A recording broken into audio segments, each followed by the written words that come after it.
Hello. 1, 2, 3, 4, 5, 6. Hello.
Topic. There has been significant new additions in diagnostic and therapeutic endoscopy over the last 1 decade. So it's difficult to cover in 30 minutes. So I will focus in a few areas.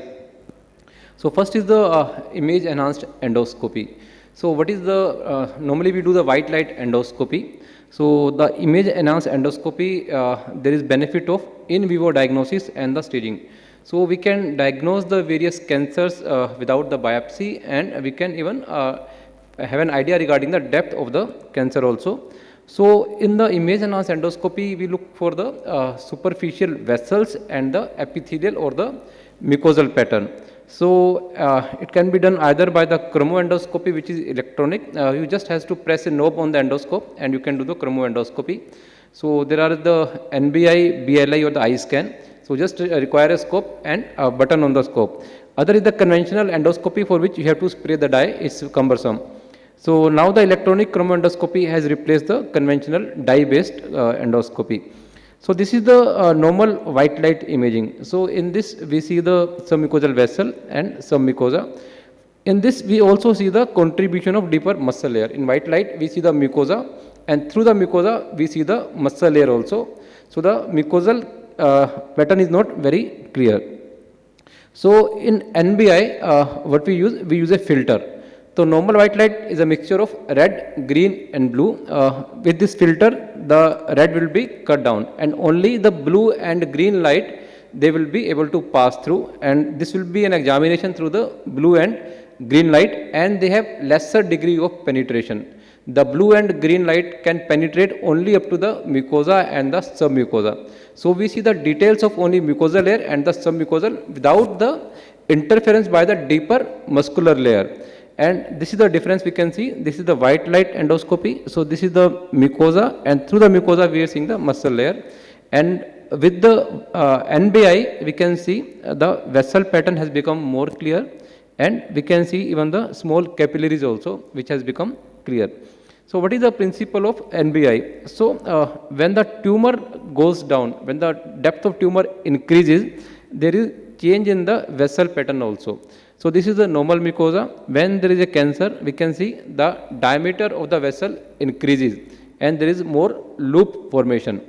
So during NBI, we see the vessel pattern, and we can have an idea regarding the depth of the cancer.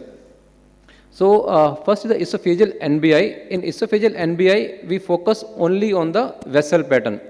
Esophagus epithelium is a squamous epithelium. It doesn't have glands. Gastric epithelium and the colonic epithelium has glands. In esophagus, there are no glands. We just focus on the vessels, and we can diagnose the early esophageal cancer. So, this is how we diagnose early esophageal cancer. The type A vessels are the normal vessel, 7 micron in size.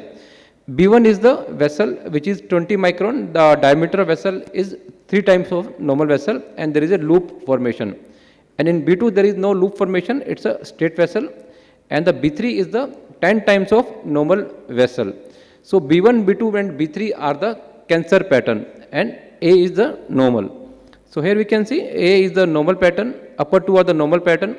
This is the B1, the thicker vessel, but they are forming a loop. This indicates this is a cancer but confined to the upper layer of mucosa, and it can be cured with the ESD. And the fourth and fifth, they are the deep cancer. They should be treated by surgery or the chemoradiotherapy. In stomach, as compared to esophagus, we can see both the glands and the vessels. So, this hexagon structure is the gland. So, this is the opening of the gland and surrounding by the epithelium. So, here we can see it's a gland opening and surrounded by the epithelium, and these are the vessels. We can see here the brownish vessel. So, in the stomach, we see the surface pattern which is produced by the underlying glands and the vessel pattern. So, in the gastric fundus, we have a hexagon pattern, and in the antrum, we have the crypt pattern or the Garai pattern. So, in a patient with early gastric cancer, this pattern is disturbed and the vessels become irregular and the surface become irregular, and we can diagnose the early gastric cancer by the NBI without the biopsy. And again, in the colonic polyp, it has a very important role. We have either NICE classification or the JNET classification. So, JNET is the latest classification done by the NBI with the magnification. So, it divides polyp into 3 types, 1, 2 and 3. The type 3 polyps are the deep cancer, they require surgery, and type 1 are the hyperplastic polyp, so they can be left in situ. And type 2A and type 2B, they are the low grade dysplasia or the high grade dysplasia. Type 2A is the low grade dysplasia, and it can be treated with the EMR or the ESD. And type 2 is further divided into low and the high, and type 2B low can be treated with the endoscopic submucosal dissection. So, what is the endoscopic submucosal dissection? In ESD, we make a plane in the submucosal layer. So, any cancer which is limited to the mucosal layer without the risk of lymph node metastasis can be cured with the ESD. So, first we mark the tumor, then we inject below the tumor, then we make a plane and the tumor is removed. So, the instruments are very simple. We need a cap which can be either a parallel cap or the conical cap, and these are the knives for the ESD. Either it can be an insulated tip knife which doesn't cause the deep injury, or it can be the cutting knife. So, dual knife is the most common knife used for the ESD. So, there are 2 types of knife which are most commonly used. One is the IT knife. In IT knife, we cut with the shaft, so we can see the tip is insulated, and we go from outside to inside and we dissect with the shaft of the knife. Other commonly used knife is the dual knife. In dual knife, we cut with the tip of the knife. So, we stretch the fibers with the cap, and we can see here we are cutting with the tip of the knife. This knife is the most commonly used knife for the ESD. And this is the coagrasper to control the bleed during ESD, and these are the clips to close the mucosal incision. So, sometime during the ESD there can be bleed, and we can see here there is a spurt there. So, we have to clean the field. We can see the spurter on 6 o'clock. So, we have to clear the field of vision, and then we have to grab the vessel with the coagrasper. Then we apply the soft coagulation, which is a low voltage current, doesn't cause a deeper injury. So, this was a case of circumferential esophageal cancer. We can see on the white light the mucosa is erythematous, and on NBI it's a B1 pattern. So, it's a early esophageal cancer. The risk of lymph node metastasis is very low. So, we can do the ESD in such patients. So, we did a circumferential ESD in this patient, and the whole tumor was removed. And this was the removed tumor. Biopsy showed it's a M1 tumor. M1 means it's confined to the epithelium without invasion into the lamina propria. So ESD is curative, such patient, and the circumferential ESD can lead to stricture formation and patient may require dilatation. This is the biopsy showing tumor confined to the epithelial layer. And ESD can be used for the even for the submucosal lesions. This patient has a large gastric lipoma with the intermittent partial obstruction of the pylorus. The patient was planned for surgery. So in this we attempted the ESD. Again, first the mucosal incision was given, and then we did the this is the submucosa. So for the ESD we have to be in the plane, right plane. So this candibular appearance is due to the submucosal plane. So we have to dissect the submucosa, and then the tumor can be separated. So this was a large tumor. This is a large lipoma around 8 centimeter, which was removed, and the patient was asymptomatic after the endoscopic removal. Another patient who had a large colonic child B cirrhosis, he had a lipoma with the ulceration, having recurrent melena, and this was the base of the lipoma. So first we inject the base, then we do the mucosal incision. The incision should be deep up to the submucosa, and then the polyp can be separated. It's around 4 centimeter lipoma was separated, and there was no further episode of melena. This patient again now had further decomposition, required the liver transplantation, and doing fine. And so for the large colonic polyp which are flat, Paris 1S, which are called lateral spreading tumor, they can be removed with the ESD, especially if the size is more than 2 centimeter. So in this we use the tunneling method. We make a tunnel below the polyp, then we connect both the margins. So first we can see this is a JNET type 2A pattern, which means it's a low grade dysplasia. So first we give a proximal incision on the anal side, then we give a distal incision on the oral side. Then we make a tunnel and connect both. Here we are giving the proximal incision towards the oral side. Then we make a tunnel below the polyp, and we connect both the incisions. So this is called tunneling method. Then the margins of the polyp are separated, and this is a mucosal defect. So if the patient has coagulopathy, this defect should be closed. So we use here clip and loop method. So we first fix a loop to the margins of the polyp, then we tighten the loop, so the margins will be approximated. So this area will not come in contact with the fecal matter, so there is less chance of delayed bleed or the perforation. And this is a case with the duodenal polyp. The patient had an ulcer on the duodenal polyp, which are leading to the recurrent bleed. After PPI, the ulcer healed, and the option was doing either a polypectomy, EMR, ESD, or surgery. So we attempted ESD. This location was in the third part of duodenum. So in third part duodenum, there is high risk of bleeding or the delayed perforation, as the bile or the pancreatic juice may come in contact with the row areas. So again, first step was the injection, and then giving a proximal incision, and then we started the submucosal dissection. It's difficult to get the plane in duodenum because the submucosa is very thin in this area. So after the dissection, the whole polyp was removed. So biopsy showed it's a adenoma with the low grade dysplasia. Again, the defect should be closed. Otherwise, in third part of duodenum, there is high risk of delayed bleeding or the perforation. Another new procedure which has been added over the last 10 years is the POEM. It has totally changed the management of achalasia cardia. So it's a type of third space endoscopy. The steps are, first we make it incision. So first we inject. So we make around 7 to 8 centimeter tunnel. So first we inject in the mid of the esophagus and raise a mucosal bleb. And the next step is the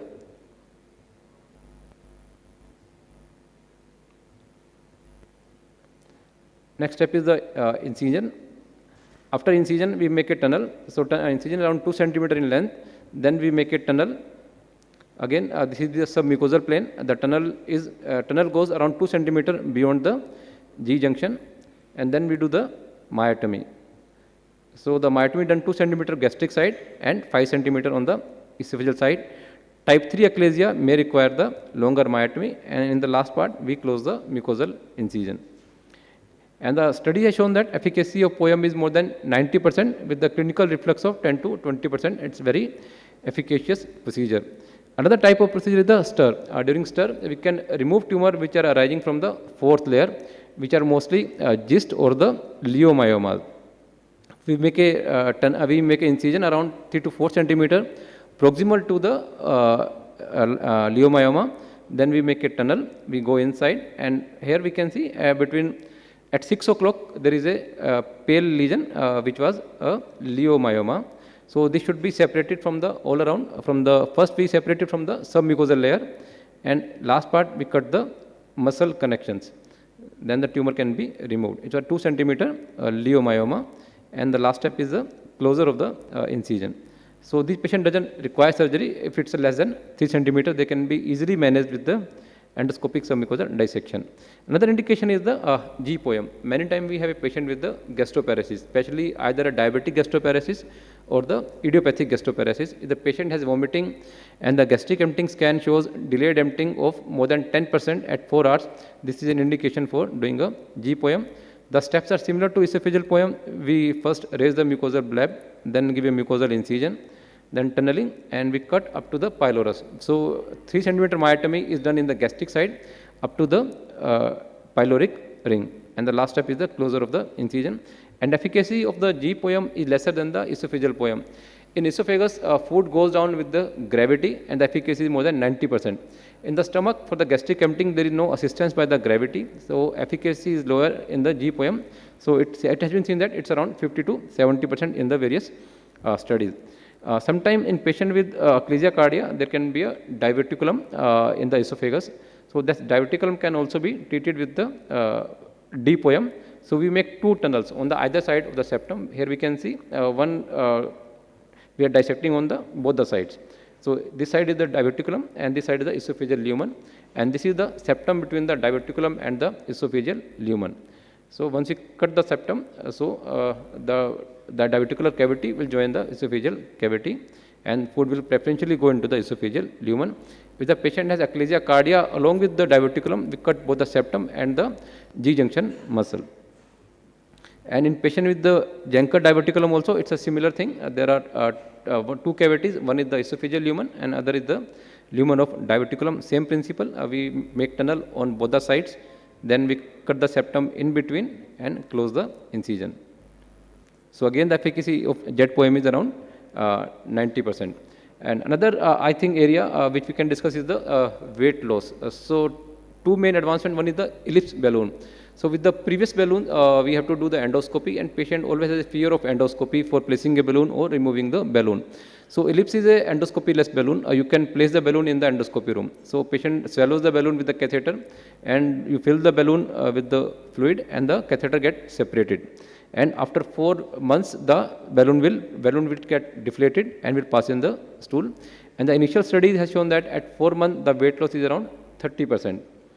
And another new procedure which was added is the endoscopic sleeve gastroplasty. In endoscopic sleeve gastroplasty, we reduce the size of the stomach. We apply multiple sutures inside the stomach, and we tighten the sutures, and this will reduce the size of the gastric cavity. So the size will be around 30% of the original volume of the stomach. So by application, we can reduce the size of the gastric cavity, and it has been seen that weight loss is around 20% of total body weight at around 1 year, and there is significant improvement in the blood sugar and the lipid level and the blood pressures.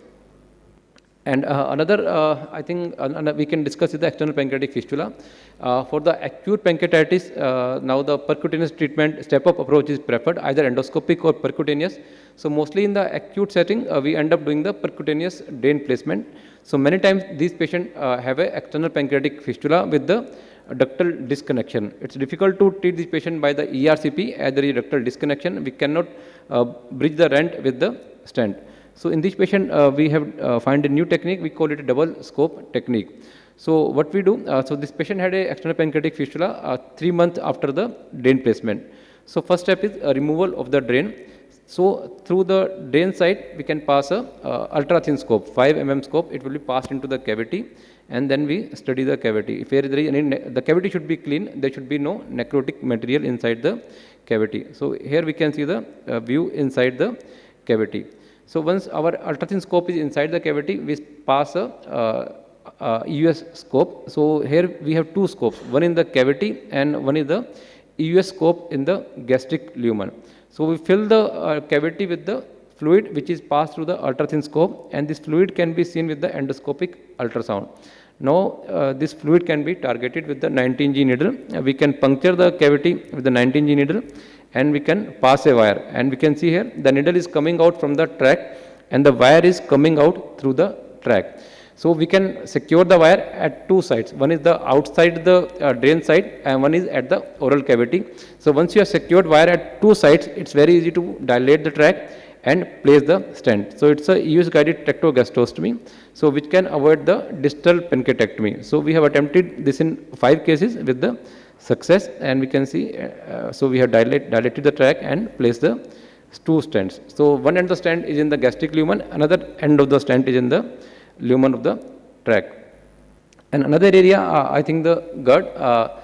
So many patients with the reflux disease who are PPI dependent but want to stop the PPI, they can be treated with the EUS guided, upper GI guided endotherapy. So we can do ARMA where we ablate the mucosa, or we can do the dissection of the mucosa, or we can plicate the mucosa with the GERD-X. So patient who had a PPI dependent GERD and HILT grade 1 and HILT grade 2 reflux G junction, they can be treated with the endotherapy. And I think this is the last one, EUS guided gastrojejunostomy. So many times patient with the malignancy or the even benign stricture, they need the palliation. So we can do the EUS guided gastrojejunostomy. So we pass a nasojejunal tube in the jejunal lumen. Then we fill the lumen of jejunum with the fluid. This fluid can be seen from the stomach, and then we can puncture the fluid with the 19G needle, and then over the wire we can deploy a stent. So there is less chances of blockage of GJ stent as compared to the stent which we have passed through the malignant growth, because there can be tumor ingrowth inside the stent. So the patency of GJ stent is likely to be higher. Another indication is the EUS guided gallbladder drainage. Many times we have a sick patient who have acute cholecystitis, and the surgery in this patient carries high risk.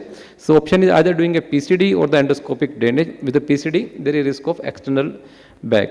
So either with the stomach, from the stomach, or the preferentially from the duodenum lumen, we can see the gallbladder, and we can deploy a stent between the stomach and the stomach or duodenum and the gallbladder, and we can see there was immediate drainage of the pus, and patient had a significant improvement. So to summarize, endoscopy is a dynamic field, and there have been significant advancement in diagnostic and therapeutic endoscopy over the last 1 decade. With the image-enhanced endoscopy, we can diagnose the early GI cancer, and we can define the depth of esophageal or the colonic cancer. And ESD can avoid morbidity in certain patients with the early cancers. And POEM has become the standard of care for the achalasia cardia. It has replaced the balloon dilatation and the surgery at most of the centers. And STIR is the efficacious procedure for the submucosal lesions arising from the 4th layer. Preferentially, size should be less than 3 cm. And GPOEM and the JET-POEM are evolving procedure for the gastroparesis and the Janker diverticulum. I think the endobariatric is likely to play significant role, most likely in the obese who are diabetic, who require a weight loss of 10 to 20%. External pancreatic fistula, which is a very cumbersome problem, can be managed with the endoscopy. And for the GERD, especially the PPI dependent GERD and the HIL grade 1, HIL grade 2, endoscopy may play an important role in the future.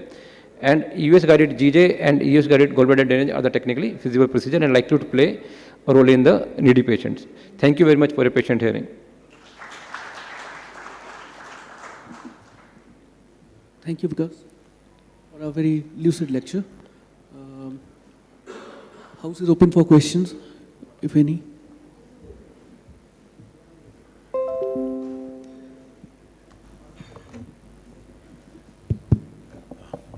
Excellent talk, Vikas. Thank you, sir. Yeah, actually, there are 2 questions. One is like, with so much of advancement in invasive kind of endoscopy, and these patients are on anticoagulants also. So, what are the guidelines for people who are anticoagulant where the chances of hemorrhage are more? Sir. And second question is that you're going in the third space with these accessories which are actually traversing the lumen of the endoscope and through the oropharynx. So what are the chances of infection, and are there any guidelines for the antibiotics? Okay. So regarding the first question, so if the patient is on anticoagulant, so ESG divide, so either the procedure is the low risk or the high risk for the bleed. So all the therapeutic procedures are the high risk for the bleed. And then we have to evaluate whether we can stop the anticoagulant or we can continue, we have to give the anticoagulation. So if the patient is low risk for the thrombosis, so we can very well stop the anticoagulant for, warfarin has to be stopped for 5 days and newer anticoagulant has to be stopped for the 3 days. If the patient is high risk for the thrombosis, then we have to use the heparin bridge. So first we have to stop the oral anticoagulant, then we have to give a heparin bridge through the procedure. So we can use the enoxaparin. So we start enoxaparin after stopping heparin. On the day of procedure, we can stop the enoxaparin. If the procedure goes well, we can start the enoxaparin either the same day or the next day. And second is the risk of infection. So actually in the most of the procedures, we go just outside the lumen, and still there is a adventitia, which is the protective layer. So we don't see much risk of infection. So I think we have done now close to 700 poem. So we haven't seen any case of pleural infection, empyema or the mediastinitis. So I think the reason we are just in the vicinity of the lumen. We are not going freely into the peritoneal cavity or freely into the mediastinum. So that's why the risk of infection is not that high, though we are doing it in the endoscopic procedures, endoscopy room only. So we don't see much infections. You give antibiotics? Antibiotics should be given for the 5 days, sir. So in the peri-procedure period, for the 2 days we give IV antibiotic, and we discharge patient mostly on the 3rd day, and we start the oral antibiotic for the next 3 days. Thank you. Thanks, sir.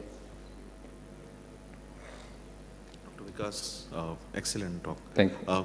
Can you please tell us, like for esophagus, what is the upper limit of the lesion size wherein you consider doing stir, and what is the difference if you want to consider it doing it on the gastric side?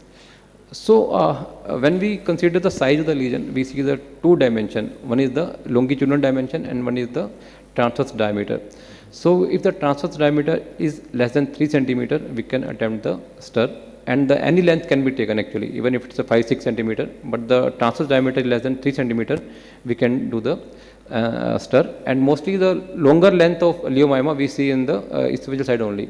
On the stomach side, mostly they are the spherical lesions, so they are similar in all the dimensions. Here again the cutoff is around 3 centimeter. So 3 centimeters both, diameter, both yes. the stomach and esophagus. Length is not a criteria, only the diameter up to 3 centimeters. If the chest is less than 3 centimeters, then yes, yes. on the stomach you will attempt yes. removal. Otherwise it's difficult to remove the oral cavity actually. If you remove larger lesion, it's difficult to remove from the oral cavity. Right.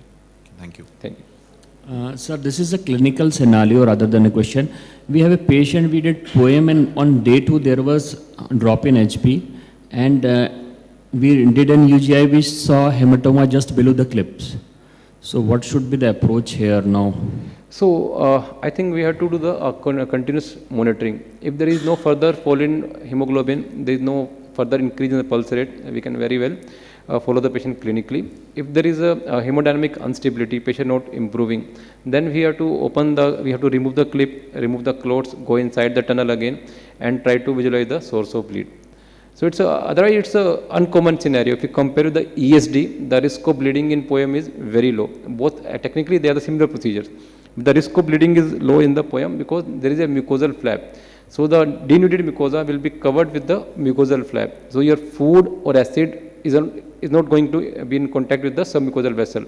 On the other hand, ESD, the area will be exposed. Even if you covered them with the clip, the fluid can seep in, the acid can seep in and cause the erosion of the vessels and lead to bleed. With the POEM, it's very unlikely to have a significant bleed, and if you have done the optimum coagulation during the procedure. So even if the bleed occur after the procedure on the day 2, I think the option is there. You can remove the clip, enter the cavity, remove the clot. It shouldn't be, I think, technically challenging. It should be doable thing. We haven't done never, but I think it's a doable.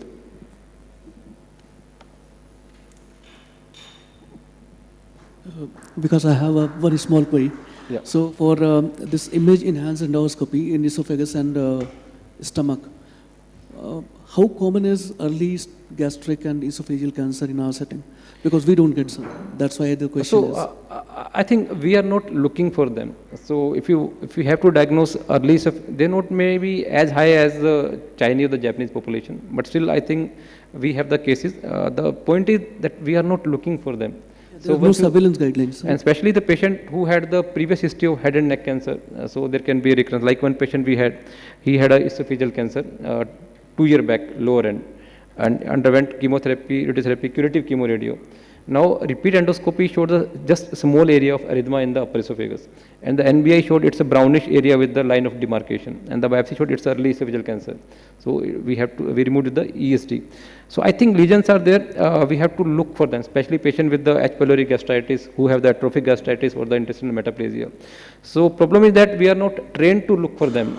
So I think we have to. The lesions definitely are there. We have to pick them. Thank you. So any more questions from the house? If not, we thank you, Vikas, for an excellent talk. Thank you. Thank you. Thank you, sir. Thank you, everyone. Our next session will be based on ERCP. Chairpersons for our session are Dr. Sumit Bhatia, Senior Consultant Gastroenterology and Hepatology, Paras Hospital, Gurugram.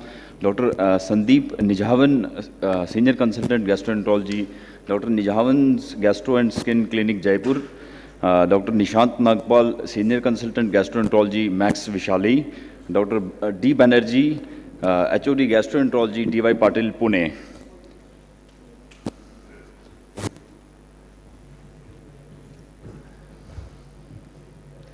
I request the moderators to please come on the stage also.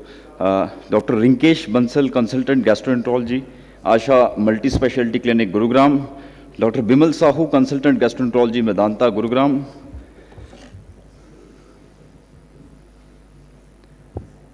Now I request our first speaker, Dr. Nimraljit S. Malhi, to come on the stage. He will speak on ERCP in difficult CBD stone. He is Chairman, Advanced Gastroenterology Institute at Ludhiana.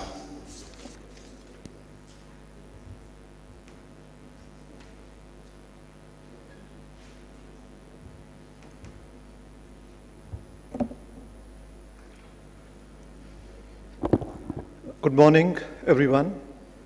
At the outset, my sincere thanks to the entire organizing team, Dr. Pankaj Puri, Surakshit, Professor Subrat Acharya, for giving me the opportunity to speak on the topic of endoscopic management of difficult CBD stones.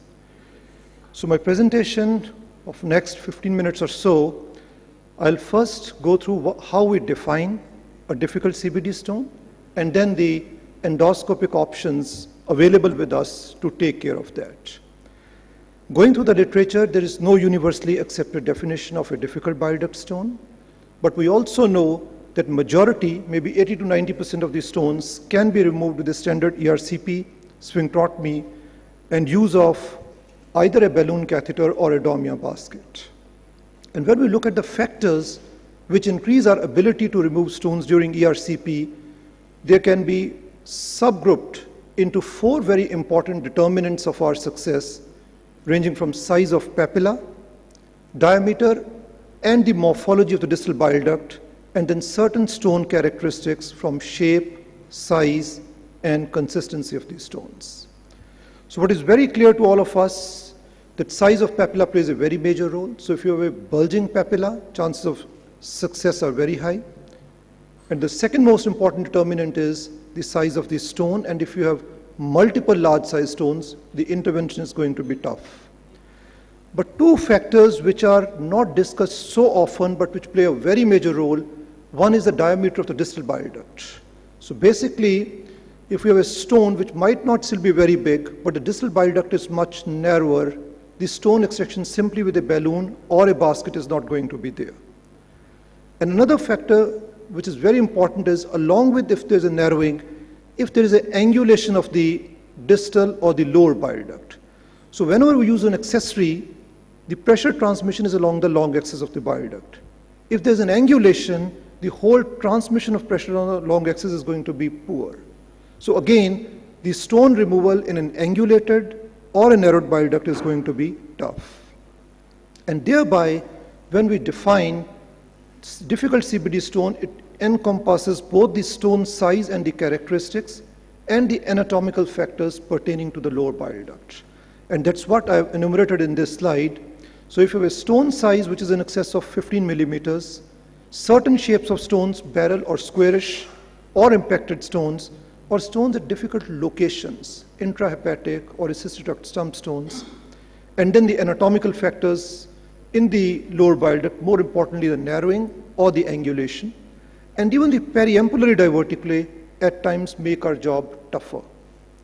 This is all a difficult CBD in a native anatomy, but if you talk about a surgically altered anatomy, like a patient of a post-bariatric surgery or a post-transplant or even a post-Billroth 2, so again, any intervention in such people is going to be a tougher intervention.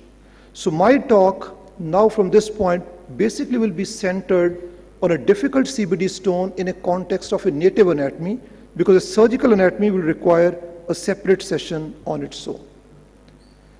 So once we have a difficult stone, the management is predominantly with the options available is endoscopic, and it is a stepwise management approach, starting from a papillary large balloon dilatation, different form of lithotripsies we have, and with these I think our success rates have increased enormously over the years, and in few cases we can have an option of a long-term plastic stenting or use of fully covered SIMS.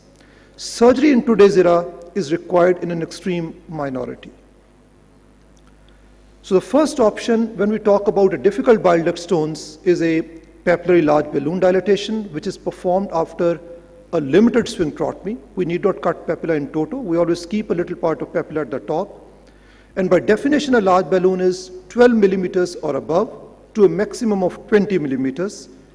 And the aim is not to go beyond the diameter of the upstream bile duct to avoid perforation. And our endpoint is disappearance of the balloon waste. So you see a stone here. This is the large controlled radial expansion balloon, 12 to 15 millimeters, and then removal of the stone in toto. So balloon dilatation has made a major impact to our success of removal of difficult bile duct stones. And if you go through the studies, the need for mechanical lithotripsy has been reduced to as much as 50% in some of them.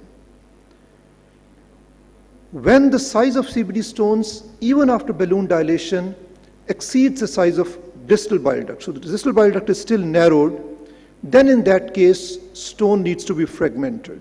And that is what the whole lithotripsy is. And among the lithotripsy options, there are 4 of them. The one which is in vogue for the longest time period is mechanical lithotripsy. 2 direct intraductal forms, the electrohydraulic or EHL, or laser lithotripsy, which are done through a cholangioscope. And the 4th one, which is gradually going into a disfavor, is the extracorporeal shockwave lithotripsy for bile duct stones. Mechanical lithotripsy, the basic dictum is we have 2 types of lithotriptors. One are the through the scope, one from Olympus and the other from the Boston Scientific, and other are called outside the scope, which is basically as a salvage one. But the common for stone extraction what we use is the one which is through the scope. For example, you have a stone here and a tighter distal bile duct. So here there's a reinforced wire basket which has been used to catch the stone, and then the entrapped stone is retracted towards this metal sheath, and against which that crushing force the stone gets crushed. This is caught here, and then there is a clearance of the bile duct. A case we did only 3 or 4 days back. This was a 93-year-old female who had come with an obstructive jaundice. He had a stone above 15 mm, and the lower bile duct again was narrowed. This is a controlled radial expansion balloon, 12 to 15 mm. Even with a 15 mm dilation, the waste is not getting obliterated. That means this part is tighter. So we have to use the mechanical lith to trap the stone against the sheath, crushing it, and then removal of different fragments and clearance of the bile duct. So this has actually given a great success to all of us, and the success rate in the literature is touching almost 90%. But there are 3 major determinants where the chances of failure with mechanical lithotripsy are high. And if you go by the odds ratio, If there's a stone impaction into one of the walls, lithotripsy is very unlikely to succeed. Again, if the size of stone is much bigger than the downstream bile duct, and if your stone itself is very large in size, beyond 30 mm, then it cannot be captured with a lithotripter basket. And there comes the role of the cholangioscopy-assisted lithotripsy, where we have three forms of cholangioscopy. One is a single operator, which comes from Boston Scientific, which we use most commonly in our practice by the name of spyglass, and now with the spyglass DS2, which is their digital version.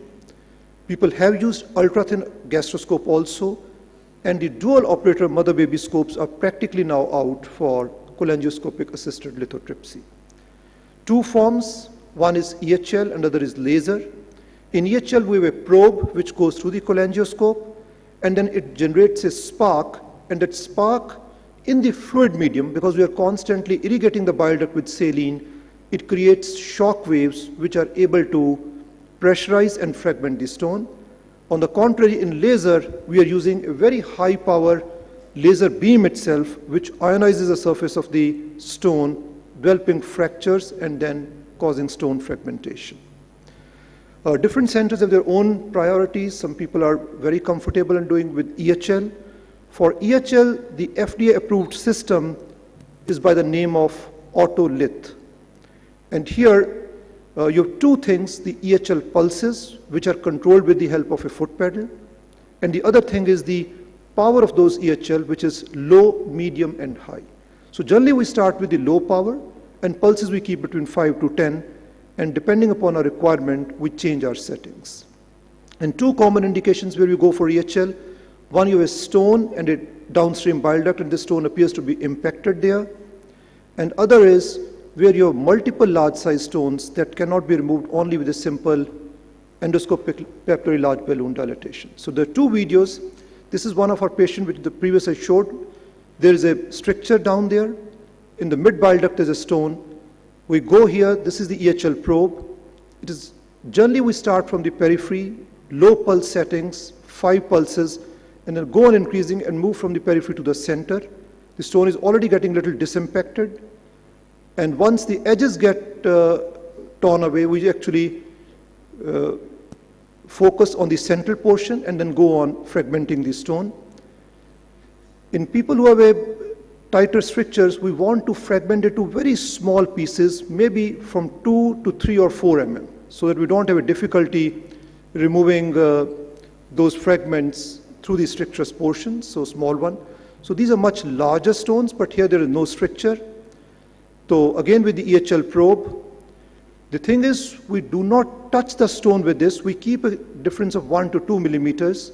We constantly go on irrigating with saline, and that saline is the fluid actually acts, and that the whole spark which we generate with this, that creates those pressure waves, and those pressure waves are actually able to make certain fault lines or cracks in the stone.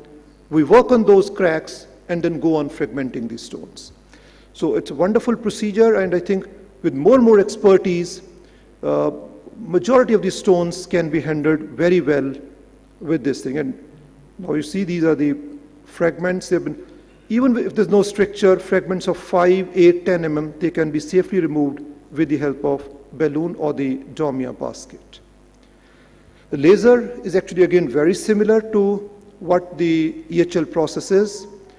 Only difference is in place of an EHL probe, you have a laser probe, and the laser which has been used is the holmium laser. So it's a green light which comes. Again, we go very close to the stone. There are different power settings. Here we use the pulse energy rather than very similar to what the EHL pulses are there.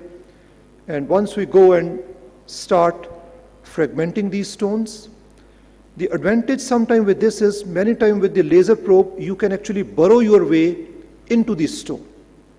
So by burrowing right in the center, you can make the stone much weaker, and then once it is weakened, then you can actually fire the beams at different parts, and you can cause a much easier fragmentation of the stone. And those fragments can again be further, with the help of laser, brought to very small pieces, and with the help of balloon catheter, we can remove those fragments. So what about the results between laser and EHL? No head-to-head comparative trials which were compared one with the other, but only single meta-analysis, GI Endoscopy 2018, which did show that laser and EHL combined tend to do much better than ESWL. Among the two, maybe laser tends to do touch better compared to EHL as far as the complete stone or the ductal clearance is concerned. But the guidelines, if you go by the ESG guidelines, they say, again, comparable, depends upon the local availability and expertise without supporting one method over the other.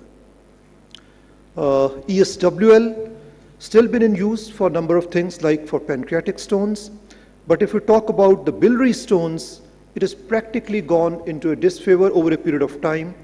One, because of lower complete ductal clearance, requirement of more than one session in majority of the cases, and many other technical and logistic difficulties. You have to place a nasobiliary drain, you have to inject contrast, and through that you have to do the ESWL procedure.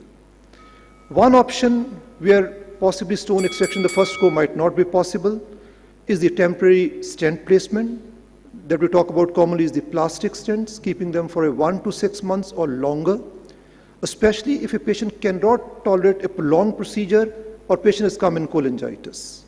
So some data in literature that if you keep these stents for a long period, because of a constant friction mechanical stress, you might get stones which might become more vulnerable to removal during your second stage. And few case reports of use of the fully covered stems, especially with a stone with a downstream stricture, especially in a setting of chronic pancreatitis. So keeping them for a 6-month period, you can proceed after 6 months and take care of the stone. So my dear friends, ladies and gentlemen, I'll just summarize with my last flow diagram in this. For all people who come with bile duct stones, our first option is doing a sphincterotomy and use of balloon and basket. If we succeed, this is what the standard procedure is. If we fail, this patient qualifies for a difficult bile duct stone. The first option has to be an endoscopic papillary large balloon dilation, depending upon the size of upstream bile duct. If you succeed, again the job is done. If you fail, we have to resort to one or the other forms of lithotripsy. Whether to use mechanical or an intraductal, you have to look for 4 factors.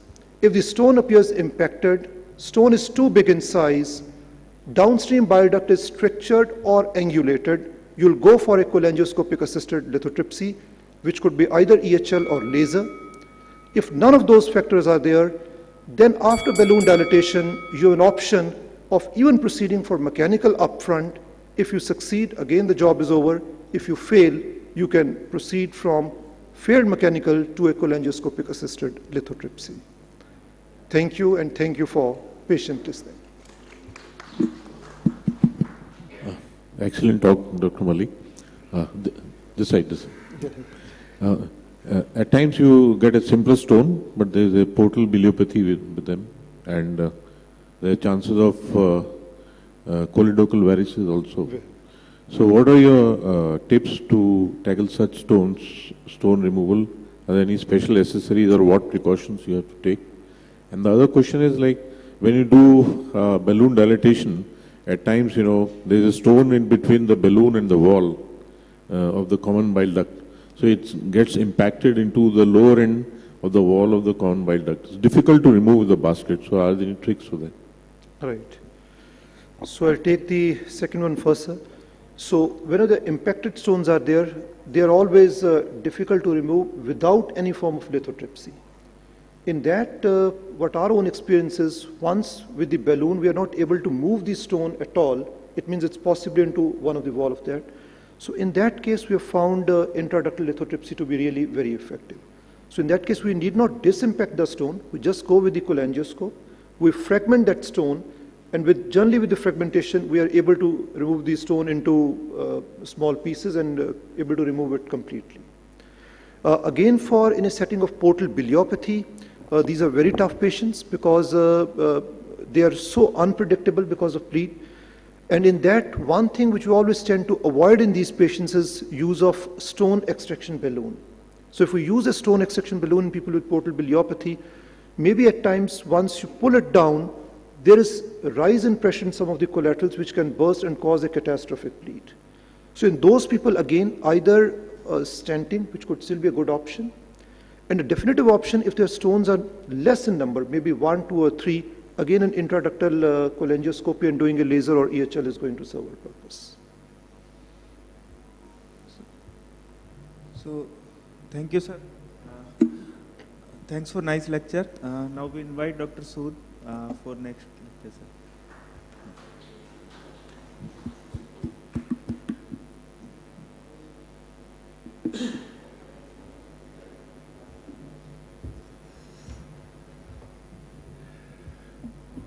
Thank you, friends, for being there early morning on a Sunday, and that to listen to a talk which is, a repetitive. So, those who have already heard it during EndoCon may not waste their time, but I'll, in any way, go through it. So the topic given to me was ERCP in hilar strictures. Why it's important is that this is, one area where a lot of us feel very confident, and I call it Veer Abhimanyu, approach, that we get into it, then we don't know how to get out of it. And so we need to know the nuances of treating hilar strictures. So I'll start with the basics. When you see a patient, you will always get a imaging done and you will find that there is hilar stricture on MRCP. Then first thing you should not forget that every hilar stricture is not malignant, and you need to decipher whether this is benign or malignant. And if it is malignant, because malignancy will be obvious on cross-sectional imaging, if there is a vascular involvement or if there is mass, then try to find out whether it is resectable or not. Only then touch it with an endoscope. Don't unnecessarily fiddle with it before it. Another point which is to be remembered is that if the patient is not even operable curatively, you will have to give either neoadjuvant or adjuvant chemoradiation, and for that you will need a cytological or histological diagnosis, which is again a very important aspect today. So you cannot say like earlier days, okay, it looks like malignant, let's do it. Then once the patient has to go for any additional treatment, they will seek proof of malignancy. So let me go through some some basic stuff. So there are certain predictors of it being benign stricture if you have history of cholecystectomy and hepatobiliary surgery. That if it is there in the past, then you are very certain, almost certain, that it is a benign stricture. And it will happen in more than 90% of the benign strictures. However, there are strictures there are people who have no such history and who have no mass, and then you are confronted with the dilemma whether they are benign or malignant.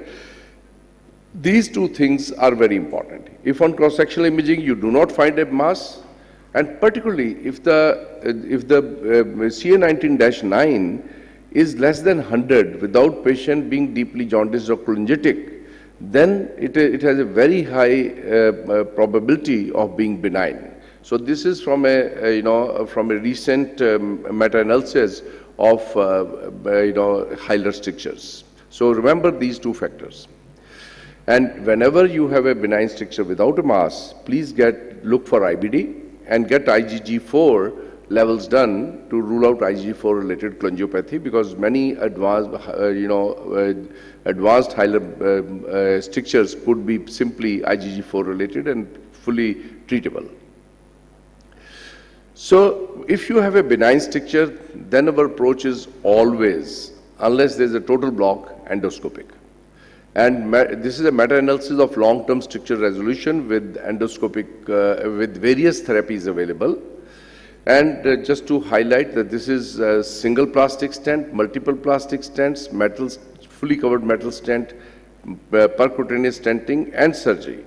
And you can see that the single plastic stent is never an option in a benign stricture for treatment. Yes, it is an option for lowering initial jaundice or cholangitis, but not for treating the stricture. So when you compare the multiple plastic stents, the fully covered metal stent, the percutaneously placed multiple catheters, or surgery, they practically are equivalent. This is long term, I'm talking of more than 10 years. And so see the resolution rate of surgery is 84%, the multiple plastic stents is around 80%, and the fully covered SEMS is 75%. So the advantage of fully covered SEMS is that you save patient multiple procedures, and you keep that stent for 6 to 9 months or a year, and then remove it, and with 75% people not requiring a re-intervention. What is the principle and the protocol? That you do a balloon dilatation. Remember this, 1 to 2 millimeter larger than the downstream duct catheter. You always look at the downstream duct catheter from the stricture. Place as many stents as possible. Don't be stingy. And stent exchange every 3 months for a year. However, since we started putting suprapapillary stents, the exchange timing has got prolonged, and we have been able to do this in much fewer sessions. And the results now there's a very good randomized controlled trial published which shows it to be as good as metal stents even in malignant strictures. Now, how many of you realize that 1 centimeter full SEMS can accommodate 7 10 French stents? It is not 3, because you always multiply 3.3 into 3, that's 10. But it actually is equivalent to putting in 7 plastic stents. So remember that the size you achieve with one self-expanding stent is much bigger than what you will ever achieve with plastic stents. Now coming to the malignant stricture. If you suspect from the patient's history, from the patient's age, and other parameters that the stricture may be malignant, then please at the index ERCP go with the primary cholangioscopy and biopsy. Because what happens is in 80% of the times you will go in with the ERCP, you will try to take brush cytology or fluoro-guided biopsies, and the positivity, even if you combine both, will never exceed 60%, and you will be again going in 40% of the patients after putting in a plastic stent. And your decision whether to put in a plastic or metal stent will get deferred, and this means another procedure. So if you do primary cholangioscopy, then you can reduce 31% of the procedures and cost to the patient. So if you find it to be malignant, you have confirmed that it is malignant stricture. So what are the issues? Issues are how much liver volume to be drained for palliating jaundice, because that's our primary aim, and how to drain it without causing cholangitis. This is extremely important word, how to drain it without causing cholangitis, because this is this is an Achilles heel in therapeutic ERCP. And then, of course, you have to look at where are we in strategies of tumor ablation. So, how do we decide, how much to drain? The best is both a CT scan, which should be, triphasic, so that we can see the vascular involvement, because CT is superior to MR in defining arterial, encasement, because that will be the first thing which will determine whether you're going for palliative intent or not. And second is that you must get an MRCP to get the roadmap of the biliary tree above the stricture, unless the ultrasound has clearly shown or the CT has clearly shown that it is bismuth type 1. Then you do not need MRCP, then you can proceed straight. But if you have a complex hilar stricture, then you will have to do an MRCP to decide two things. Is there lobar atrophy? And what are the ducts dilated, and which are the ducts you are going to target, so that you can drain reasonable volume of liver. So when it comes to how much liver volume to be drained, now there is evidence that if you drain more than 50% of the liver volume, then it is more effective than draining less volume, and it has less incidence of cholangitis and more survival. So please always aim to drain more than 50%. Earlier we used to target only 30% of the liver volume to achieve palliation, but now we realize that there is enough virtue in draining more. And if you are planning a new adjuvant therapy or adjuvant therapy, then of course you will have to drain as much as possible so that the residual undrained segments do not develop cholangitis. Another very important issue is that, it looks very attractive when there is left lobe atrophy and the ducts are dilated, but they are all, crowded. But many of us tend to put in a stent in that. because they look very easy to cannulate and drain, but they are not only that is not going to yield any results, that also increases your chance of cholangitis. So please do not touch atrophied lobe ducts.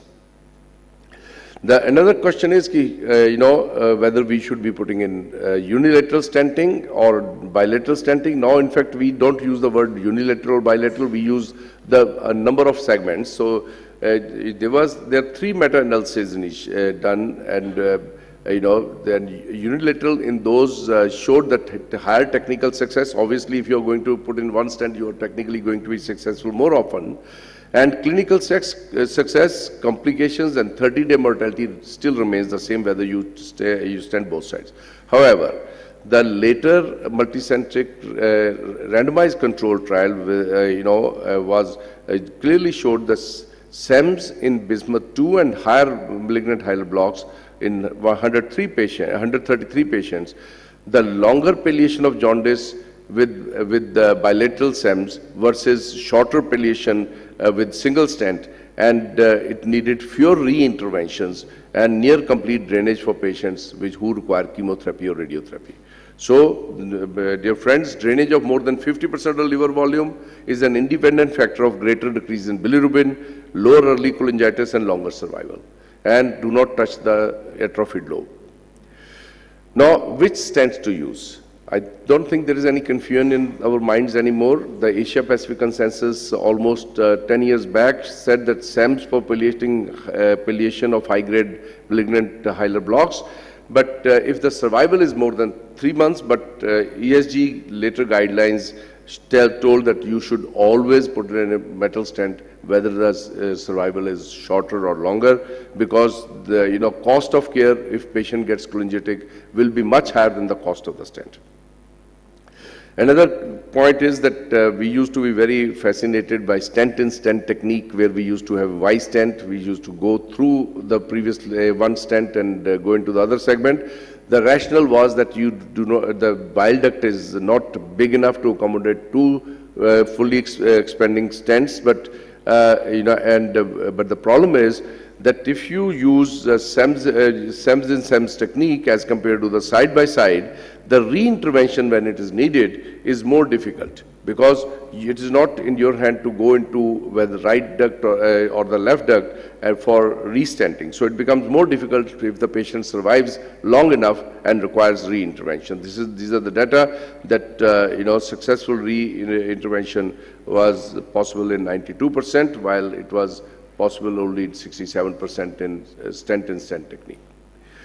So the other strategy to decrease cholangitis, because I said that drainage without cholangitis, which we actually started, was not putting in contrast and using air to obtain the cholangiogram.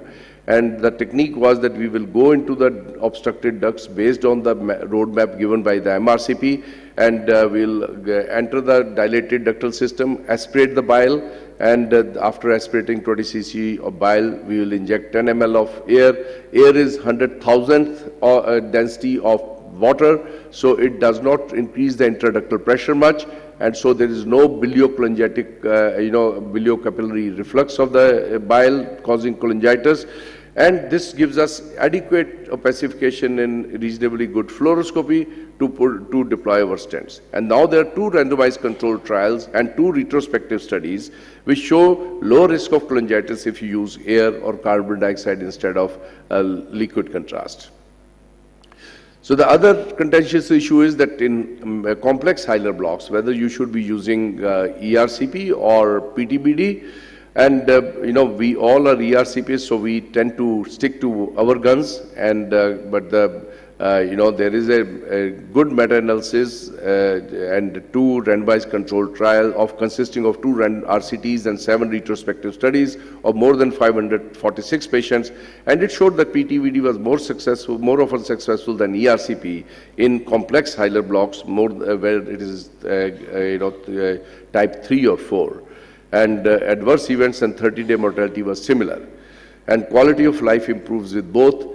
And so, but the decisive factor is the skill set of the center and availability of these alternative procedures. However, the disruptor is the EUS, because earlier PTVD was the approach, but now we can we can do the same thing with the US far more effectively, and we can do ESG, EHD, and combined ERCP, EUS procedures.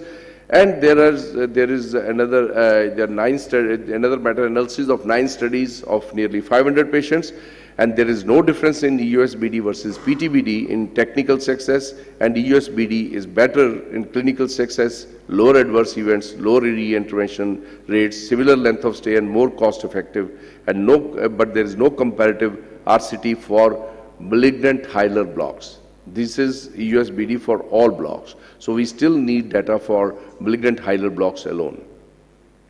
So coming to the tumor ablative strategies, photodynamic therapy was the first to come in, and the second one was radio frequency ablation. Brachytherapy I'm not going to touch upon, because brachytherapy delivered through the endoscope is still not very good, because the delivery catheters are very rigid, precise placement is not good, and there is radiational hazard to the to the workers, so it is not often used, and in fact it has been kept in abeyance for the time being. If you look at the photodynamic therapy in palliation, this has survival benefit, which is almost increased the survival by 100%. But the problem with photodynamic therapy is the cost of the initial equipment as well as the photosensitivity, and so this is not a very good method for places like India. And now coming to the radiofrequency ablation, which we were very upbeat about, and there was a reason why we were, because there was this meta-analysis which of nearly 500 patients again, and of these 240 were given RFA. The mean difference in stent patency was 42.7 days. Mean survival was better in RFA group, but marginally only. However, the more analytical study has just come in this year, and this is I think in June 23. There was a randomized control trial of SEMS only in 44 patients, and endoluminal RFA plus SEMS in 42 patients, and you compare that 3 months, the stent patency is no difference in either of these groups. Mortality is same in both the groups. At 6 months, there's no difference, and so I don't think we can still recommend endoluminal RFA before putting in SEMS. And another problem in discerning the data is that when we talk of stent patency, most of the studies use repeat RFA with plastic stents.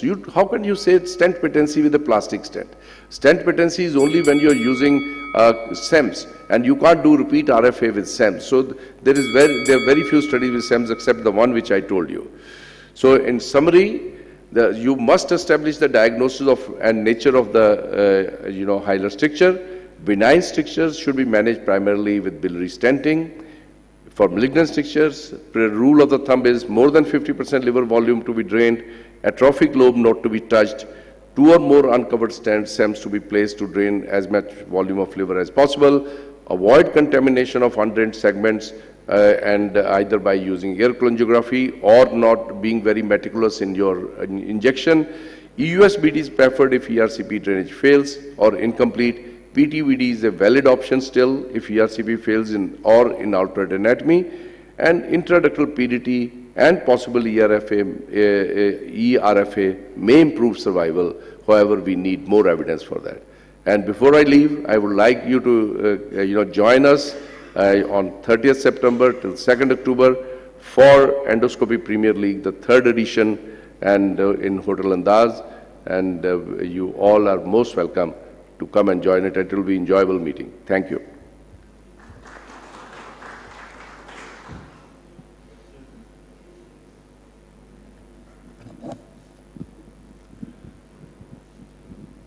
You seem to be speechless. Excellent talk, sir.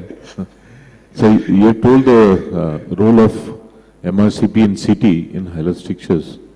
But what is the role of EUS as far as diagnosis of hilar stricture is concerned? I think it's an excellent question. EUS is superior to MRCP in distal strictures. ERCP is superior to EUS in hilar strictures. That's rule one. Two, the role of EUS comes if there is a suspected mass in the hilum and you want to, or very thickened hilar, stricture, you want to take a biopsy, that's one role. Second is you want to decide on operability or subsequent liver transplant, and there are a few lymph nodes in the vicinity, you want to sample them. That's the role, that you want to sample those and make sure that this is not a metastatic disease already. And one more question, actually, we are stuck up with many patients where there is a hilar stricture, there is no mass, there are actually lymph nodes, we do use guided FNA, they are reactive, but there is strong suspicion of malignant strictures. So how to go about, how to follow up these patients? Do a cholangioscopy. You know, only 3 days back, I think it was, we had a patient who was 76 years old, who had hilar stricture type 3, was considered malignant, was given antibiotics. Bilirubin came from 5.6 to 1.8, now considered benign. IgG4 is 1.5 times normal. We did a cholangioscopy and there were neovascularization, they were, we have taken biopsies, we are still waiting for the biopsy report, but visual impression is malignant. Sir, one doubt. In indeterminate biliary strictures, when you do a primary cholangioscopy, what are the tips that you can prevent cholangitis? Because you will be contaminating both the systems. Yeah. The second thing is, in those patients, once you have done the cholangioscopy, you have taken the sample, do you put in plastic stents and come out, or do you go in for a metal stent? Very important practical questions. First thing, when you are doing it with suspicion of PSC, primary sclerosing cholangitis, that's the highest risk of cholangitis because you cannot drain it effectively. So there you must do a technique known as use your syringe, no pump. And there also you use a 5 ml syringe, and for suction and irrigation, not suction alone. Always when you are doing cholangioscopy, give a wide papillotomy so that when you are irrigating, the fluid keeps running down rather than going across the hilum. Third, that if you are having a visual impression, which is very strong, you have mass, you have got neovascularization, you are almost certain. And neovascularization in primary cholangioscopy has more than 95% specificity. So you can go ahead with the stenting, metal stents if there is already a discussion with the family or the patient that you are going to take that action. But if there is still a doubt about surgical resection, then of course you will have to put in metal stents, plastic stents. But problem is that you hardly ever are able to put in 10 French stents. You are able to put in 7 French stents. Then this is only interim. You have to proactively change them to the definitive procedure within a 4 days duration, or have cytopathologist on and do roasting.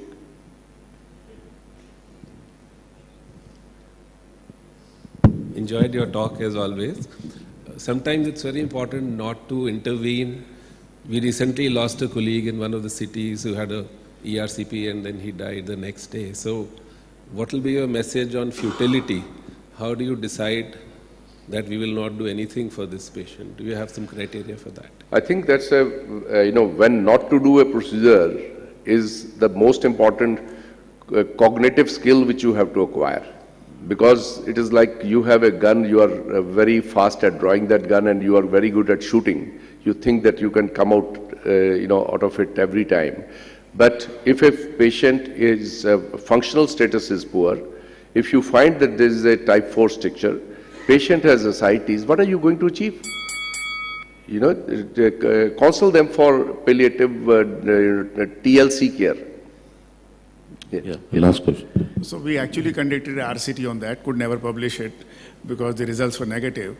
And we compared stenting versus no stenting in these patients who had functionally, they were very, functionally very poor and type 3 or 4 strictures. No benefit. Actually, you harm them by doing the RCT. So I completely agree with him. No, I think that's a very important message which at least younger colleagues should get, because we got that message after, taking many lives. Thank you very much. Thank you, sir. Thank you. I thank my co-chair and moderator for closing the session. So If no more questions, then we close the session. Nice lecture, sir. Thank you. Thank you, chairpersons. Thank you, sir. Coming to the next session. Next session is on endoscopic ultrasound. First of all, I would like to welcome our moderators for this session. Dr. Deepak Gunjan, Associate Professor, Gastroenterology, AIIMS, New Delhi. Dr. Mandhir Kumar, Senior Consultant, Gastroenterology, Sir Gangaram Hospital, New Delhi.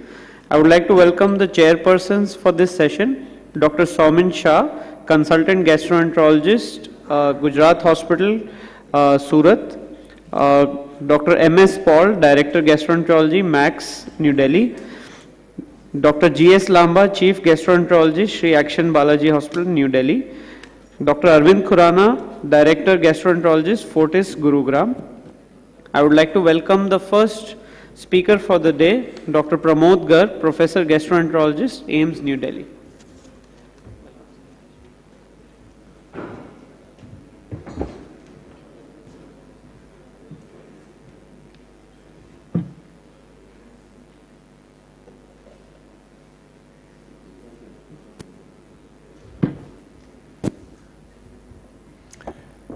Good morning, ladies and gentlemen. I'd like to thank Professor Acharya and Dr. Pankaj Puri for this kind invitation to talk about role of EUS in idiopathic acute pancreatitis. Is it all idiopathic? Now, the issues that I'm going to discuss about recurrent pancreatitis, which is a rather common problem, at least in GI practice. What is idiopathic RAP? How do we investigate? When and what to investigate these patients? So idiopathic RAP can be defined as those who have no obvious etiology after standard investigations, and I'll come to standard investigations in a while. And you have 2 or more attacks, which are at least 3 months apart. So that's important. So people, generally, somebody comes in with a recurrence of pain within a month and a half or so, it is not recurrent pancreatitis. Most often, it is the sequelae of the first attack that is causing recurrence of pain. So you have to have 3 months period at least. This is rather arbitrarily defined, but that's what it is. And then obviously there is no evidence of chronicity on investigations, and there is evidence of pancreatitis on imaging and biochemical tests. So if you fulfill these criteria, you know you're dealing with idiopathic recurrent acute pancreatitis. How common it is? In our own series, about 683 patients, which we analyzed many years ago, about a quarter of these patients have so-called idiopathic acute recurrent pancreatitis. So why do we investigate? Answer is quite simple, that you have to prevent the recurrence of attack, and if you find etiology, you can obviously take care of that. Easier said than done, because most patients have actually recurrence in most clinical situations. So about 20 to 30% of patients develop recurrent acute pancreatitis after they recover from acute pancreatitis, and there are various series available which have reported anywhere from 10 to 27% patients having idiopathic pancreatitis among all patients. So what do we investigate for? Depends on the clinical situation. And I think, to my mind, this is very important, so please pay attention to that. So you have a lady who is 42-year-old, presented with acute pancreatitis, and you find on liver function test, your ALT is raised, 180. No stones on ultrasound. The diagnosis, obviously, it is idiopathic acute pancreatitis, but she's a lady, she is 42-year-old, and she has raised ALT. That's very, very important rather than any other special investigations.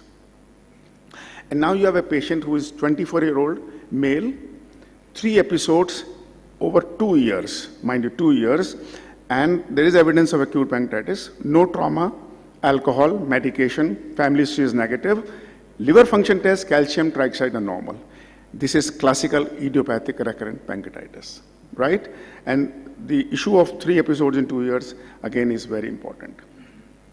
So what are supposedly common causes of idiopathic pancreatitis? Microliths, pancreas divisum, sphincter dysfunction, early chronic pancreatitis, occult tumors, and genetic polymorphism. Let's discuss them one by one. Microliths are nothing but small gallstones, so they are no different entity. Please understand that. This is nothing but a stone, which is just smaller in size. It is similar in pathophysiology to gallstones. 3 different terms are used interchangeably: microlithiasis, biliary sludge, and biliary crystals. They are different, although interrelated. So this is a classical cholesterol monohydrate crystal, which is seen on bile microscopy, which we used to do many years ago, but now we have stopped doing it for various reasons. This only tells us that the bile is supersaturated with cholesterol, and that cholesterol has crystallized. We assume, if there is a crystal, that there could be a stone in the gallbladder, right? We don't know, but we assume that. So what happens once there is crystallization, then there is nucleation, then that grows over time to form a stone. And this is the sludge, which is a echogenic layered thing in the gallbladder, seen on transabdominal ultrasound. And this contains sometimes maculates, but other times it is just some protein, some mucus, and other things. This is not equivalent to maculates. And this is the classical macrolith, which is stone seen on EUS, less than 3 millimeter in size. So abnormal LFT with a raised ALT has a very high sensitivity and specificity to diagnose or predict biliary pancreatitis, and simply because if you look at the pathophysiology, when the stone obstructs the ampulla of ureter, that's when your liver functions become abnormal, and because it obstructs the pancreatic duct as well, there is pancreatitis. Whether it is just because of increased pressure or it is the reflux of bile also, that we are not sure, but the pathophysiology says it is the obstruction, and that is why liver functions are abnormal. So if you look at the clinical variables, obviously older patients are likely to have stone rather than younger people. And if the disease duration is more than a year, it is very unlikely that you will have a patient with maculates. Simply because if there is bile supersaturation, if there is a stone, it is likely to grow over time and become a macrolith. And in this regard, a very important study published about 3 decades ago in gastroenterology showed that those patients who were supposed to have biliary maculates, they actually had crystals. 27 out of 33 developed overt gallstones during follow-up ultrasound after about 6 months or so, suggesting that if you have a patient with maculates, over a period of time, he will show up or she will show up with overt gallstones on transabdominal ultrasound as well. So this is what we used to do earlier. We have stopped doing it because EUS is now supposedly a much better technique to diagnose maculates. There is no assumption here. If you see a stone, there is a stone, right? And many studies have shown high sensitivity and specificity in diagnosing maculolithiasis. One caution is that you should actually see a stone rather than that starry sky appearance. Somebody will say, this is all maculates. That is not. You have to see a stone. And sometimes, for example, you're lucky, you can see the stone moving here, actually, right? So you should see a stone on EUS. EUS is the best technique to diagnose it. The problem with the issue of cholecystectomy in those where we feel it is likely to be maculate is that many times it is not. So in a study of 75 patients, we found 20 of them were positive for bile crystals. But 10 of 20 developed recurrent pancreatitis and later chronic pancreatitis even after cholecystectomy and sphincterotomy, which suggested to us that these crystals were actually a red herring rather than actually causing pancreatitis. So this is a very important study from Mayo Clinic, retrospective analysis of 239 patients. So they divide their patients to 4 groups. Those who had raised ALT and ultrasound was positive for stone. Those raised ALT, but ultrasound was normal. Ultrasound showing stones, but ALT is normal, and neither was positive. And if you look at the recurrence of pancreatitis after cholecystectomy, it was lowest in those who had raised ALT, even though there was no stone ultrasound. So, and if you have no raised ALT but ultrasound showing stones, you still had a quarter of patients having recurrence, similar to the other series, right? So suppose you have a patient with alcoholism and stone. Often resident will ask, what is it that is causing pancreatitis? Both can do that. So if you find the ALT is raised, which normalizes, it is likely to be stone rather than alcohol. You can obviously advise him to continue alcohol. So with regard to the evidence, older study showed very high prevalence of maculates in idiopathic pancreatitis, but the newer studies showed that it varies from 6 to 13%, and now a latest series from US of 200 patients showed only 10% having MICE because this study employed EUS rather than bile macroscopy. So in the absence of abnormal LFT and or presence of MICE on EUS, I don't think we should advise empiric cholecystectomy. That should be stopped because itself has a lot of complications. Coming to divisum, I mean, obviously this is best diagnosed on ERCP, but MRCP is a closely sensitive and specific investigation.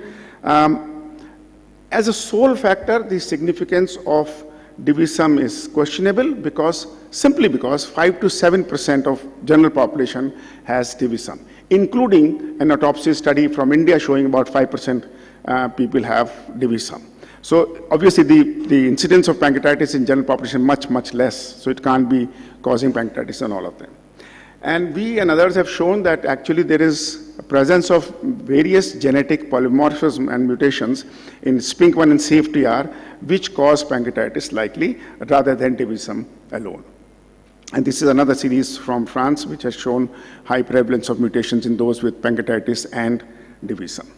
So it probably acts as a cofactor, and the question that is often asked, should we do sphincterotomy, minor papillary sphincterotomy or not? My answer is yes, because it is just like any other patient with chronic pancreatitis where you find that the duct is getting dilated, there's recurrent pancreatitis, you go to a sphincterotomy, place a stent, same thing you do with divisum. The only difference is instead of major papilla, you go through minor papilla. Doesn't really mean that divisum itself is causing pancreatitis. And there is a RCT ongoing in US, SHARP trial, which might throw further light on this issue. SO dysfunction, which is type 1, 2, 3. Actually, the episode trial showed type 2, type 3 doesn't exist, and so is the case most likely with type 2. So I don't think we should consider that as one of the possibilities. In a study, RCT actually, 89 patients were randomized after SOM to either a biliary sphincterotomy or a dual sphincterotomy, and both group had 50% chances of recurrence and 71% recurrence in those who had a relapse, meaning thereby that either single or dual sphincterotomy doesn't really help these patients with recurrent pancreatitis. So pancreatic SOD actually does not exist. It was a disease which was manufactured in one institution in the US. How about early chronic pancreatitis? And this is important. So it is the early chronic pancreatitis which presents as recurrent acute pancreatitis. It's very common, and you can make the diagnosis on MRCP and EUS, which shows you ductal and parenchymal changes. So this is the normal looking pancreatic duct, and you find subtle changes of chronicity on MRCP or ERCP in the main duct, and you find subtle changes in the parenchyma on EUS. So if you do EUS, which is, I think, very, very important test in these patients, you can find changes of chronicity. But mind you, the changes should not be just hyperechoic foci or strands. You can actually see the duct very well. You can see hyperechoic walls of the duct. Sometimes you see the duct is dilated. Sometimes you see very soft stones inside the duct. For example, in this particular patient, we could see these non-calcified stones. These are protein plugs, and they later on calcify and picked up on CT scan. So if you do careful EUS, you can see changes of chronicity on EUS. And this is how the disease progressive from acute to recurrent acute to chronic pancreatitis.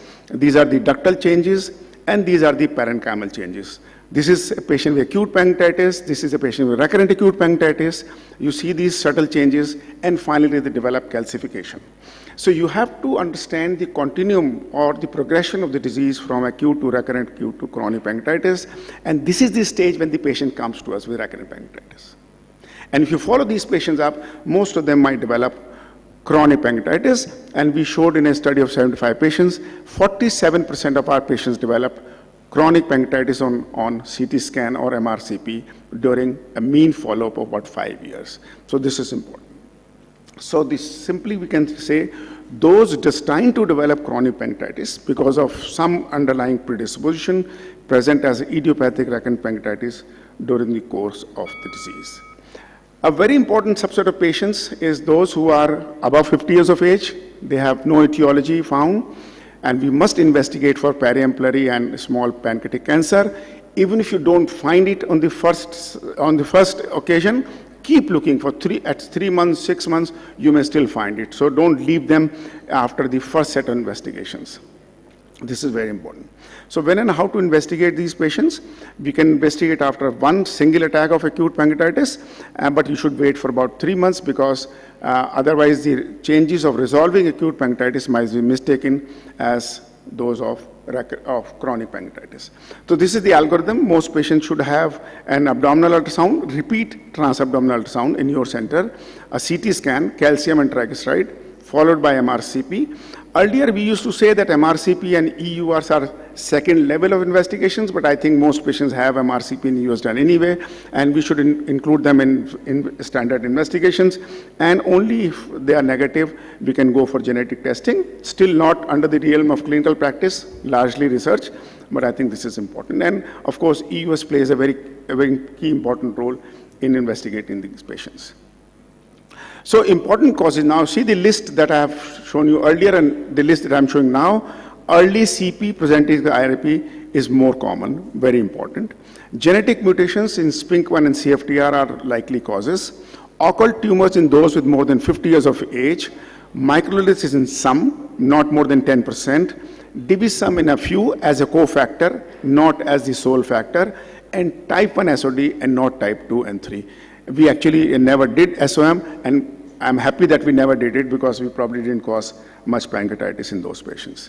So this is the algorithm you follow.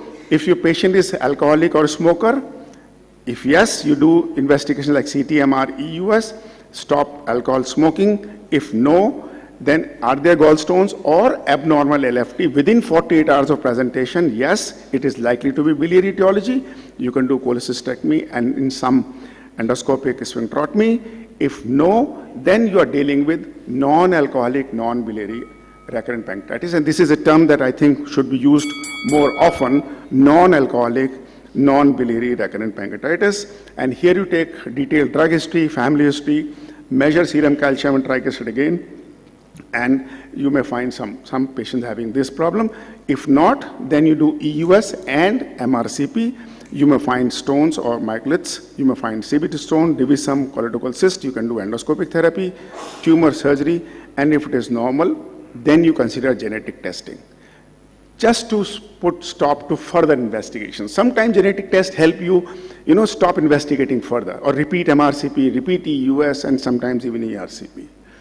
So in summary, ladies and gentlemen, recurrent acute pancreatitis is a common problem. Early chronic pancreatitis usually presents as recurrent acute pancreatitis. Microlith is not a significant cause of pancreatitis in these patients. We must rule out occult tumor in those above 50 years of age. Pancreas divisum is probably a cofactor in these patients. Autoimmune pancreatitis I didn't discuss, but is not a cause of recurrent pancreatitis. It is a painless disease. It's a disease of elderly. It presents with mass-forming pancreatitis and often confused with pancreatic cancer, and does not present with recurrent pancreatitis in young patients. And EUS and MRCP are important investigations for workup of these patients. And genetic testing may be done in some patients. I'd like to invite you to this conference on 15, 16, 17 September to learn more about pancreas and its disease. Thank you very much for kind attention. Happy to take questions. Thank you, Dr. Pramod, for an excellent talk. The house is open for questions. So, Dr. Pramod, excellent talk, and thanks for debunking many myths. But genetic testing, does it really help? Because I think even more than pancreas divisum, it is present, those mutations are present in a lot of healthy people, and somehow it seems we are overemphasizing their importance. And secondly, we can't do anything. Pancreas divisum, at least, whatever, when we believed it worked, we could do something. In this, we can't even do anything. Right. So I completely agree with you, first of all. Number two is that one place where it might help is that if you have SPINK1 mutation, I know it's likely to be chronic, and I can stop further investigation, because these patients are often subjected to multiple investigations many times over, and also sometimes trials of steroids. Second, now that CFTR modulators and some drugs are coming up, in future, 10 years down the line, 20 years down the line, we may have a scenario where you have a drug which can correct those mutations. For SPINK1 and PRSS1 also, there is a trial ongoing on camostrate mesylate, which is a trypsin inhibitor in US, not too far advanced, but preliminary stages, where it might help. So you may have in future some therapies directed at those mutations, but I agree with you, as of today, no. And that's why I said it is still under the realm of research rather than clinical practice. Thank you. Dr. Pramod, one question about the basic definition. Now you're saying you want to diagnose IRAP in the absence of chronic pancreatitis, but what is it that recurrent acute pancreatitis is a clinical syndrome. The chronic pancreatitis is a structural changes. So you can accept that alcohol can cause recurrent acute pancreatitis. You're not excluding chronicity there because anyway all of them have some changes. But if somebody has recurrent acute pancreatitis and happens to have pancreatic calcification seen, does it change the approach to diagnosis and management? So I think we have to understand how disease progresses and when does the patient come to you. So first of all, patient may come to you at a stage where you don't find ductal dilatation and calcification on imaging, and he has had 3, 4, 5, 6 episodes of pancreatitis. You call that idiopathic recurrent acute pancreatitis. The same patient goes to Dr. Nijavan 2 years down the line. Now on CT scan, he finds a calcification and ductal dilatation. He says it is chronic pancreatitis. Both of you are correct. So the question is, when does the patient come to you? How the disease progresses, that's more important to understand. So my point is that the presence of any chronic changes doesn't really change the recurrent acute presentation. So the nomenclature would change to say this is a patient with chronic pancreatitis with acute exacerbation. So that's the term which is now being defined. Yeah. I just wanted a clarification on the point about raised ALT in the first 24 hours in a patient with acute pancreatitis. You showed data that if it is a recurrent acute pancreatitis, it is justified to presume this is biliary. What would be the approach for the first episode of acute? Same. It is same. First episode, you find ALT is 200, and within 48 hours comes down to 40, it is biliary. Even if ultrasound is normal? Oh yes, absolutely. Excellent talk, Pramod, as usual. There's a question actually, you mentioned microlithiasis, crystals and sludge. Now, a patient on the 3rd day of acute pancreatitis, ultrasound shows sludge. What to do in that patient? Should we give UDCA to such patient? Because it is too early to form sludge in acute pancreatitis in first 3 days. And if there are smaller stones, microlithiasis, patient doesn't agree for surgery, then is there a role of UDCA? So, just follow this patient up, do a repeat ultrasound, you find the sludge disappears in majority. Because sludge actually forms temporarily in many of these patients because they are fasting. So don't place too much emphasis on that. Just follow up, do a repeat ultrasound. If it is gone, it is gone. If it persists, then you are justified in doing cholecystectomy, but UDCA probably won't help. And what about microlithiasis, those patients who actually don't agree for surgery? You can do sphincterotomy, you can do UDCA, I mean, either of the two. Those who don't agree, don't agree. Randir is preventing me to ask questions. Organizers are the last ones. So, Pramod, my question is that you get a child of 10 years age. He has got 2 attacks. You know that it is going to be chronic. You know, I have never seen a patient who is presenting before the age of 20 years having a preventable cause of pancreatitis, very rare. What are your views about it? I agree with this. So what is the trigger? We don't know. Short answer. Pramod, I have a practical question. Sir. Now, you see, acute pancreatitis, you can have a gallbladder sludge and it disappears. Now, Sandeep thinks the gallbladder sludge can be cause of the microlithiasis. Now, I remember some studies from Glasgow, particularly from Imri's groups, where he has followed up these patients who didn't have any gallstone and who had presented with idiopathic recurrent pancreatitis, and over 5 years, 36% of them had gallstone later on. Right. That is a study published in a longitudinal cohort study. First question, do you have, because you have a lot of patients of pancreatitis, idiopathic, do you have a follow-up, longitudinal cohort follow-up study to find out whether they have developed gallstone later on or not? Number one question.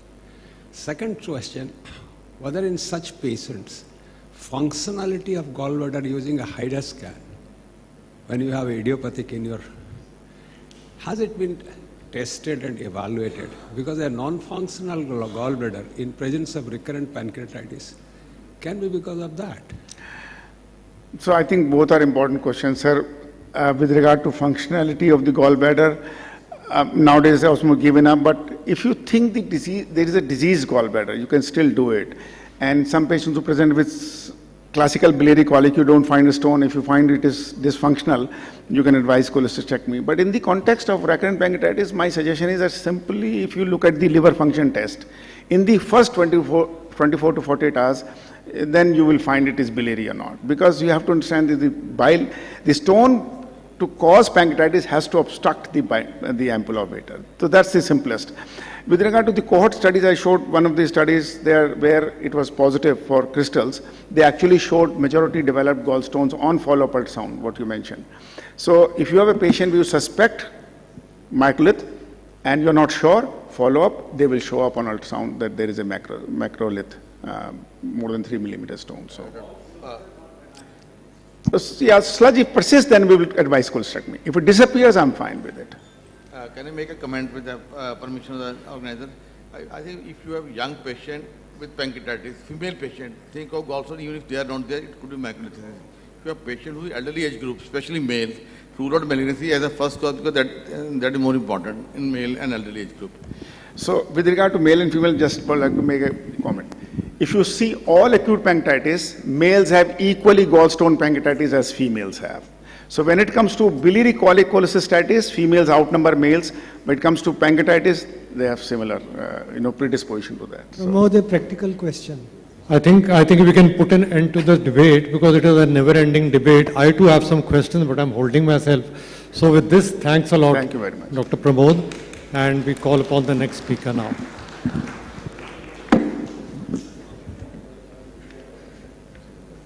For our next talk, Dr. Vikas Singla, Senior Director, M.I.C.E. The talk is on EUS guided coil and glue. Welcome, sir.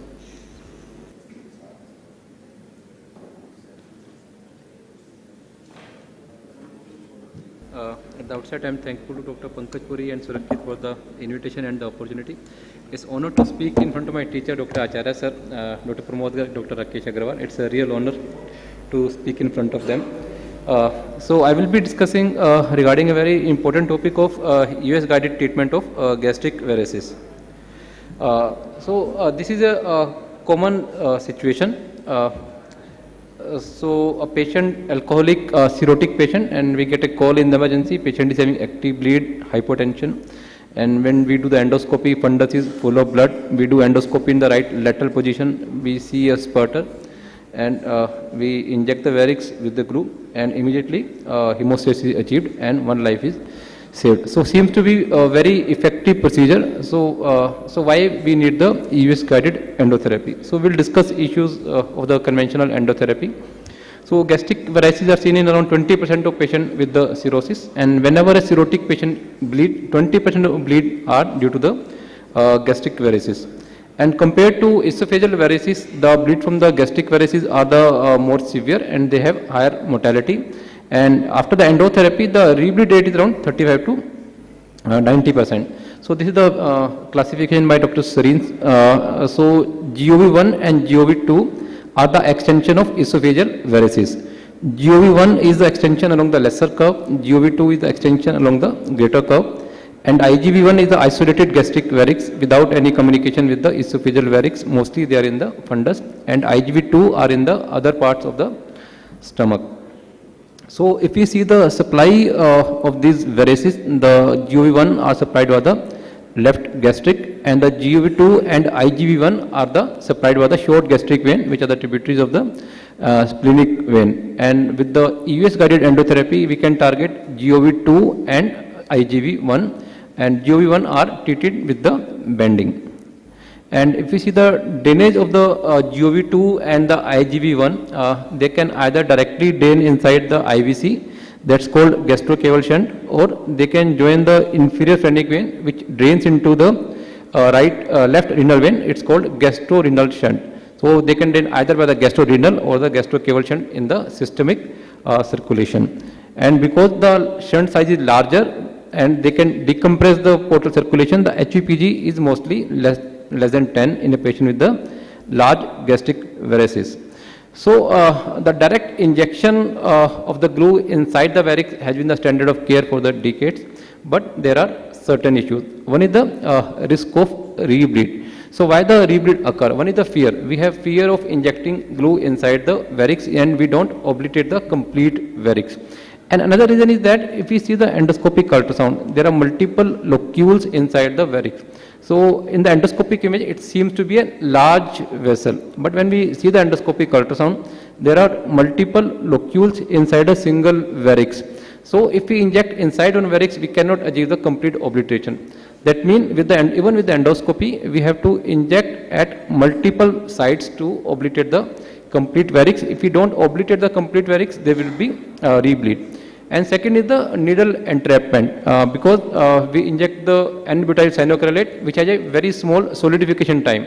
So the glue may freeze inside the needle, so there may be needle entrapment and needle may be difficult to remove, and then there can be embolic complication. So how to handle these? So this is a beautiful article by Sohendra's group. So it deals how we should inject direct glue inside the varix with the standard endoscope without the endoscopic ultrasound. So say they try to deal the issues. First is the needle entrapment. So what they did, they mixed N-butyl cyanocrylate. The glue we use in our endoscopy room, mostly it's a N-butyl cyanocrylate. It has a very short solidification time. So once we mix it with the lipoidol, the time of polymerization increases. So it will prevent the entrapment of the needle. And second, how to prevent the embolization. So the trick is you inject in the aliquot of only 1 ml. So each site inject only 1 ml, never inject more than 1 ml during injection. That can lead to the embolization. And second is the after the injection only inject 0.8 ml of distilled water. That's a dead space of the needle. If we inject more than 0.8 ml of the saline or the dextrose, that can lead to the increased volume inside the varix and that can promote the embolization. And the injection should be intravaricial, not the intramucosal. So don't inject until unless we get the feeling of giveaway. So once we have the feel of giveaway, it means that needle has inside the varix. It's not an intramucosal, it's an intravaricial injection. So there will be no mucosal ulceration formation, no delayed bleeding. And I think this part is very important. Probe each part of the varix. When we are doing endotherapy with the conventional endoscopy, try to probe each part of the varix. There will be solidification of the varix. Until unless there is solidification of the whole varix, don't abandon the procedure. Try to obliterate the whole part of the varix, and the authors repeated endoscopy after the 4 days. So we can see they could achieve the excellent results. 131 patient, all the patient had bleed in the past. 63 patient had an active bleed during the same admission. And after the endotherapy, hemostasis could be achieved on all the 63 patients. No early rebleed within 1 month. Late rebleed occur in only 7% of patients and after a mean interval of 16 months. And there was no clinical evidence of embolization in these patients. And rebleeding free rate was at 5 years, 82%. So with the conventional endoscopy, they could achieve excellent results, but by following a particular regime. But the results could not be replicated by other centers. A study from China showed that out of 753 patients, hemostasis could be achieved in 90%. 2-year bleeding was high, 30%. Adverse event, 7%. And the few patients had a embolization, and 1 patient had a fatal embolization. And 1 patient had a bleed after the extrusion of glue cast. And so it indicates that there can be issues with the conventional technique. Another study, 140 patient, 6 patient had a embolization. In all these patients, N-butyl cyanocrylate was used and mixed with the lipoidal. And the patient who had a embolization, they required a high amount of glue. So when the authors injected more amount of glue, there was higher risk of embolization, and there was no mortality in the study. So it shows that with the conventional technique, there is a risk of rebleeding and there can be risk of embolization. And so what is the role of endoscopic ultrasound? So it's twofold. So one is that with the endoscopic ultrasound, we can confirm that there is complete obliteration of the varix, and this can prevent the rebleeding. And second, we can prevent the embolic complication. So with the endoscopic ultrasound, we can reduce the amount of glue. So first is the confirmation of obliteration of varix, and second, reducing the amount of glue. So first is regarding the obliteration. So with the endoscopic ultrasound, we can see the varix, we can see the lumen, and we can apply the Doppler. So once we inject the glue inside the varix, either by the conventional technique or by the US guided technique, we can confirm there is a obliteration of the flow inside the varix. That will confirm that there is no residual varix, and this will reduce the risk of bleeding. So this is a study by Lee et al. They had two groups, 111 patients. All the patients underwent standard technique, gastroscope guided injection into the varix. 54 patients, they underwent follow-up with the endoscopic ultrasound. If EUS shows flow in the varix, the patient received another injection of glue inside the varix, but that was a standard gastroscope guided injection. EUS was just done to confirm the obliteration, not for the guided injection, just to confirm the obliteration. And 47 patients, they underwent the standard technique, and they the glue was injected on demand. Whenever they have bleed, they received another glue, and the EUS was repeated every 2 weeks in the first arm till the obliteration of varix. And we can see that with the, when we confirm the EUS guided obliteration of varix, the bleeding rate is only in 18% as compared to the conventional technique. So if we confirm the obliteration of the varix with the EUS guided technique, we can reduce the risk of rebleed. And another is the role of EUS in preventing the embolization. The study has shown that when we inject more amount of glue, there is higher risk of embolization. So can we reduce the amount of glue required with the EUS guided technique? So there are two techniques. Either we can target the efferent. The efferent size is smaller. This is the varix and this is the efferent. So if we target the efferent has a smaller size as compared to the total varix. So the amount of glue can be reduced. And second is we can use the coil.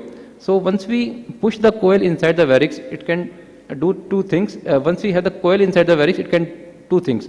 So one is it will reduce the space of the varix. So we will require the lesser amount of glue inside the varix. And second, coil will act as a scaffold, and the glue will get stuck to the coil, and it can prevent the embolization.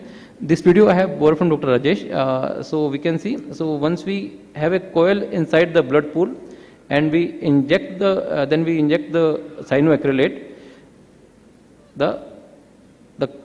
this glue will get attached to the coil, and the coil is acting as a scaffold. So theoretically it can prevent the embolization because the glue is getting stuck to the coil. And second, it's reducing the amount of glue also by the space occupying action. So in the US guided endotherapy, we can either target the whole varix or either we can target the afferent vessel. So afferent are mostly the branches from the splenic vein. They are the short gastric vein. So if we inject the direct varix, it will require the more amount of glue as compared to afferent, which will require the lesser amount of glue. We can inject either coil or the cyanoacrylate or the thrombin or the various combination we can use. This is how we inject the glue inside the varix. We can see a large IgV1 in the fundus. So we do the endoscopic ultrasound, then we fill the lumen with the water, and now we can see it's a third layer. So we can confuse between the varix and the collateral. So we can see this anechoic structure is in the third layer. This is the first layer, mucosa. Second layer is the muscularis mucosa, and this is the submucosa. So this is inside the third layer. It's inside the gastric wall. So this is the varix. This should be targeted. Others are the collaterals. This is the collateral. This should not be targeted. This is outside the gastric wall. So the bleeding will occur from this side. This wall gets weak, and the bleeding from occur this side. So we have to target this area. So this varix can be punctured with the 19G needle, and to the needle we can either inject glue alone or we can inject coil with the glue. Here we are injecting only the glue inside the varix, and we can confirm there is a obliteration of all the submucosal channels. So we can see there is obliteration of all the submucosal areas. And another technique is the US guided coiling and glue. This again I have borrowed from Dr. Rajesh. Again, large gastric varix, and you can see the flow in the gastric varix. This is a fluid inside the lumen, third layer varix.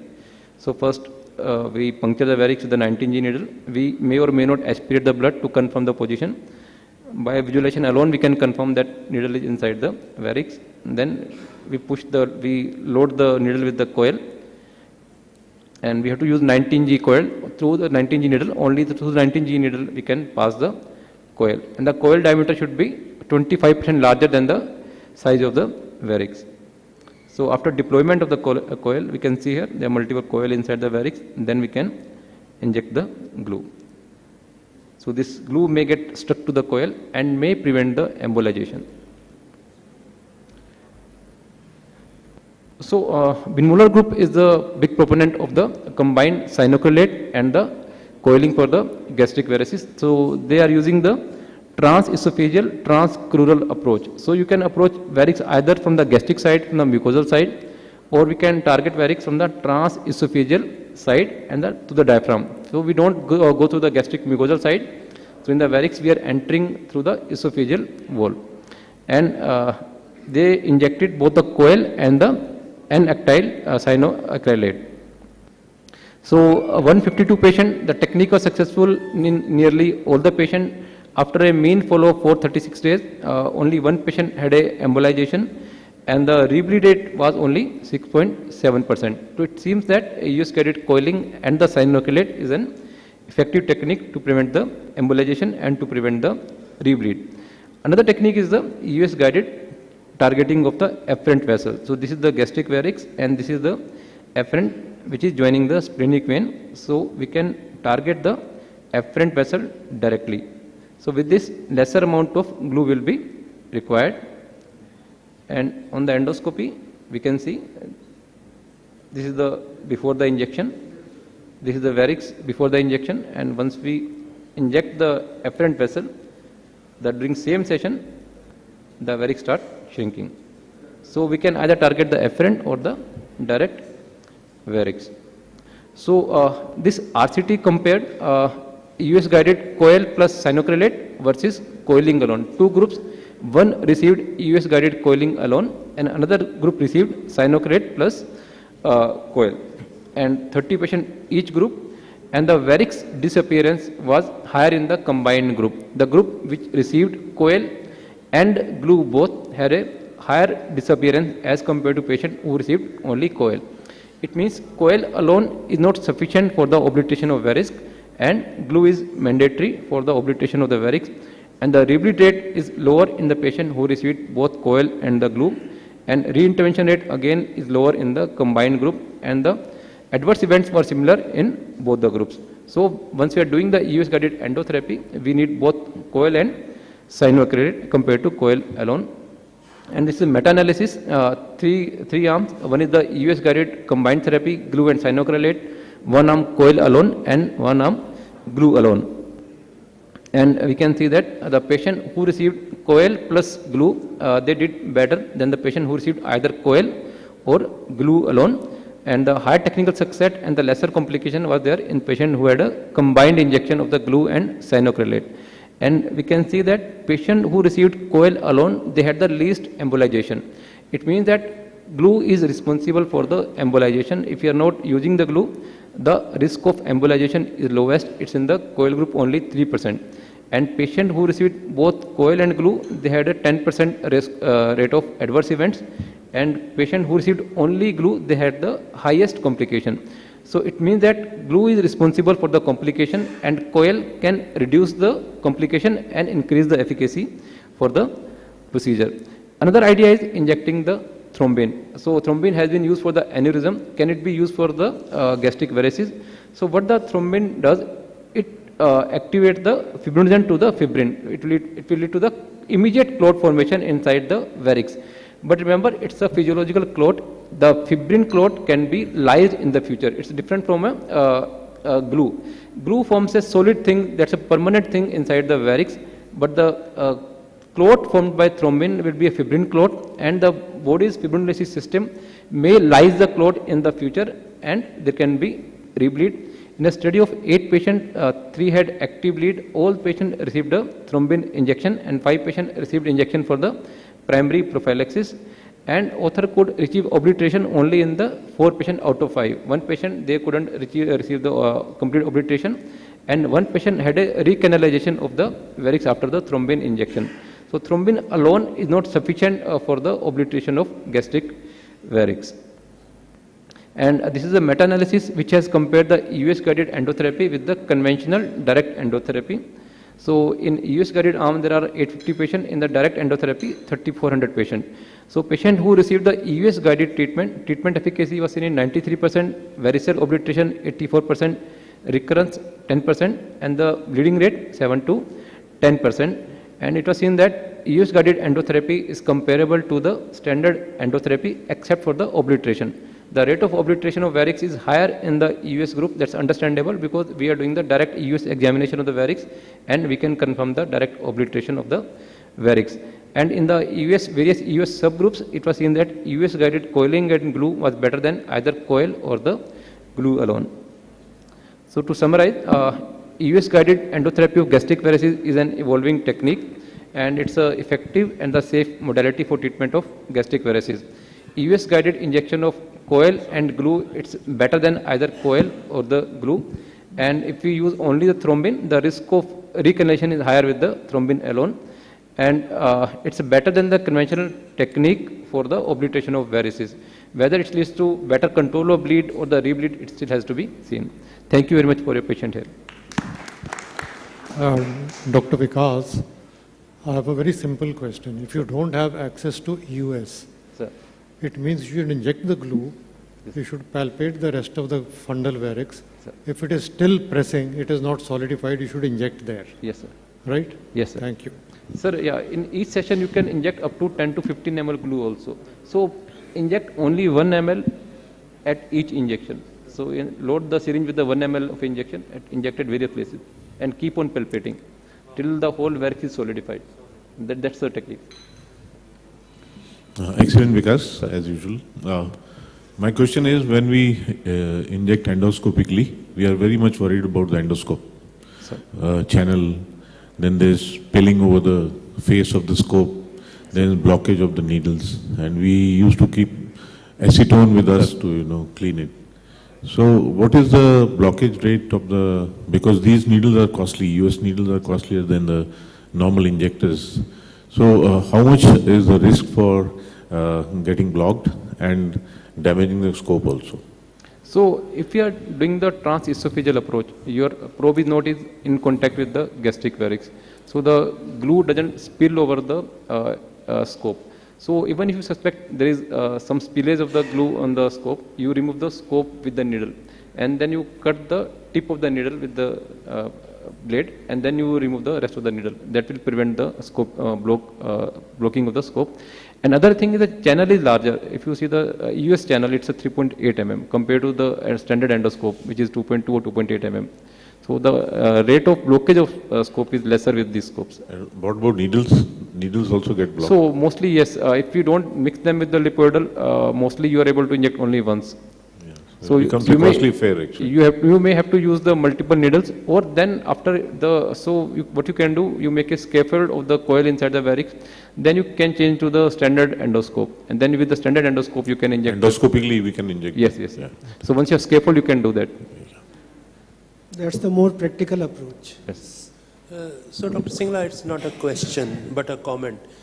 This issue of if you inject smaller volume, the risk of embolization is small. Sir. Is basically based on observational studies where they found that those who had embolization, a larger volume had been injected. Sir. To me, there is a big fallacy in that. Sir. A larger volume was injected because the varices were larger. Sir. And the increased risk was not because of a larger volume injected, but because varices were larger. And to me, it appears that if in a large varix, if you were to inject a small volume, the outgoing vessel is also going to be larger in diameter, and there is an increased risk of embolization. So I really don't know whether we have good evidence to say that larger volume leads to greater risk of embolization. Yeah. I really don't know, but so I basically ask this because maybe somebody else can educate me. Sir, even when the varix is larger, when we do the endoscopic ultrasound, there are multiple locules inside the varix. It's not a single large varix with a large capacity. So even if you calculate the volume of varix, it's a 5 or 6 ml, you will have a multiple locule in the varix, each with the capacity of around 1 ml. So I think if you are injecting at different site, targeting each locule at each time, so maybe 1 ml may be sufficient.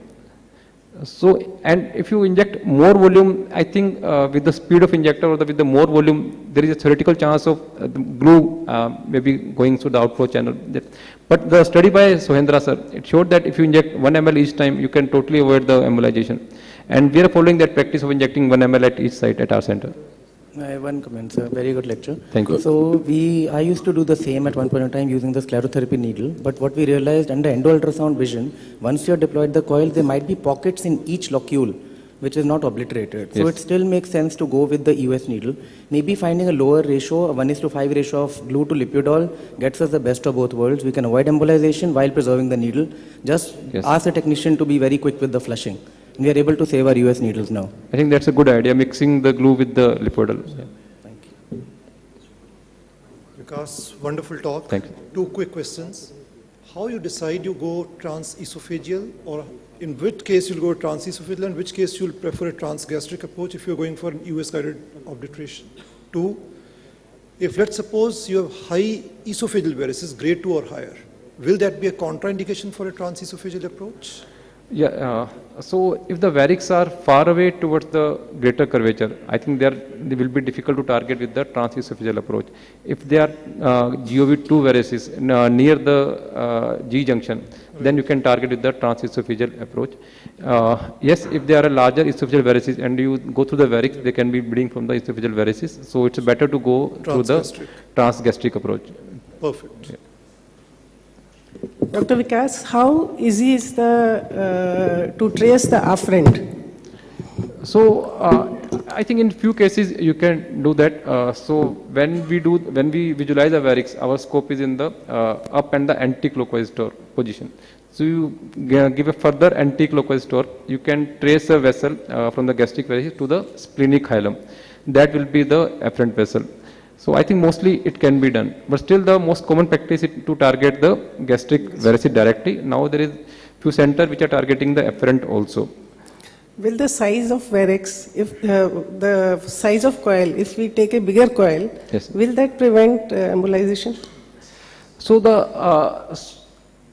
size of the coil should be 25% higher than the locule size. If you have locule of 10 mm, the coil should be around 12 mm. So I think the larger the coil, larger the glue will be entrapped inside the coil. That may theoretically prevent so theoretically biggest size coil. Yeah, you have to use a larger coil actually. Larger That's the recommendation. Vikas, one last question. Here. Sir. How to prevent the embolization of the coil? That too happens. Yeah, I think if the coil embolization, that should not be a big issue actually. Because it's a wire only. Coil is forming a loop, it's a wired loop. So even if it embolizes, as compared to the glue embolization, that's not a big deal. And second, we are using the larger coil as compared to the locule size. That's unlikely to embolize. Then what you can do, you can go, there are septa in the varix actually. Half of the coil you deploy on one side, then you pull the needle back across the septa and push the coil across the septa. So you have a dumbbell shaped coil half across the septa. That technique can be used. Right. Thank you. Thank you, Dr. Vikas. I think we can now move on to the next lecture. Thank you, sir.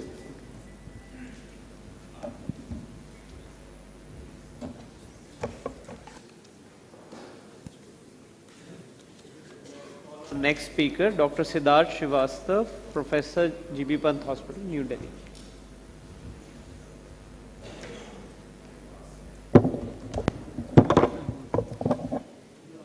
Good morning, everyone. At the outset, I would like to thank the organizers, Pankaj Puri sir and the team, Acharya sir, to invite me and provide me an opportunity to talk with this August gathering. Talking in front of your teachers is always an uphill task. I will try to be on target as much as possible. So we will be discussing about the cystic pancreatic lesions and how the role of EUS is. Why we are interested in this cystic pancreatic lesions? Because as the longevity has increased, with the routine use of CT and MRI, the incidental findings of cystic lesion is going high. If you look at prevalence on CT, it's up to 2.5 to 3%, and if you look at MR, it goes up to 45%. So for cystic lesions, if you are following them up, if it is less than 2 centimeters or so, MRI is the preferred method to follow up. But CT is required when chronic pancreatitis is suspected, malignant transformation is seen in one of the cystic lesions, and if it is a post-operative occurrence. In all the modalities, whether you are using CT or MRI, EUS is an important adjunct because it can give you clearly what type of cystic lesion we are dealing with. Before we go into further things, simple classification which was published way back in 2005, and I think it is the most important one is still. The most common is the pseudocyst, which we all know. Then we'll have to look at the common cystic pancreatic neoplasm, which are serous cystadenoma, MCN, and IPMN. Rest all are relatively rare, especially the SPEN, solid pseudopapillary tumor, acinar cyst adenocarcinomas, lymphangiomas, hemangiomas, and so on and so forth. Solid lesions which have cystic degeneration, especially the malignant ones, the pancreatic cancer, the metastatics, the cystic islet tumors, these all can present with cystic tumor with cystic degeneration. And then the true epithelial cysts, if there are multiple, it is almost always associated with von Hippel-Lindau disease. These are the true epithelial cysts. This classification is very important because once we want to delineate what will be the diagnosis of a cystic lesion, we have to classify into two distinct subgroups. One is the unilocular and the other one which is a multilocular. Unilocular cyst is either true epithelial cyst or possibly a pseudocyst. We will discuss about other parts also. Then multilocular cysts are usually either the serous variety or the mucinous varieties, and then also come with the cystic degeneration of a solid tumor which have cysts with a solid components. This I have borrowed from my radiology colleagues. This shows that if you have a unilocular cyst with a history of pancreatitis, remember that if cystic lesion is there, history of pancreatitis is there, then possibly we are dealing with the pseudocyst. The problem arises when there is no history of the pancreatitis, then all the issue comes over. If there is a history of pancreatitis, most of the time it is a pseudocyst. Suppose it is in the absence of the acute pancreatitis, then we have to look at whether it's a microcystic or macrocystic. Microcystic without a PD communication is usually a serous cystadenoma. With PD communication, it is usually a side branch IPMN. Macrocystic is most of the time mucinous cystadenomas. Now let's deal them one by one. Unilocular cyst, most of the time we are dealing with the pseudocyst. Occasionally IPMN can also be a unilocular. Big serous cystadenoma with the unilocular cyst can also be there. But if there are multiple, usually it is a pseudocyst or with a von Hippel-Lindau disease. Pseudocyst is generally symptomatic, which does not mean that it has to be symptomatic at all times, but at some time in the course of the disease, they are usually symptomatic. This is always preceded by history of pancreatitis. You can have the associated features of the acute or chronic pancreatitis, as the case may be, with the CT and MR findings. Important is to look at the communication with the pancreatic duct. If it is a wide neck communication, usually it is a pseudocyst. If it's a narrow neck communication, usually it is an IPMN. Important thing is that usually mural nodules are absent in both the cases. This is a typical picture of a pseudocyst, and if I look at this one, this is a video which is showing a pseudocyst with a very thin wall, very close approximation to the stomach, and this gives us a window to drain the pseudocyst also. This is multiple cysts seen in the head of the pancreas. If you can see, these are the true epithelial cysts, and this patient usually is basically is of a von Hippel-Lindau disease. And recently we did a EUS. You can see this is pancreas is studded with cysts as well as the kidney. If both the things are studded with the cyst, most of the time it's a epithelial cyst, the true epithelial ones, and most of the time we are dealing with the von Hippel-Lindau disease. Now let's go to the microcystic lesions. Prototype is serous cystadenoma. It's a benign tumor. Most usually demonstrate polycystic or microcystic pattern, which is called as a honeycombing. They are usually a collection of multiple cysts, usually more than 6. Range can range to any amount, but usually they are 1 to 2 centimeters in size. The characteristic is a central scar. It can be macro as well as oligocystic. This is a typical picture of serous adenoma, showing a typical honeycombing, very, very small cysts are seen here. You can also have a macrocystic variant. You can see these cysts which are pretty larger in size as compared to the normal one. If we look at the macrocystic lesions, then most important is MCN, which is a mucinous cystic neoplasm, and IPMN. If there is a communication with the MPD, then it is IPMN. If there is no communication, then usually it is MCN. Mucinous neoplasms can be cyst adenomas or cyst adenocarcinoma. They can have internal hemorrhage or debris. They can have calcification in the periphery, which is usually a predictive of malignancy. Most important site still is body and tail, found usually incidentally, but they have a very high potential of malignancy. We will be discussing later on. The basic differentiation is to differentiate a cystic lesion to mucinous and non-mucinous type, because mucinous usually has a very high malignant potential.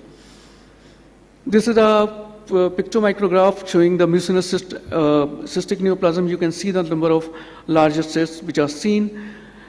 This is one of our patients which is having multiple cysts, but I would like to show you this video. If you can see that the septa are pretty large. And in the retrospect, we realized that there are, if you can see, these are small, these actually are daughter cysts. And in the first instance, we did put in a needle, and to our surprise, we found a hooklet, and then it was defined as hydatid cyst. Till now, we have about 5 cases of the pancreatic hydatid cyst, where hydatid is located only in the pancreas. It is not found anywhere else. And except for the first one, we have not put in a needle. They underwent surgical management. So second one is the IPMN. IPMN, you can see there are multiple areas of cystic lesions which are communicating with the MPD, and this is typical of a classic of an IPMN. You can see this is a hugely dilated pancreatic duct from the beginning, and this is IPMN. Why we are worried about the IPMN? Because of these warning signs. If these warning signs are present, you should be on guard. Most important of them is presence of a jaundice. If patient is symptomatic with jaundice, most of the time this IPMN has possibly gone into a malignant transformation, and we need to handle that. If there is a mural nodule which is more than 5 millimeter in size, there is a solid component or a positive cytology. If MPD, we are talking now of a main duct IPMN, and if whole of the MPD measures more than 10 millimeter, then we should be on the guard that it is not the benign one. We are possibly dealing with something more sinister. Cyst growth rate is more than 5 millimeter per year, and cyst size per se is more than 4 centimeter is another big important factor to think over, that possibly we are dealing with malignant IPMN rather than the non-malignant one. Elevated serum markers is always a important factor. Now look at the cyst with a solid component. It can be both unilocular as well as multilocular. Then they are most of the time pancreatic neoplasm with cystic degeneration. It can be of any form. It can be of a true adenocarcinoma or metastasis, or per se MCN or IPMN. These can all have solid component within their presence of solid component usually signifies that now there is a malignant transformation and requires a surgical management where we are possibly out. This was a young girl, a young lady who was having a lot of solid component with few cystic component. This is almost synonymous with the ISPEN. ISPEN is one of the things which is present in usually young women. This is a recent case. We had a young girl who presented with a lump abdomen for almost 4 years and a recent worsening with the pain. A CT revealed a big mass. Pancreas separately could hardly be identified, but possibly it was arising from the head of the pancreas. She underwent an EUS, and you could see that peripheral pancreas is relatively preserved, but rest of it also almost, there are multiple components of the cystic variety as well as solid component. It turned out to be an SPIN, and finally she underwent surgical management. So another is many of the metastases do present with a cystic degeneration where there is a solid component.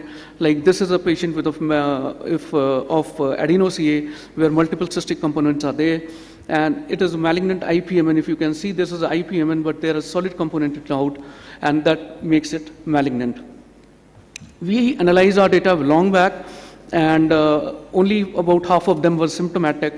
Most were located in head region. Most common still was serous cyst adenoma. Till that time, we had 2 patients with hydrated cysts. Now we have 5, and all of these hydrated have now underwent surgical resection, and surgical correlation was good. The other important thing when we are dealing with the cystic lesion is acquiring cyst sample, because cyst morphology alone cannot define the malignant potential, and acquiring cyst sample is important, especially to look for 3-4 important things: CEA, amylase, and glucose. These are the 3 most important things, and rest can be as an adjunct. If you are able to puncture, then increase accuracy. We can use a cytology brush, but yield is not very good. Technical failure rate is also quite high. The basic distinction is between mucinous and non-mucinous, because mucinous is malignant, non-mucinous is non-malignant.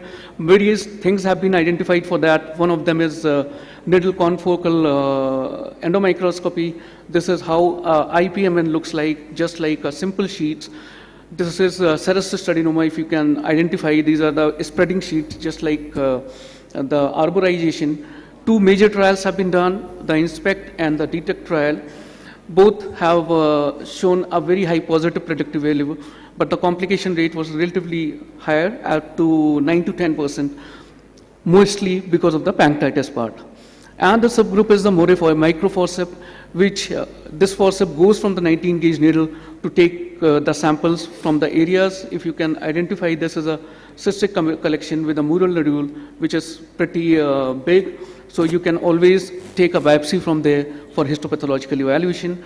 No recommendation yet is made for this, but it increases the tissue yield.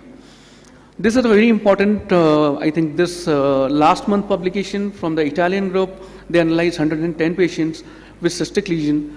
Here the gold standard was taken as a surgical resection, and they did what is called as a combined fluid biomarkers. They took CEA, glucose, amylase. They looked at the US finding of H-flow. H-flow is showing the vascularity in the septa. It is classified into hyper or hypovascular. And the combo technique where the above 2 were combined. These are the pictures of, if you look at these septal areas, if they are hypervascular, usually it is serous cystic neoplasm. If NET is there, usually septas are not very vascular. Similarly, on H-flow, IPMN usually is not really gives any vascular signals, so is MCN, and they found that if you include both fluid biomarkers and H-flow technique, your sensitivity, specificity, positive predictive value all go really high.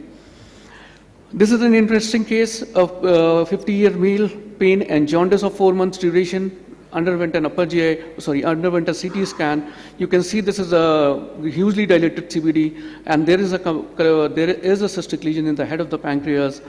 We went with an EUS and found that this was a cystic lesion.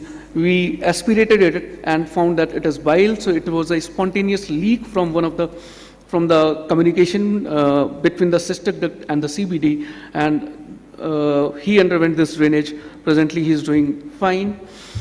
So to summarize, increasingly PCN are detected because of the longevity and more use of non-invasive tests. US provides a high resolution images and helpful in morphological diagnosis. Fluid analysis, especially CEA, amylase and glucose, are useful in differentiation. H-flow is a newer technique, needs further validation, and decohesion or newer technique are on horizon. No recommendation yet has been made for these newer techniques. Thank you. Thank you. Thank you, Dr. Siddharth. Any questions, please?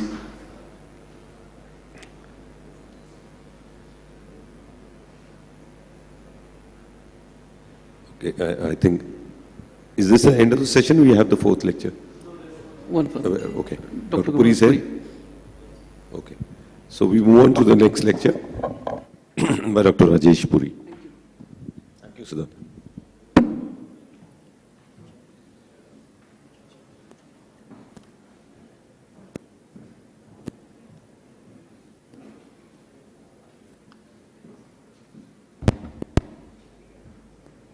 Good afternoon, everyone. Would like to thank Dr. Acharya sir and Dr. Pankaj Puri for giving this opportunity. And as the role of EUS in liver disease, what is the future, where do we stand? A word from Dr. Acharya will be highly encouraging. So the integration of endoscopy within the practice of hepatology is called as endohepatology. And if you look at in the last 1 decade, before 2010, we all do endohepatology as diagnosing the esophageal varices, diagnosing the portal hypertensive gastropathy, or knowing about the fundal varices and doing the endoscopic treatment by band ligation and glue. But in the last 1 decade, there is a paradigm shift, and there is a bigger role of endoscopic ultrasound in the management of liver disease. If you look at the timeline, the conventional traditional approach, either an endoscopic glue or band ligation or the liver biopsy, they are more than 5 decades old. But endoscopic ultrasound, a paradigm shift happened in the last 1 decade. So I think EUS is still in the infancy while the traditional has matured. So we can't compare apple and the orange, but I just want to say that these are complementary to each other, they are not competitive.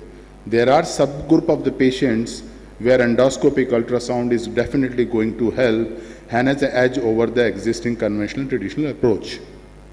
So to say EUS guided, the 3 important things: is it safe? Is it clinically effective as compared to the traditional approach? And what is an added benefit over existing modality? This I am going to discuss. So when we talk about the liver biopsy, when a patient who has an abnormal liver function test and require a liver biopsy for evaluation or for diagnosis and staging, conventionally we do the percutaneous liver biopsy, again more than 5 decades, traditional, simple, inexpensive, and can be done bedside. But the disadvantage is patient has a discomfort, remain in the right lateral position, having a pain, higher complication, only right lobe can be targeted, fewer passes, and patient who is obese, ascites, and coagulopathic, the percutaneous liver biopsy is not possible. Patient who is again obese, coagulopathic, or ascites, you require a transjugular liver biopsy, but it requires fluoroscopy, expensive neck incision, and patient discomfort, and it is costly, it is not cheaper as percutaneous. So when we talk about the EUS guided liver biopsy, this is regarding the safety and effective study, multi-center trial, 110 patients, 98% specimen adequacy with minor complication, doesn't require much of the intervention. When we compare EUS versus percutaneous, this is a meta-analysis published 2020, and when they compare good number of patients, 5 studies, more than 300 patients, and this meta-analysis shows that there is no difference in the biopsy adequacy and the adverse event when you compare EUS versus percutaneous. There is no difference between the specimen regarding both complete portal tract and the longest length of the piece. And when you compare with the transjugular EUS liver biopsy, there is no difference in NLP and CPT score and total specimen length. So this meta-analysis shows there is no difference between percutaneous versus EUS guided, and recently published study where the EUS score both in terms of complete portal tract and the length of the specimen. And from our country, from the PGH Chandigarh, recently published in CGA, that EUS has better complete portal tract, more complete portal tract and the tissue specimen length. So the question comes, why EUS guided liver biopsy? As I said, it is safe. You can do under real time, you can avoid the blood vessels and comparable complication rate, and overall adverse event is less, and it's very comfortable to the patient, there's no pain. Clinically, it is equally effective. And what are the benefit? The benefit is definitely a cost-saving procedure. When we talk about the cost, percutaneous is definitely cheaper, but any patient who comes for EGD or patient who comes for pancreatobiliary EUS, in the same setting, in the same environment, on the same bed, you can do the EUS guided, you can do the EUS guided simultaneous intervention. Like patient require injection glue therapy, then you can do the EUS guided. It allowed the bilobar sampling safe and provide a tissue yield comparable to the existing modality. There is no pain. That is, I think, a very important point, and can be done in obese with the mild ascites, and definitely less expensive than transjugular, and there is no radiation exposure. So which patient is suitable, the most important? I agree the traditional percutaneous is the best, but any patient who require EGD or EUS, or patient is apprehensive, then you can give under sedations, or biopsy requires from both the lobes. So the technique is the best way to get the tissue yield is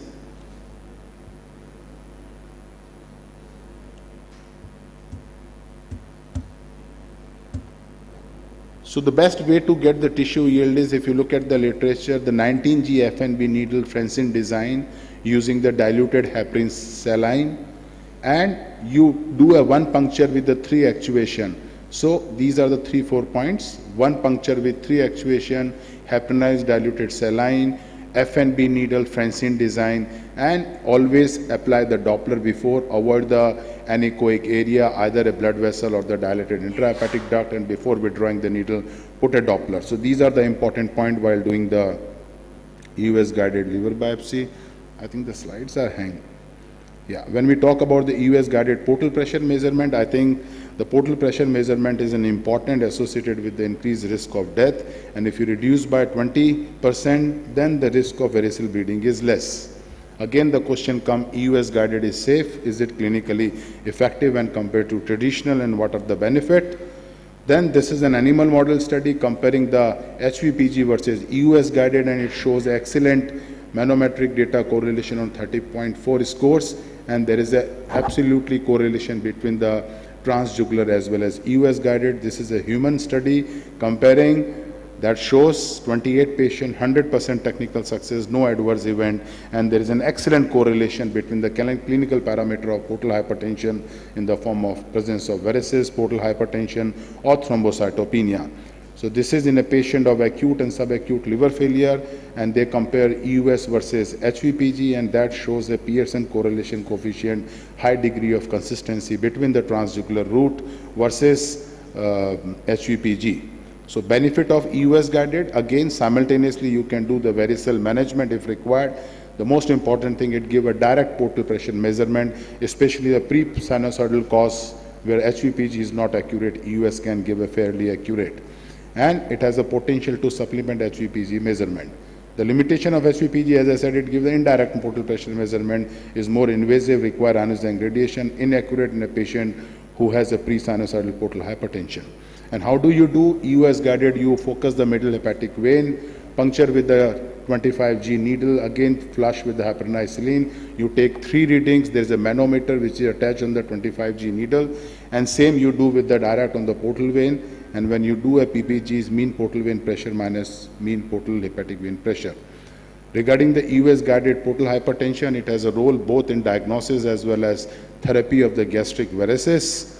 And this is the international multi-center trial published from PGI Chandigarh, where they compare EUS guided coil and glue versus endoscopic treatment. That shows the number of sessions required with the EUS guided coil and glue is less. Obliteration at 4 weeks is much higher in the EUS group. Bleeding after the index procedure is less. Reintervention in a EUS group is much less. Number of sessions required for complete obliteration is less. So I think for the fundal variceal management, again, EUS score over the endoscopy, and I think Vikas must have highlighted in detail. This is the meta-analysis of 23 studies, more than 800 patients, and that shows EUS guided therapy demonstrate a clinical efficacy for treatment of gastric varices in terms of obliteration, recurrence, long-term rebleeding is superior in comparison to endoscopy. So benefit of EUS guided coil and glue, both over endoscopy and TIPS, you cannot do in a patient of child C cirrhosis or ACLF, or patient as a portal vein thrombosis. TIPS is not possible. You require an availability of IR expertise, and it's costly. The risk of embolization in direct endoscopic glue is more. Severe bleeding obscuring the vision, you cannot assess the complete obliteration of the varix EUS has an advantage, can be done in child C cirrhosis, patient with the portal vein thrombosis, or if the IR expertise are not available, just changing the scope from upper GI. If there's an obscure reason you cannot visualize the fundus, and give the complete obliteration on table. So these are the advantage of EUS guided coil and glue. In future, I think EUS guided elastography, contrast EUS, portal venous sampling, artificial intelligence, therapeutic development in the form of TIPS, gene therapy, and targeted embolization is promising. So the hurdle is, the most important hurdle when we talk about the liver biopsy, the patient require a deep sedations and the cost is a concern. EUS guided vascular intervention availability during an emergency, again cost when you compare with an endoscopy, but definitely it is cheaper than intervention. Radiology, PPG, sedation affect the PPG, this is one of the drawback, and the standardization of technique is required. So the most important rate limiting step is availability of expertise of EUS and the infrastructure.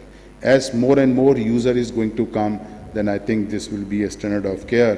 The cost concern is always be a question from the hepatologists that EUS guided is more costly, but I think the broader application and the wider availability going to decrease the cost. So I think the liver reason and the anatomy EUS is very good. When we talk about the liver biopsy is going from good, better to the best. And the meta-analysis and the single-center study shows EUS guided liver biopsy score over the percutaneous, both in terms of the total specimen length and the complete portal tract. It doesn't give any pain, and you can do the bilobar sampling. When we talk about the glue injection, I think definitely it is score over the endoscopy. EUS guided PPG is still in infancy. But what is more important, expertise in the diagnostic EUS and the basic techniques such as FNB and cyst drainage is expected before doing the EUS guided hepatological intervention. Technical staff training, optimal backup is also very important. Decentralization of the expertise is very important because you require more trainees of the people. When the wider availability is there, then the cost is also going to be down. Better standardization of technique. I feel endohepatology is a one-stop shop for diagnosis and therapeutic potential in subset of patients, not all patients who require this. So the progress is not one big change, but I think a series of small steps, and that is EUS is doing in the field of endohepatology. Thank you for the patience hearing. Thank you, Dr. Puri. Any questions from the House?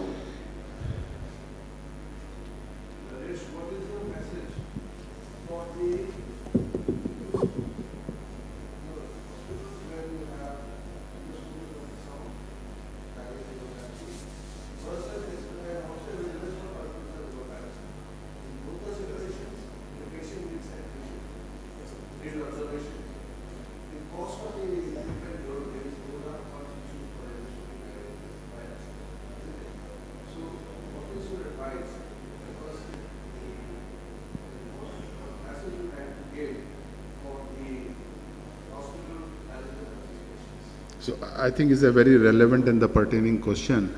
A hospital where both the facilities are available, I think still when we talk about the conventional method percutaneous is still a viable option, is a better option. If patient require an EUS for pancreatobiliary reason, I think in that scenario, if you do an EUS guided, it is cost saving and it's time saving also, and it gives comfort to the patient in terms of there is no pain in these patients. Otherwise, if both the expertise available, one procedure required, I still recommend you to go a percutaneous liver biopsy. Yes, sir.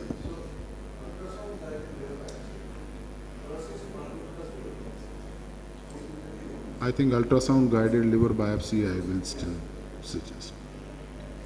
Nice talk, Rajesh. Just wanted to ask you, you said one of the benefits of doing EUS guided liver biopsy is that you can take samples from both the lobes. Yes. Right? In what percentage of patients would you think that would change the management of the patients?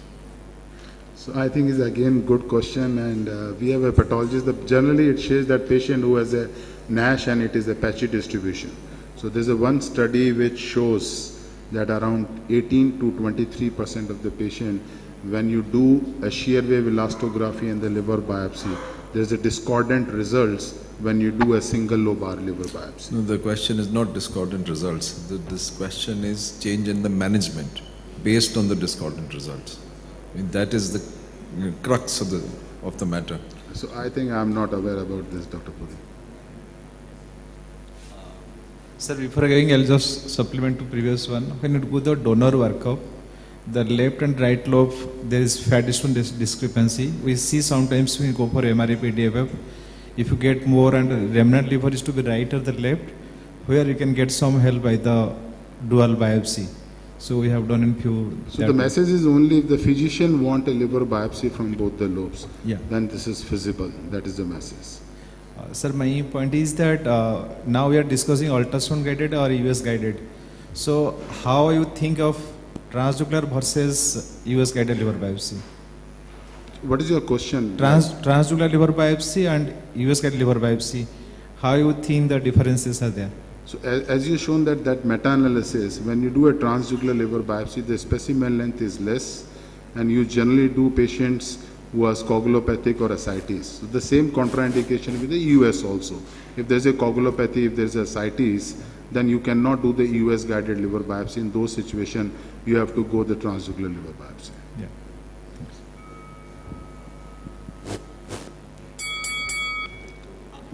I think it's very important, Dr. Puri, that you have a technique which is giving you more access. Now, if you remember old days, you didn't have access to the retroperitoneal structure and you couldn't see your pancreas, right?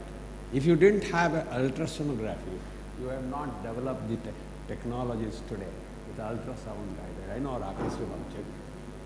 But you see, both Rakesh and me, when we grew up, this technology were not there. There were handicaps. Now today, at this particular time, you can compare a percutaneous biopsy, ultrasound guided biopsy. When I was a resident, we didn't have ultrasound. We would do blind biopsies. Must have done 10,000 with hardly any complications, right? So it's a question of dynamics of technological advances. And I'm sure with a huge amount of bright young boys, the use of US in hepatology will definitely bring in incremental advances. You can put in a stent, you can dilate a hepatic veins, you can do a TIPS. We didn't discuss about that. But once you think about it, you can do many things in it. That's what my comment. I think Rakesh will antagonize me. Sir, you are absolutely right. We couldn't access retroperitoneum. For those structures, if we have EOS guided approach, we should use it. But things that were approachable otherwise, if I can hold my ear like this, do I really need to go like this to hold my ear? It's a question of that. See, what the comparison shows is the two are equal. You know, these reasons such as when there is ascites, we cannot access. Most of the time when there is ascites, I don't need a liver biopsy. I know there is cirrhosis, right? So if you really think about it, some tools have a specific situation where they may be useful. That we should acknowledge. Occasional case, yes. But overall, then it becomes a case of if hammer is the only tool you have, then every problem appears like a nail. I'm sorry, I'm not saying that about individuals. I'm talking about the way somehow our society works. Thank you. So I think I absolutely agree, and during my lecture I talk about this. You cannot say that all patients who require a liver biopsy or the coil and glue. There are many factors which are important for taking the decision. The second important thing is today we are talking because majority of the people in the society, they are doing the percutaneous liver biopsy. We don't know after 15 to 20 years what is the scenario. I think 2001, all surgical colleagues in the society, they discouraged the laparoscopic cholecystectomy. There was a time when all CVD stones was taken care by the surgeons by doing the open choledocholicolectomy. And the same kind of scenario, one speaker who was doing the laparoscopic cholecystectomy, the same message come from the audience, but 20 years down the line, ERCP is the gold standard. Lap chole is much preferable and the gold standard over the open. So today, in my lecture, I rightly said is not the standard of care. I just shown the data that yes, this exists. There is a subgroup of patients where if you want, then definitely you can do it. But the time is going to prove that will this modality has a future or not. But yes, definitely is a 2 minutes job. You are doing an upper GI or EUS, no pain after the procedure, you get a very good sample. So, so it's not a bad option of doing the EUS guided sampling if given a choice. Yeah, thank you, Rajesh. I think Dr. Acharya raised a very pertinent point. As much as the law of the nature suggests that whenever there is a new modality, there is going to be resistance. So whenever a new batsman like Yashasvi Jaiswal comes on third position, you always want him to score century. But we should also appreciate these are the changing scenarios. Dr. Acharya did talk of so many liver biopsies without problems. But in this era of 2023, would anybody do a blind biopsy without ultrasound guidance? No. Ultrasonal fluoroscopy or EUS guidance has come to stay, because you do not want even a single puncture of the gallbladder.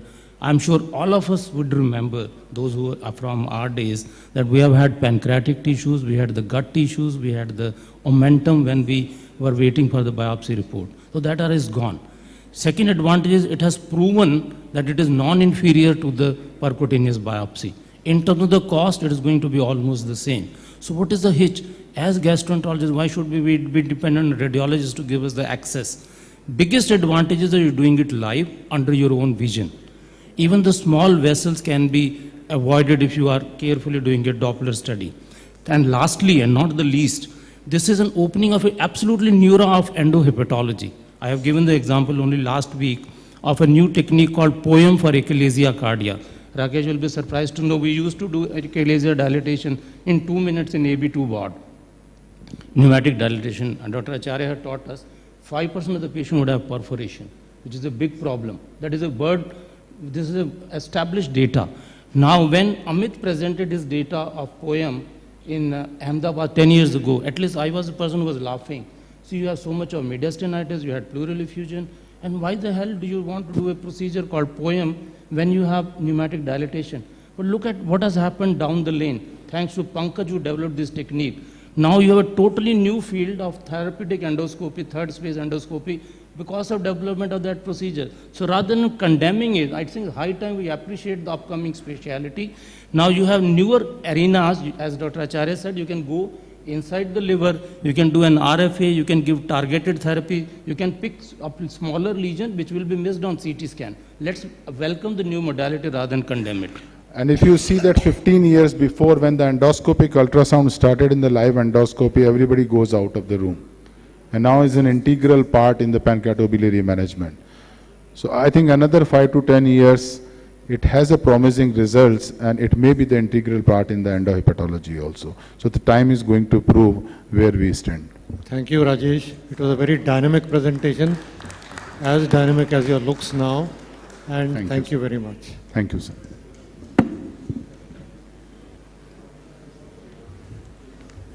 Thank you, everyone. Our next session will be based on endoscopy. I request the chairpersons to please come on the stage. Dr. A.S. Prasad, HOD Gastroenterology, RR Hospital, New Delhi. Dr. Ashish Sethi, Senior Consultant Gastroenterology, Isha Hospital, Vadodara. Dr. Prem Ashish Kar, HOD Gastroenterology, Max Hospital, Vaishali. Dr. Monica Jain, Chief Gastroenterology and Hepatology, Sir Balaji Action Hospital, New Delhi. The moderators for this session will be Dr. Ashok Chaudhary, Additional Professor Hepatology, ILBS. Dr. Mihir Mohapatra, Gastroenterologist, Kalinga Hospital.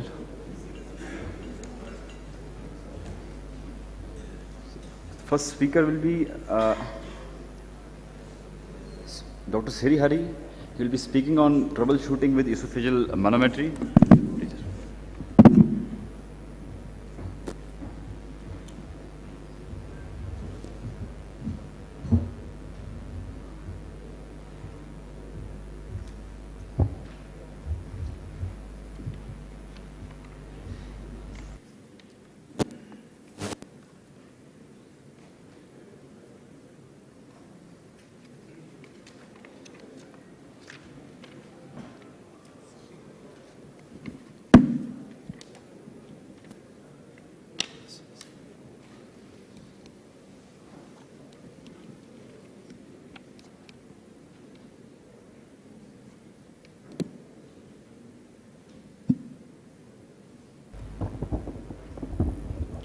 A very good morning to everybody. I thank Professor Acharya, Dr. Puri, for giving me this opportunity to present on this wonderful platform. I bring greetings from Sir Gangaram Hospital, and I shall be speaking on troubleshooting in esophageal manometry.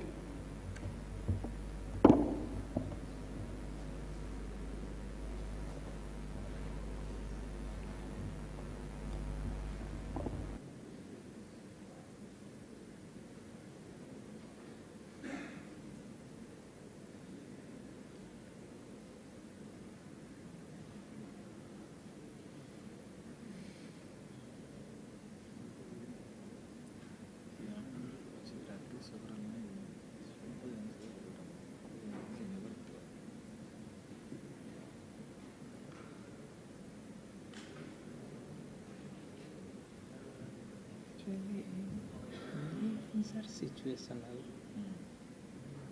You can fit everything to everything.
So, I'll be speaking on troubleshooting in esophageal manometry. Well, troubleshooting is very essential in many aspects of life. It was actually troubleshooting which landed India on the moon after the failure of Chandrayaan-2. Effective troubleshooting was what actually helped us land on the moon. Now, manometry machines are extremely complex machines where a lot of components are actually involved in making the entire process work. These include a lot of catheters, a lot of capillaries, a lot of metrics which have to be evaluated. And you need to understand the actual troubleshooting which is involved when you are doing a manometry process. So, to understand how to troubleshoot, it is also very important to understand the actual principles on which a manometry system works. So, what basically we do in manometry is that there are several channels in the catheter which is inserted in the area of interest, and these channels actually record the peristaltic pressures occurring at various points. Like in this case, this is an esophageal manometry catheter which has been inserted in the esophageal lumen, and it would be recording the esophageal peristaltic pressure waves going across. So the actual peristalsis which is occurring in a three-dimensional mode. But what you see on the screen is not in 3 dimensions but in 2 dimensions. And so what we actually see are colors. So these colors represent warm colors like pinks, maroons or blacks, which actually represent high pressure zones. And you see cool colors which are blues, greens and yellows, which represent the cooler colors. So in the areas where you are having high pressure zones, you are seeing the high pressures going down. So this is an esophageal peristalsis which is gradually going down with time, and the lower pressures are the areas where the cooler colors are the areas where you have lower pressure. So this is the pressure, this is the area where there is relaxation of the sphincter, and this is what we actually see in a manometry graph. Now in a water perfused manometry system, can you please play the video? Yeah. So what actually happens in a water perfused system is that every system will be having a chamber which contains water, and this water is propelled under certain pressure. This is usually 1 atmosphere, and this goes through an intricate set of capillaries, and these capillaries are eventually connected to a single catheter through which this water is dripping at a specific rate. And whatever pressure is offered to the flow of water in the area of interest, those pressures are converted into colors, and those graphs are then evaluated in the manometry graph. Next slide, please. So troubleshooting during manometry could be essentially at 3 steps. One, the most important, is before the procedure, where we are actually setting up the instrument to see whether it is actually working right. Second is during the procedure, that is during the recording of the graphs. And third is after the procedure when you are analyzing the manometry graph. So troubleshooting is important, and it could be at multiple places where you are doing the manometry. Can you please play the video? So before you do the procedure, the most important thing is to check whether all the channels are working fine. So now you have put in the catheter in water and you're lifting this catheter. What you would ideally want to see is that the pressure rise is equal in all the channels, but here you see there are different colors in different channels. So that means this is not working right. So what you actually do in such a case, next slide please. Please play the video. So what you do in such cases before you start off with the procedure is you flush all these channels. You flush all the channels properly to make sure that all the channels are perfusing the water effortlessly, and this flushing is done several times till you have equal pressures in all the catheters. Please play the next slide. So here you see, next slide. Here you see that when you are lifting the catheter, you can see the same colors in all the channels when you are lifting the catheter and again bringing it down. So this is a rightly set system before you can actually go on and do the procedure. So you should all ensure that this happens before you start off with the process. Next slide please. The next most important step is to localize the lower esophageal sphincter. In this graph, you apparently feel that your catheter has gone across the LES, but you see the upper esophageal sphincter is coming down and then again going up. So you are putting in the catheter deep and again pulling it out. The upper esophageal sphincter is moving, but the LES is remaining at the same spot. So this is not the LES. This is probably an artifact which is arising because the catheter channel has been blocked. Next slide, please. So this is how an appropriate LES should look like. The distance between the upper esophageal sphincter and the lower esophageal sphincter will remain intact irrespective of movements of the catheter, and there will be a variation in the LES pressures when you inspire and expire. So the darker blue areas are the inspiratory phase. At those dark blue areas you can see the augmentation of the LES, the increase in the LES pressures, and the light blue areas is where the patient is expiring, and there again you can see the LES pressures going down. So this is appropriate localization of the LES. Next slide please. An important challenge that usually we face is those patients with end-stage achalasia where there is a grossly dilated esophagus, and here you are just not able to negotiate across the lower esophageal sphincter. So in these cases, certain maneuvers like change of patient position, make him left lateral or sitting, give water swallows, use endoscope with foreign body forceps, or you can use a guide wire assisted catheter. Can you please play the video? You can use a guide wire assisted catheter. There are certain companies which are producing machines which have catheters where a guide wire can be put inside the catheter. This increases the stiffness and then you can intubate across the lower esophageal sphincter more effectively. Next slide please. The next thing after you have done this, during the procedure, one important thing you have to see is whatever colors you are seeing, are these colors right? So the first slide on the left is showing extremely blue pressures when the patient is inspiring. This does not usually happen. You would have light blue colors in your machines. So the calibrations are wrong. Calibration means the machine is calibrated against a set of pressures using a BP apparatus. That thing is available with all machines.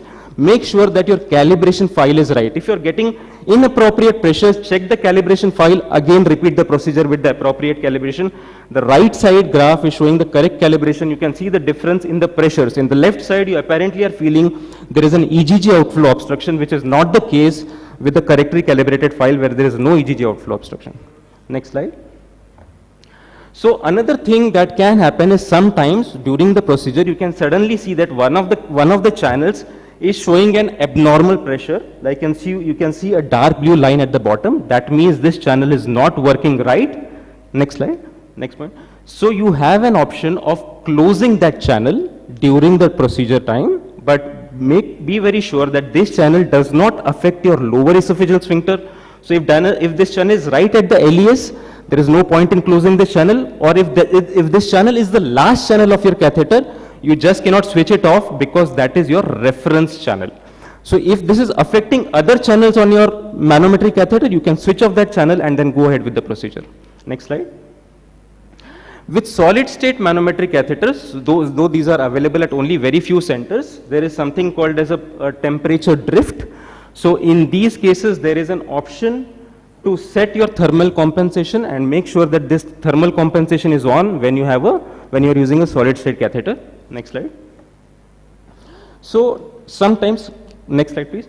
So sometimes when you are doing the procedure, you can see that there is a indentation on the left side, or you can actually see the peristalsis going on the left. So if you see something happening of that sort, this is a wrong graph, because peristalsis is always progressive, it will never come back. So if you see something, an indentation on the left side where the peristalsis is moving forward, that means these channels have been malpositioned.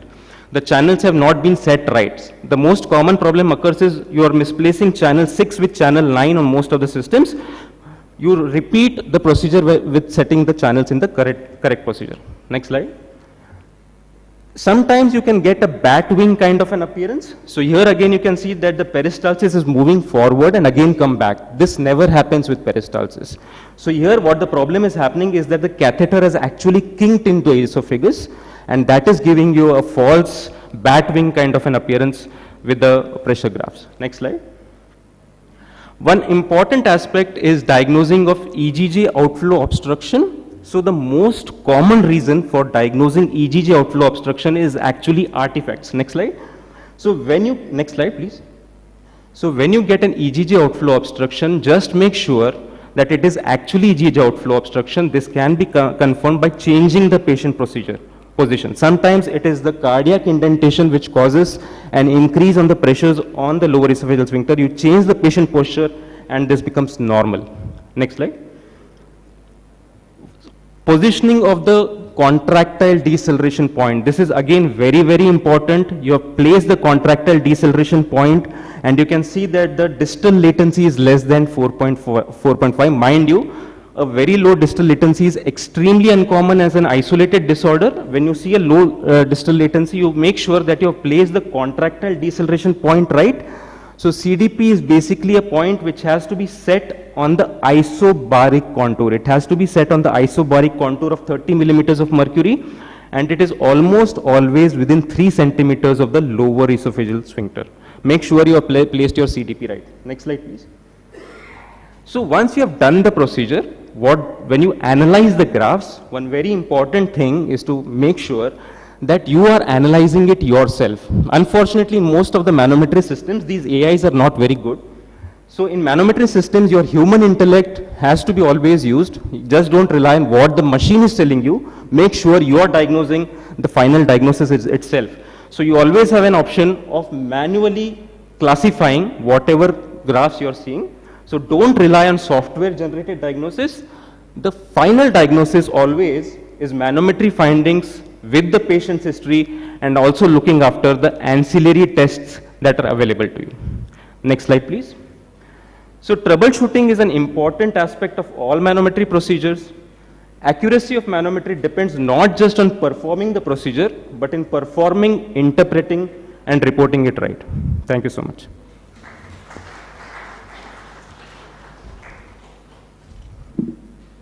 Srihari, I wanted to ask regarding the calibration after you have placed the catheter inside the esophagus and the patient is supine.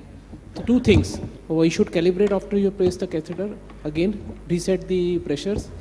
Secondly, when would you like to do the other types of manometry? The supine and the sitting. When do you go for rapid swallows? When do you go for rapid drinking test?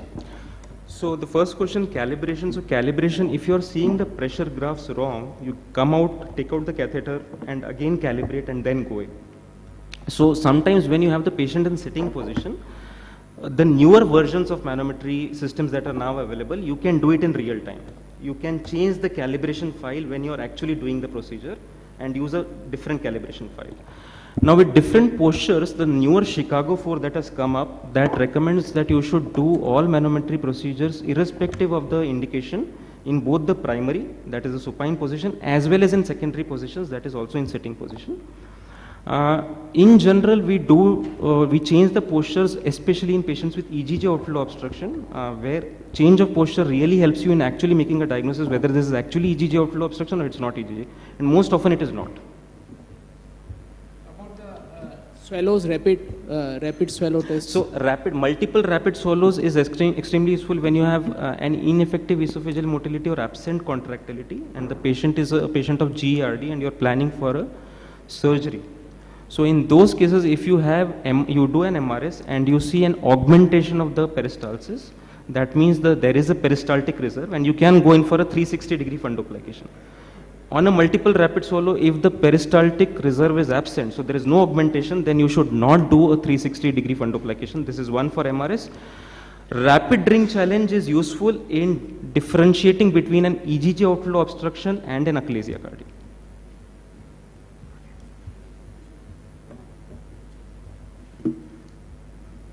Srihari, passage of catheter through LES is a very common problem. Yeah. In many patients, especially in advanced achalasia or patients who had a fundoplication done previously. So you said passing a guide wire, which is not available in most of the centers. We cannot pass a guide wire, we cannot use a biopsy forceps to push the catheter. What are the tricks you are recommending for passage of catheter in such a case? 3 or 4 points. One is you can change the patient posture, make him sitting or left lateral, ask him to take some swallows, and using an endoscope, use a foreign body forceps, holding the tip of the catheter, make sure that you're not holding the channels, use the tip, put it across the LES, wriggle your endoscope and come out. So I agree, despite doing all this, maybe in 10% of the cases, you're still not able to go beyond. So in those cases, your other ancillary tests, doing a proper endoscopy, doing a retroflexed view, might help you in arriving at a diagnosis. Using a straw and asking the patient so asking the patient to swallow some sips of water sometimes helps. Yeah, yes, through a straw might help.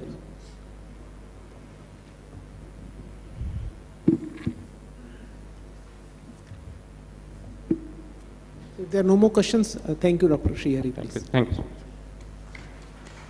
I invite the next speaker, Dr. Surakshit. Talk on endoscopic closure, tools and devices. Good morning.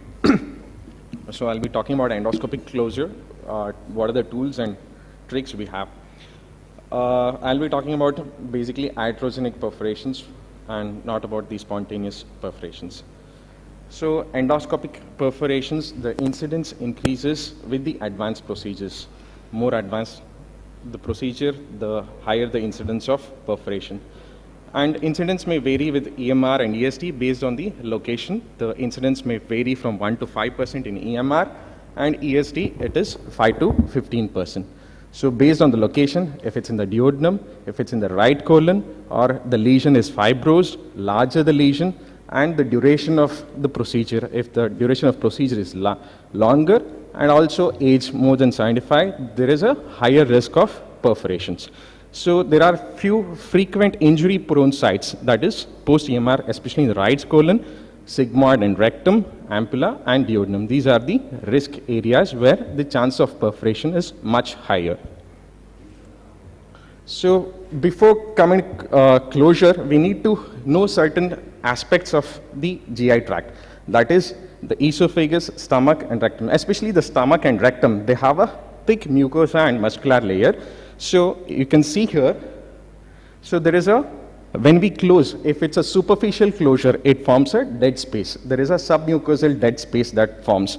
So if there is a leakage of content, or if there is a bleed, there is a delayed bleeding or delayed perforation if there is a superficial closure. So our aim should be to achieve proper approximation and to avoid this dead space. Any method which avoids this dead space is a better closure method. So this is not the case in case of colon or duodenum, where the mucosa is thin, especially also in the esophagus. And there are certain limitations, especially in the lumen, the duodenum and the esophagus. The lumen is narrow. The maneuverability of the scope is much difficult. And there are certain areas which are difficult to close, especially the cervical region, the GE junction, pyloric ring and the cardia, the anal margin, ileocecal valve, and also near the papilla on the medial wall.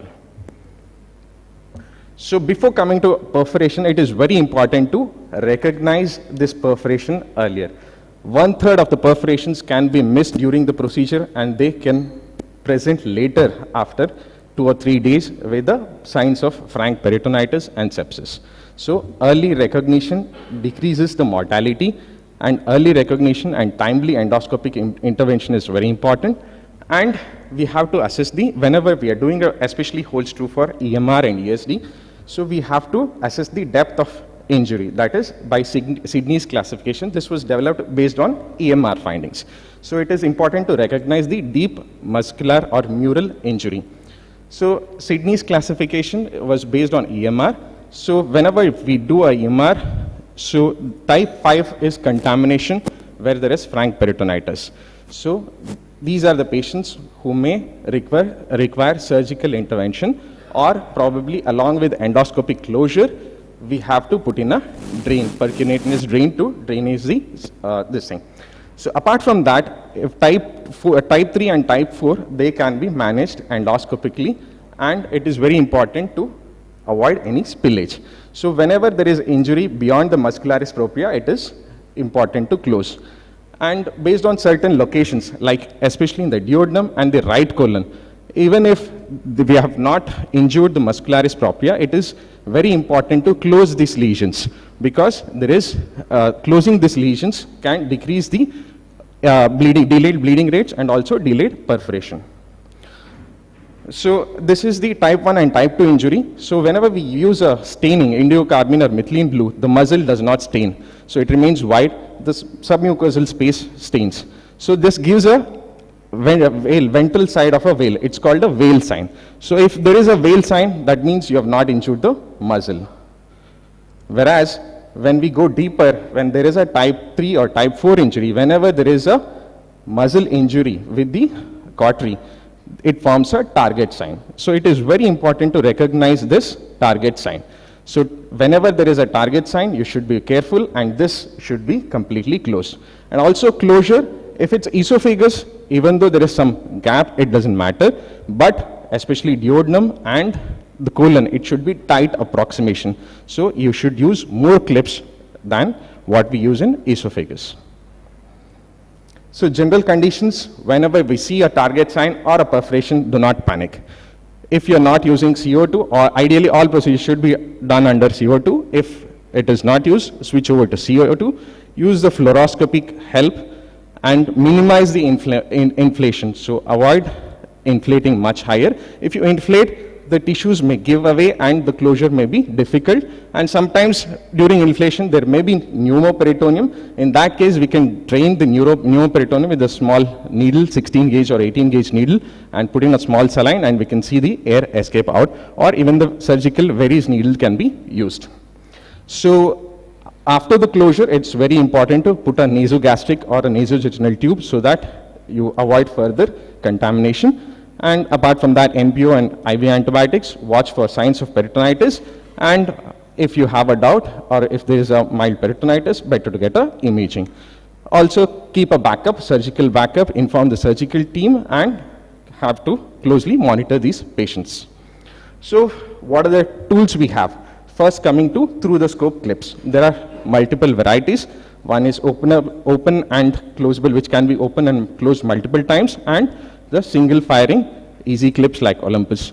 So depending on the teeth approximation, so Olympus easy clip is around 9 to 11 mm. We have the largest 16 to 18 in India, and in abroad it is also 20 mm clips are also available. So depending on that, the size of the teeth, the variable sizes, size defect can be closed. So advantages are it is economical and clips can be easily maneuverable, and also it is rotatable. The recent clips can be rotated, one-to-one movement can also be achieved. So while closing a clip, there are important techniques that you need to remember. So you can see here, if there is a defect and if the clip is opened And when you close the clip, so there is some retraction of this clip. So if there is a retraction of this clip, the closure will be superficial. So you can see between the teeth of these clips, there is a gap. So this should be avoided. This is a superficial closure. So in order to avoid this clip retraction, we have to compensate for that by either pushing the scope or pushing the clip, and then slowly suctioning it and then clipping it. So this is a deep closure. So this is a deep closure. And also, whenever we are clipping a defect, so if it's in a duodenum, upper part of the gastrointestinal tract, you have to start from the anal side and then come proximally. If we are doing a colonoscopy, the clipping should be started from the proximal end and then come distally. And if it's a transverse, we can clip either from the left or right as preferred. So this was a lesion. This was a Janet type 2B lesion. We planned for underwater EMR, and once we cut, we saw a large defect. So it was a full thickness perforation.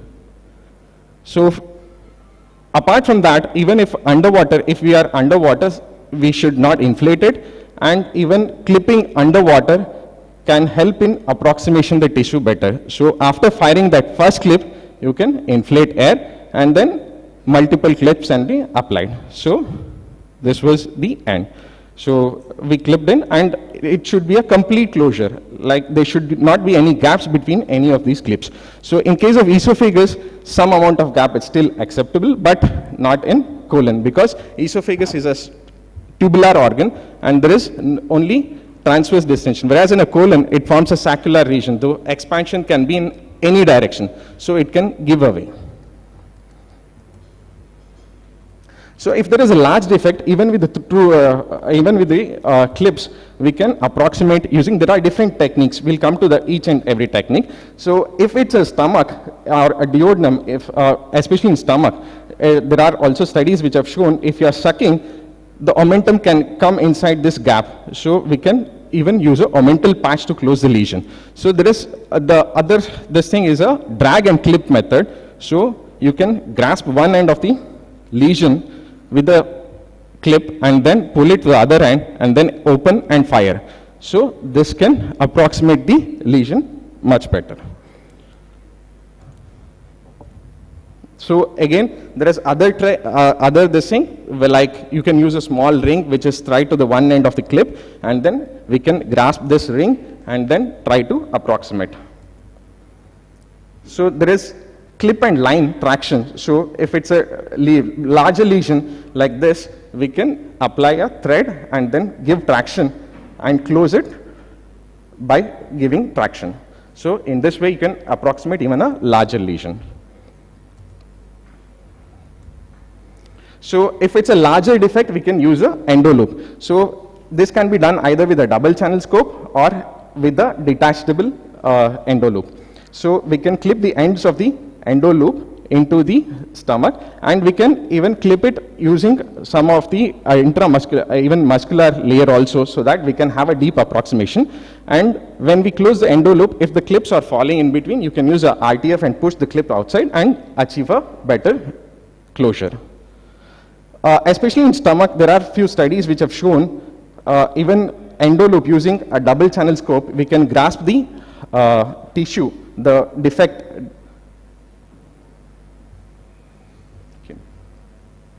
So we can grasp the defect and then close the endo loop over the RTF, and then we can close it. This can be done especially in smaller lesions and also in only in stomach. Then Hinoi et al. Also have devised a detachable loop 9 technique to close, and we have a latest dual action tissue closure device which has 2 clips attached, and we can close one end of the clip, it is a color coded, and then drag the other end and close it. Other than that, we have over the OTSC clips up to a defect of 30 mm can be closed. There are 2 varieties, that is Ovesco and padlock clips. There are 2 methods, either by suctioning or by using a grasper. So there is something called as twin grasper which comes with the Ovesco, where we can hold the both ends of the defect and approximated much better, and the Ovesco has a much tighter approximation and there is no dead space. The disadvantages are the cost, and it requires scope reinsertion and technically difficult in proximal colonic defects. So there are different varieties of Ovesco.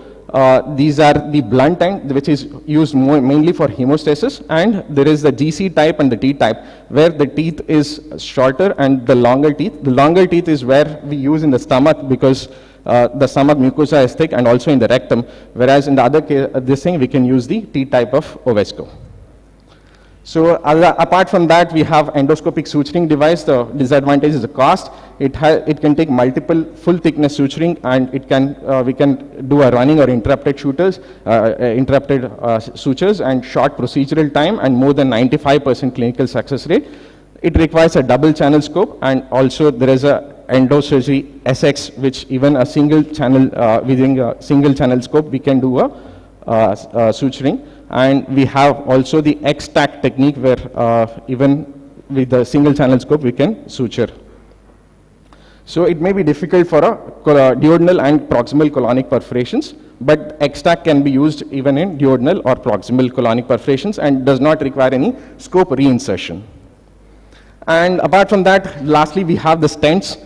Stents are used in larger and complex perforations at the esophagogastric junctions. We have fully covered or partially covered stems. It prevents leakage, promotes reepithelialization, and we can start early nutrition. And covered segment should be at least 2 centimeters above and below the defect. So pros are it is safe and very easy to deploy, and it is 80 to 90% success. And disadvantages are there may be leak in between the stents, and we may need an endoscopic vacuum support. And stent migration is an issue. It needs anchoring either with the clips, and usually it takes longer time to achieve closure, so 6 to 8 weeks for closure. So to conclude, early recognition is very important. We have to recognize the target sign, and whenever we see a perforation, we should be calm and be prepared. Choose a closure method based on the size, location, if there is contamination, integrity of the tissue, and expertise. And communication with the surgical team, critical care team, and also the family is very important. Thank you.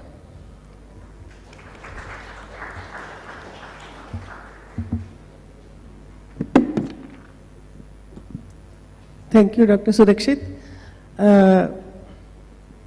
You are doing which one is the best clip which we can use in retroflex perforations when we need to close a retroflex position perforation? There is, all clips are almost equal. If there is a if difficulty in maneuvering, we can put in the clip first, insert the clip first, retrovert, and then open the clip. That would be easier to apply. So, any preference? All are equally good. There's no personal preference. When did you think that endoscopic closure is not possible? Even if there is a rent in the colon or maybe in the esophagus, you have to decide, no? That so, this is not possible to be managed endoscopically. We should refer the patient to the surgeons. Ideally, if you see a perforation, endoscopic closure should be attempted, and most of the times we can close most of the defects. And if we feel that the closure is not adequate, then definitely we have to inform the surgeons. And also, if there is a contamination, if the bowel preparation is not good, and you are doing a procedure and it has contaminated, definitely they should go for surgery then. To prevent migration, what are the ways you are We can use hemoclips, normal hemoclips, or even the OTSE stent anchoring clips have come in place. So these can be, these are, for only thing is removing these clips, OTSE clips, they need a separate cutter after, once we are planning to remove the stent. So you can use both the clips. Any other question? So, thank you, Dr. Surakshit. Thank you, sir. There is an important announcement to make. Those who are staying in the hotel, kindly see, you may have to check out because the time is already over for that. Our next speaker for the talk is Dr. Savan Dr. Savan Bopanna is consultant gastroenterologist at M.I.C.E. Hospital. He will be speaking on image-enhanced endoscopy, esophagus and stomach.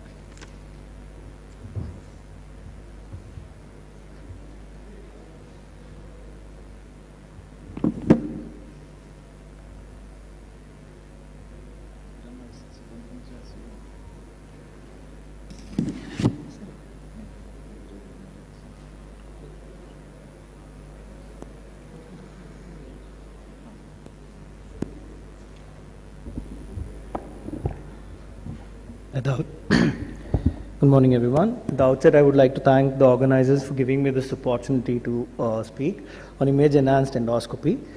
So, with advances in optical technology and image processing, we are able to obtain very good images even in photography. Now, when these advancements in optical technology were passed on to endoscopy, we could image the mucosa in great detail, and this led to the development of an entire new avenue in endoscopy, which is called as image-enhanced endoscopy. So, image-enhanced endoscopy actually comprises of various means of enhancing contrast between various structures that we see on a normal endoscopy. And this enables us to examine the microsurface and microvasculature patterns of the mucosa during endoscopy. And it's the contrast enhancement that helps us to delineate the small vessels and the small structures on the surface of the mucosa. And that is what is called as image-enhanced endoscopy. So to enhance this contrast, we can either use conventional methods like use of dyes to stain certain parts of the mucosa and differentiate it from the others, or we could use optical and electronic means, which is now the most commonly used methods, and that includes various patented technologies like NBI, BLI, and FICE and Fujinon, and iScan and Pentax. And one of the most commonly used optical enhancement techniques like NBI helps us in looking at the mucosa in great detail. So what is the utility of this image-enhanced endoscopy? So it allows us to distinguish between benign and malignant lesions. It helps us to take targeted biopsies and avoid unnecessary biopsies. It helps us to predict the risk of invasive cancer, delimits the resection margins when we are doing EMR and ESD so that we can achieve a complete resection and an R0 resection. And it also helps us to identify residual neoplasia in a scar. So these are some of the utilities of image-enhanced endoscopy. So today I will start my talk with the principle of narrowband imaging from the basics and speak about the clinical utility of basically narrowband imaging in esophagus and stomach, and if time permits, something on the colon. So to start with image-enhanced endoscopy, we have to understand light. So white light, as you all know, is made up of various wavelengths and various colors. And when all these components mix together, they form the white light. And till the last decade, we were actually dependent only on white light for endoscopy. So how does an image form? How do we see color? It's the color that's reflected off the surface that gives us the color. So if you see a red apple, it's the red color that's being reflected off. So similarly, when you throw white light on a mucosa, you will see that the mucosa has various colors, and you will see that the red color in the blood vessels is what we see, and the pink background of the mucosa, which is basically because of background perfusion by blood. And this is what we see on white light imaging. So what does narrowband imaging do? That is electronic chromoendoscopy. It filters out certain wavelengths of the light and uses only certain wavelengths which fall on the mucosa. And it's most commonly the green and the blue wavelengths that are used. So the principle of NBI is that it basically depends on the wavelength. So as the longer the wavelength, the light penetrates deeper. So what we do in narrowband is we use shorter wavelengths so that the penetration of light is limited to the superficial structures. And in narrowband imaging, the wavelength of light is further narrowed so that you have a very short spectrum of light, both blue and green. And these, because of the shorter wavelength, they're reflected more frequently from the superficial surfaces, the mucosa and the submucosa. And that's what gives us the better view of only the mucosa and the submucosa. So the blue light, when it falls on the capillaries, the hemoglobin, the superficial surface, it reflects the blue light, which is of the shorter wavelength. And you can see that the most superficial vessels will give a color of brown, whereas the deeper vessels are actually hit by the green light and reflected off the green light, and they actually give a color of cyan. So you can see this is the difference between the white light and NBI. So on a white light, what you see is different when you're on this NBI mode on your endoscope. And that's because the color filters are used to use preferential light, which is of a shorter wavelength, to reflect off the superficial mucosa and probably the submucosa. So the most superficial vessels will appear brown, whereas the deeper vessels will appear cyan. So along with the advent of NBI, we also have the advancements in endoscopy technology, which moved on from standard endoscopy to high definition endoscopy. So earlier we had CCD chips in the endoscopes, now they use CMOS technology, and this gave a better definition. So along with high definition endoscopy and the use of NBI, our armamentarium in looking at the mucosa has increased. And today when we use NBI, we use it in high definition endoscopes along with something called as magnification NBI, and this gives a greater detail and picture to the mucosa. So how do we do an NBI, good NBI examination? So first of all, the basics, that a good white light endoscopy is a must. We have to identify areas of interest which we see on white light endoscopy to be able to focus the NBI examination. So we have areas of erythema or areas of any surface irregularities that we see, or well demarcated areas in the mucosa. These are the areas that need to be targeted. So you could have certain color changes in the mucosa also, which should be suspicious on white light endoscopy, and that's where the NBI should be targeted. And to adequately visualize the mucosa, mucosal preparation is a must. So before endoscopy, doing a NBI or a image enhanced endoscopy, it's important we clear all the mucosal bile. And you should use substances like N-acetyl cysteine and dimethicone to actually remove the bubbles and the mucus from the surface. And the preparation is ideally given 10 to 30 minutes before the procedure. And once we use N-acetyl cysteine, the mucus is dissolved, and dimethicone helps us to clear off the bubbles. And we have a good preparation to look at, and good NBI can be performed. Further, magnification NBI requires a soft hood that is attached to the tip. So this hood is a very important part of image enhanced endoscopy. So they come as distal attachments and they are attached to the tip of the endoscope, and this keeps the distance between the mucosa and the scope fixed at 2 mm, and this allows the right focal length to visualize the mucosa. Also, it holds the area of interest within the field, and it does not allow it to get disturbed by respiratory movements or aortic pulsations. So you can see here, when without an attachment, you're always looking at the mucosa in a tangential way, and that does not give you a good image. Whereas with an attachment, the mucosa is actually fixed in that hood, and therefore it gives you a clear vertical mucosa for examination. So once the mucosa is actually, once you have actually put your hood on the mucosa, you can suction, and the air between the mucosa and the lens is removed, bringing the mucosa closer to the examination. And the use of the hood, we should always avoid going tangentially, and we should be careful because the hood can also create a bloody field, and once you have a bloody field, it's difficult to examine the details. So some things about esophageal NBI. So on esophageal NBI, that is the mucosa, we actually focus only on the blood vessels in the esophagus, and it's useful for detection of early esophageal cancer and Barrett's. So the speciality of the esophageal mucosa is that we have these vessels which are called as intraepithelial papillary capillary loops, that is the IPCL. They're basically superficial vessels which actually traverse perpendicular to the mucosa and form loops at the tip of their, at the end of their course. And these are important vessels which the change in patterns tells us the change in the mucosa, whether it's benign or whether it is malignant. So if you see, these are the normal pattern of loops, and as there is dysplasia or malignancy, the loops go on progressing. So if you look at the predictors of submucosal invasion, so you have IPCL loops, which the loops, as the loops and the caliber of the vessels increase, the depth of invasion increases. And this is what we use to find out the depth of invasion before we can resect. And we have early esophageal cancers, which are basically cancers which are limited only to the epithelium, lamina propria, and before the muscularis mucosa. So we have the Japanese Endoscopic Society classification of squamous cell carcinoma, which is easily divided the pattern of these IPCLs. And if you have pattern of IPCL which without any loop formation with a simple loop, they are type A vessels. And we have B1 and B2. As the looping increases and the caliber of the vessels increase, the malignant potential of the lesion increases. So if you see here, we have, these are the normal capillary loop vessels, but if you look closely in this, you can see that there are the increase in the looping of these IPCLs. And here you can see the caliber of the vessels are irregular, they're not equal, and there is loss of looping in certain areas.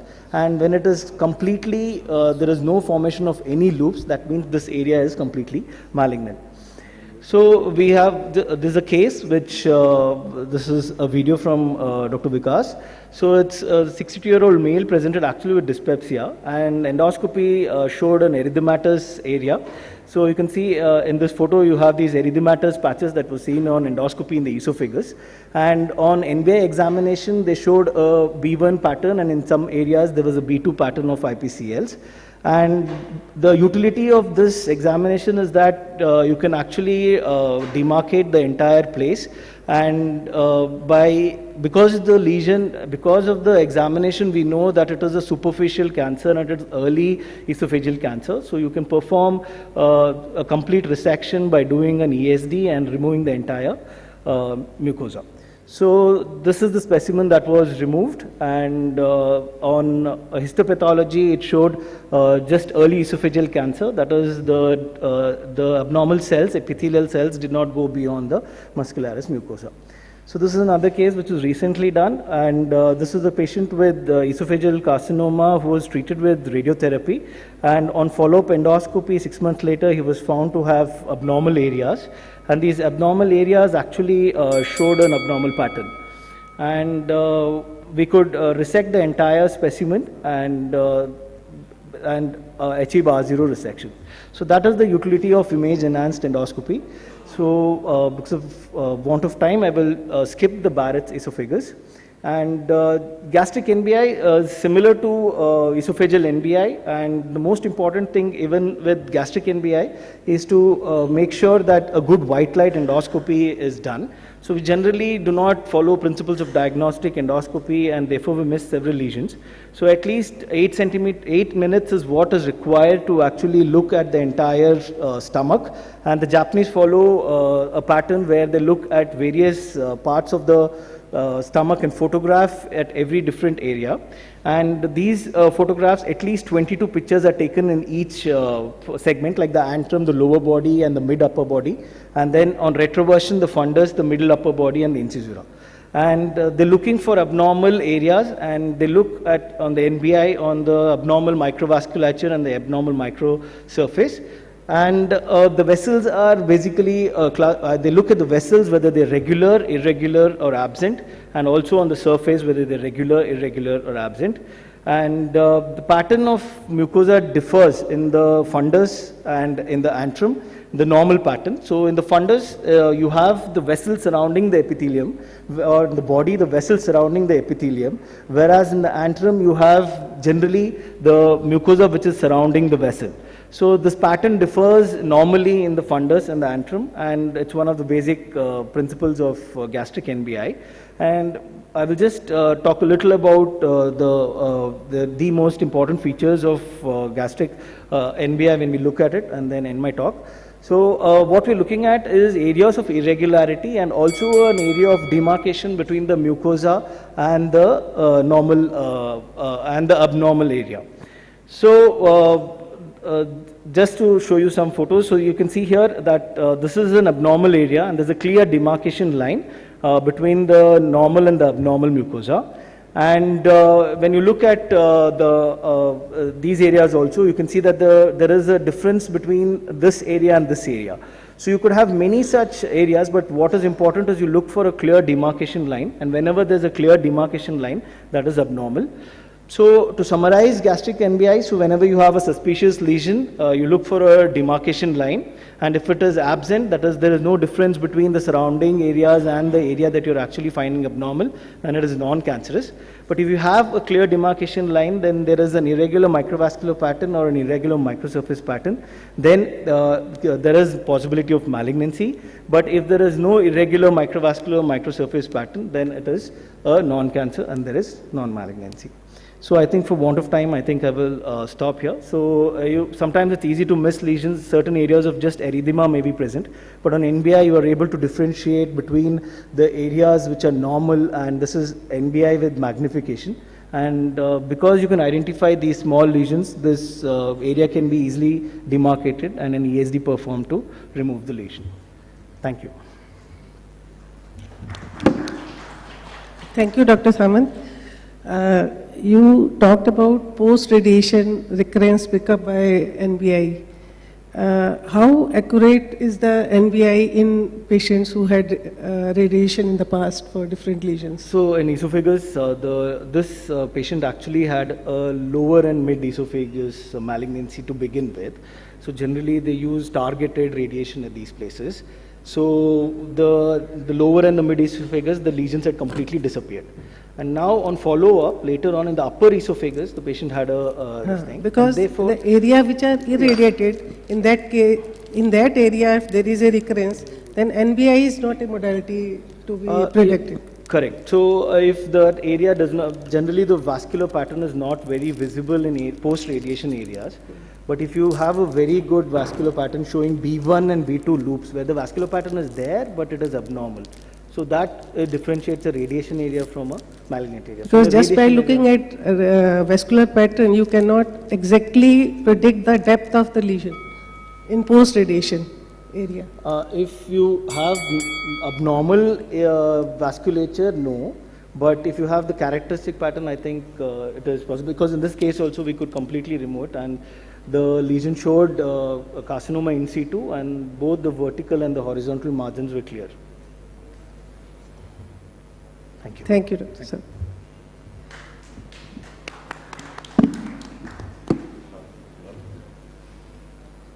Our next speaker is Dr. Sukrit Sood. He is consultant gastroenterologist at Medanta Hospital. He'll be speaking on ESD, how to begin, tips and tricks.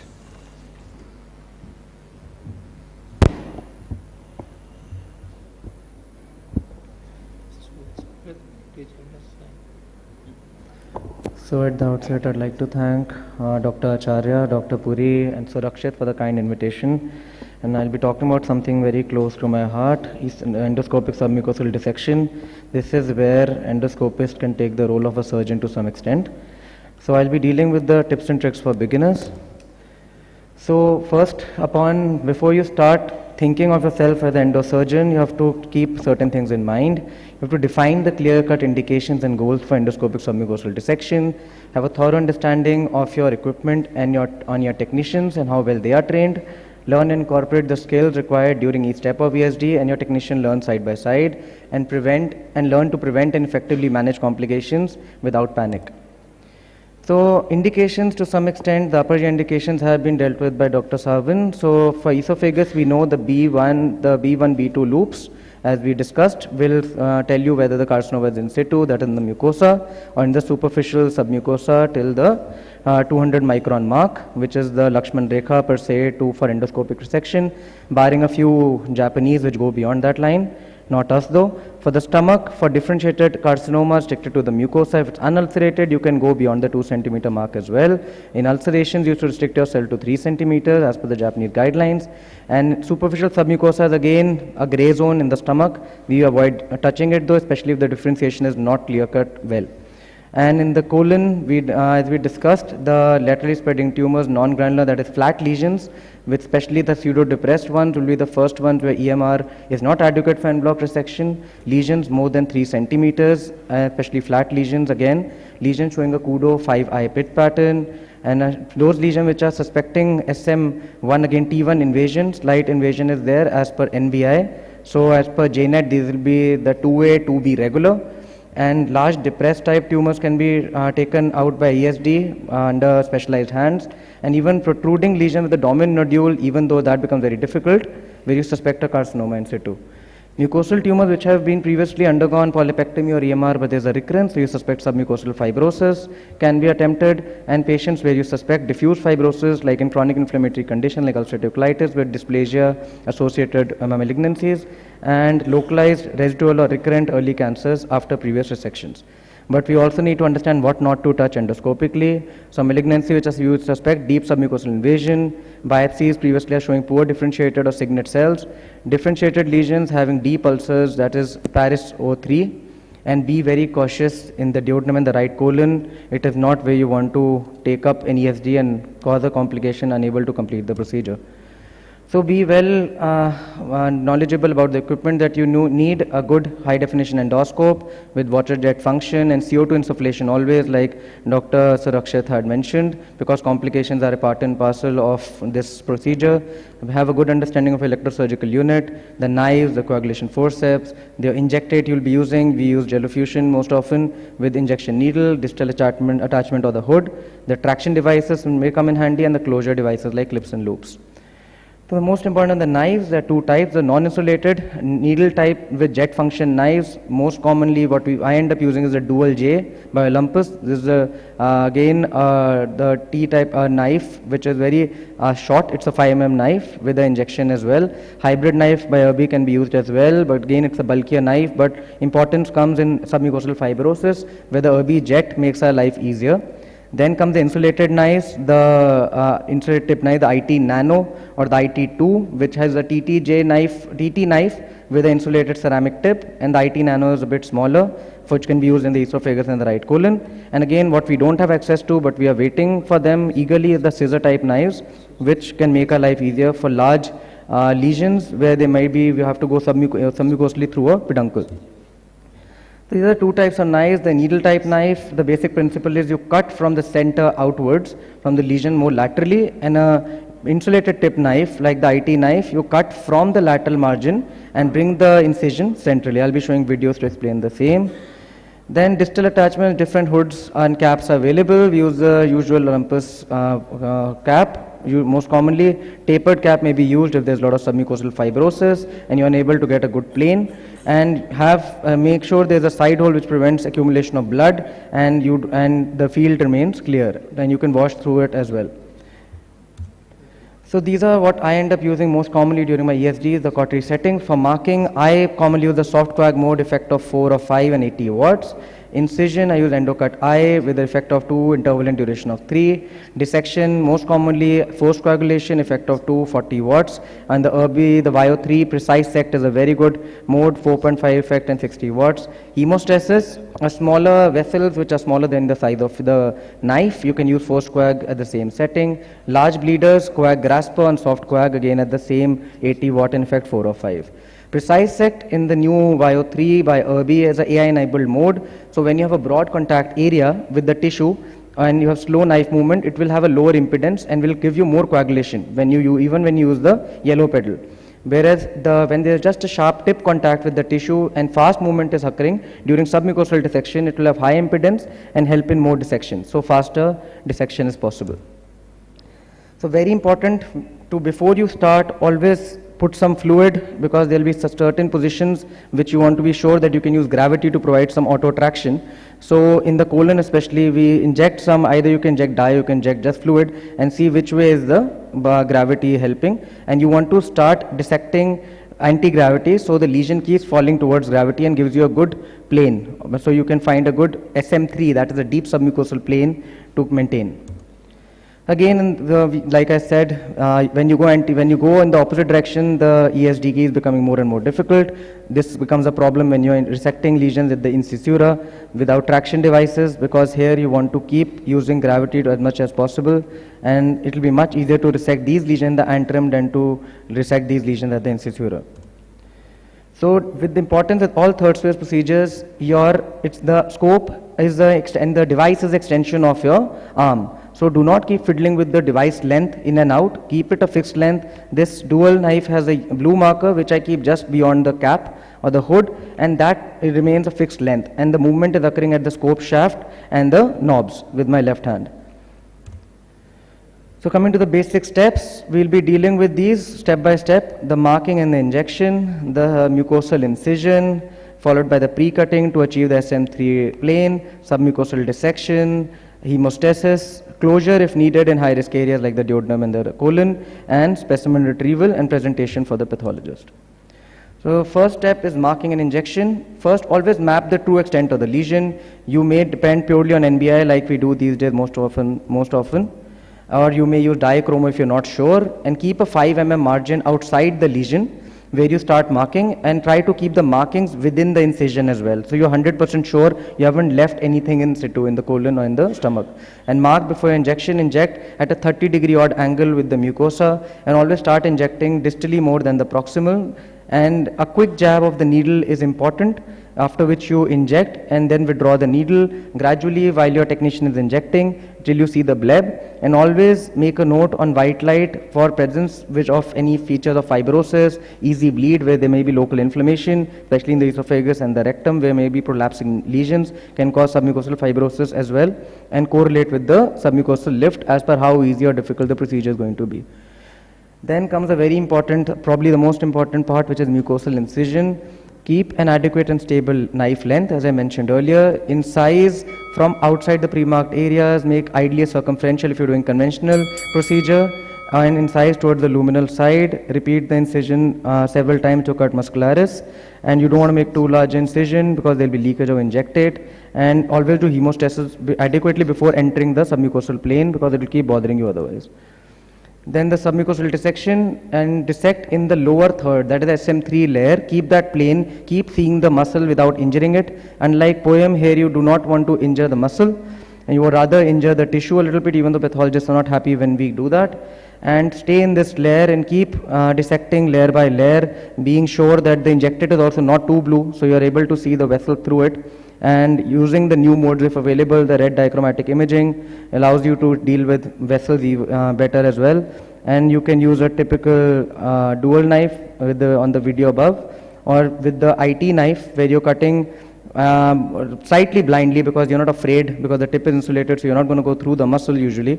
And you can find your plane and cut almost blindly with that knife. But never lose orientation with respect to boundaries. And if you're in a hurry, an hybrid ESD is not a bad idea. Most of the people in the West use it when it saves you a lot of time as well. So an important aspect is coagulation. We always try to skeletonize the vessel while doing it, like in this video. We are just skeletonizing it, and after which we coagulate. Once you exposed it completely, don't take a big chunk of submucosa along with the vessel, because then you will have partial coagulation, and the moment you take the cut pedal, it will start profusely bleeding, and again you will be wasting a lot of time and have a very charred ESD, which will not look good, and you will have a lot of problem completing it as well. In a patient, this is a video showing a large spurter. So again, this is where my coag grasper comes into play. You can see we just use tamponade with your cap, find the lesion, grasp it with the forceps, put some, just put water, and then coagulate adequately on soft coag mode. But do not press too much on the muscle, that's very important, or you will injure the muscle and have a full thickness perforation. So how do we decide standard or pocket ESD? I use a pocket or a tunnel where I have at least a 3 centimeter minimum lesion, like in this case, in the esophagus, and you can do it like a poem. I can skip through it. I'm unable to go ahead. Stop responding.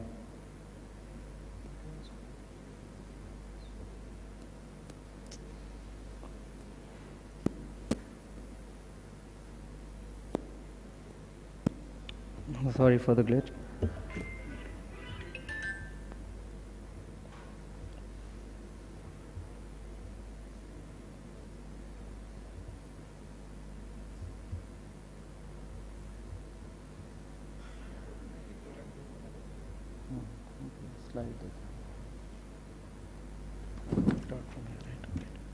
I think we are over I'm by just time, going to so we finish can it. open it for discussion. I'm just rather going to than- finish it with this. So an optimal selection of the lesion, appropriate indication, site, position, access. Start with benign lesions which are clearly benign, less than 2 centimeters, ideally in the rectum or the antrum. Rectum you can get away with the perforation. Familiarize yourself with the equipment, operate in the deep SM layer. Try to convert to an EMR or piecemeal EMR or surgery if needed, and choose the correct patient, choose the correct procedure, time it well when you have enough time and you're not patients waiting in the OPD, and there are no shortcuts with this procedure. Thank you everyone, and you're all invited for the EPL 2023 end of the month, hosted by our team at Medanta.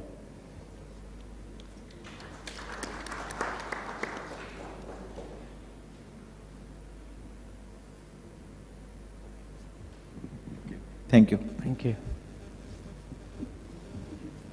So We'll close the session. Thank you.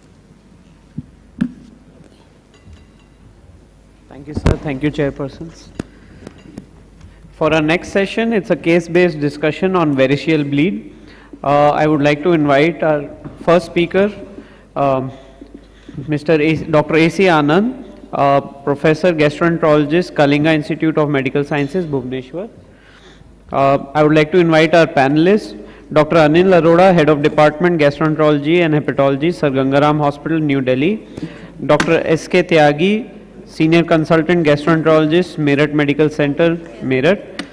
Dr. Ajay Bhalla, Director Gastroenterologist, Fortis Hospital, Noida.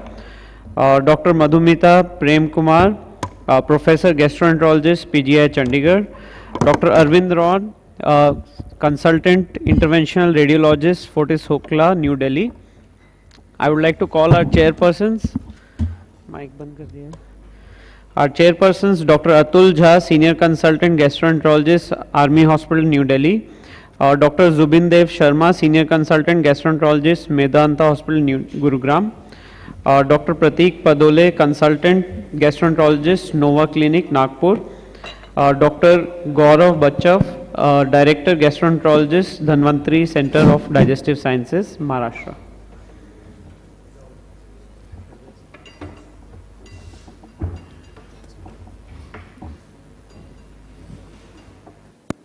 Good afternoon. This talk is about a case of variceal bleeding, and I am acutely aware that everyone in this hall is an expert on variceal bleeding management. On top of that, we have a very heavyweight super experts in hepatology on the other side, but I assure you that any fool can ask questions which experts will find difficult to answer.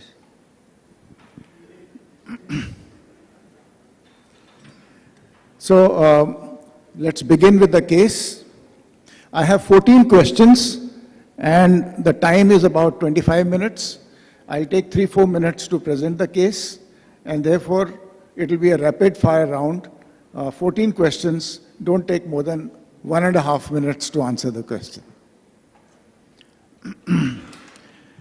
This is a 48-year-old male who was HBV-related cirrhosis, who developed melena 7 days back, and he was increasingly breathless and exhaustion 4 days back. He reported to a local gastroenterologist in a peripheral town where upper GI endoscopy was done and a EVL was done 4 days prior. He was advised to report to a higher center for gastric varices and blood transfusions. Melena stopped. At our hospital, hemoglobin was 5.4 gram per deciliter. There was no fever or encephalopathy. Patient was stable. Child B9, MELD 16. This is the endoscopy report that he gave us. There were esophageal varices with SRH and EVL was done. And he had a large gastric varices, IgV1, and portal hypertensive gastropathy. So my first question is, this is of course a trial question and answer is given there. And how do you assess the blood loss in a case of bleeding? And we usually go by the American College of Surgeons recommendation, but we must realize that these recommendations were made during Second World War in treating patients who were young adults fighting the war. And a patient who is a diabetic, a patient who is old, or a patient who is on beta blockers may have to be tempered. These guidelines may not apply there. So first question on this case is, did the practicing gastroenterologist do anything wrong? When both esophageal and gastric varices are present, which should be tackled first and why? Dr. Tyagi. I think he needs credit for doing what he could do. Going beyond trying to be heroic when you don't have all the facilities is stupidity. So I think he did the right thing first by doing exactly what he could do. He didn't try to handle the gastric varices because probably he didn't have the experience of handling the gastric varices. When they come to big institutes, I mean, we look back and think that everybody is capable of doing that. So I think he needs credit for doing just what he did. Secondly, if you have GOV1, I think, and he didn't see both bleeding, so in all probability, he presumed that the esophageal varices tend to bleed more. And in GOV1, if he has actually banded the varices, the esophageal varices, he's done an adequate job, which was seen that the melena had stopped. So primarily, he did the right thing, and I think there's nothing wrong that I can find in. Okay, sir.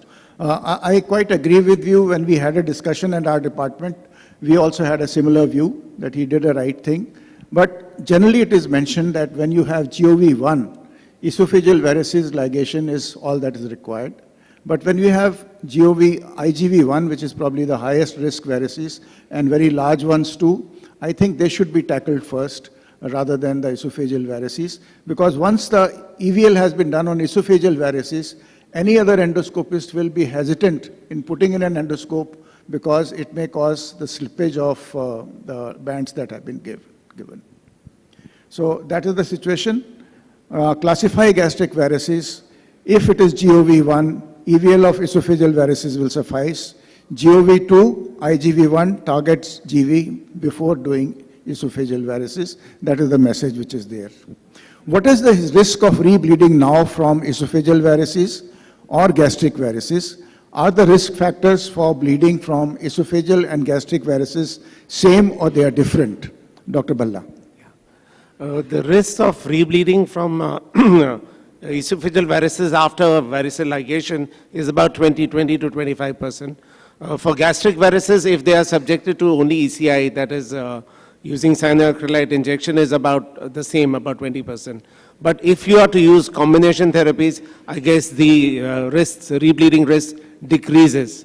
Yes, the risk factors for the same, the common ones will be what would be the underlying CTP score or MELD score, or what would be the HVG pressure. Higher pressures above 20 HVG would definitely have a much higher risk of a rebleed. So it would be probably with the underlying liver disease problem would carry out the risk factor. So the risk factors for bleeding from esophageal and gastric varices are same or they are different? They would be different because of the modality that you use. If you are to use only varicose ligation. Even if the treatment has not been given first and patient has come for the first time, what would be the risk on both sides? The rebleeding risk would probably be the same. As per the figures, it will be around the same, 20%, which should be there. So this is my resident expert who has given this chart showing that esophageal varices, though they are much more common and gastric varices are less common, the bleeding risk is much higher with the esophageal varices. But when the gastric varices bleed, they bleed much more, blood transfusion requirement is higher, and the mortality is also higher. These are the risk factors for gastric variceal bleeding. Fundal varices are highest risk of bleeding. Large varices, more than 20 millimeters. This patient had almost 25 millimeters. Presence of red spot or a dimple, presence of child's T status, MELD score more than 17, and presence of portal hypertensive gastropathy. They have also tried to study this risk by AI, but whatever papers have been published so far, AI has not been able to predict it better than the endoscopist so far. The third question is, when both large esophageal and gastric varices are present, what should be their primary prophylaxis? And when only gastric varices are present, what should be the primary prophylaxis when the patient has not yet bled? Dr. Prem Kumar. So when there are small varices, the Baveno 7 is quite clear. We're supposed to use non-selective beta blockers to prevent a first bleed. But in a case of a large esophageal and gastric varices, it would be wiser to target it with dual therapy. Target the gastric varix first. Now again, this has to be tempered with where the patient stays. If a patient isn't coming from a periphery, is unlikely to present to us again and will have difficult access to acute endotherapy in case there is a primary bleed with a very large varix with RCS, it would be better to tackle both. So, and then give the backup. But under Baveno 7, this is not really covered. So whether we choose drugs, well, drugs is NSBB, I would prefer carvedilol because it has better HVPG reduction as compared to propranolol. And in endotherapy, if both are present, depending on the available expertise and the comfort of the physician, we would prefer to use butyl acrylate, or if it's a very large one and we have the expertise for it, US guided. But for primary prophylaxis, the evidence is not really there. Let's come only to gastric varices for the time being. What would be the ideal prophylaxis for that?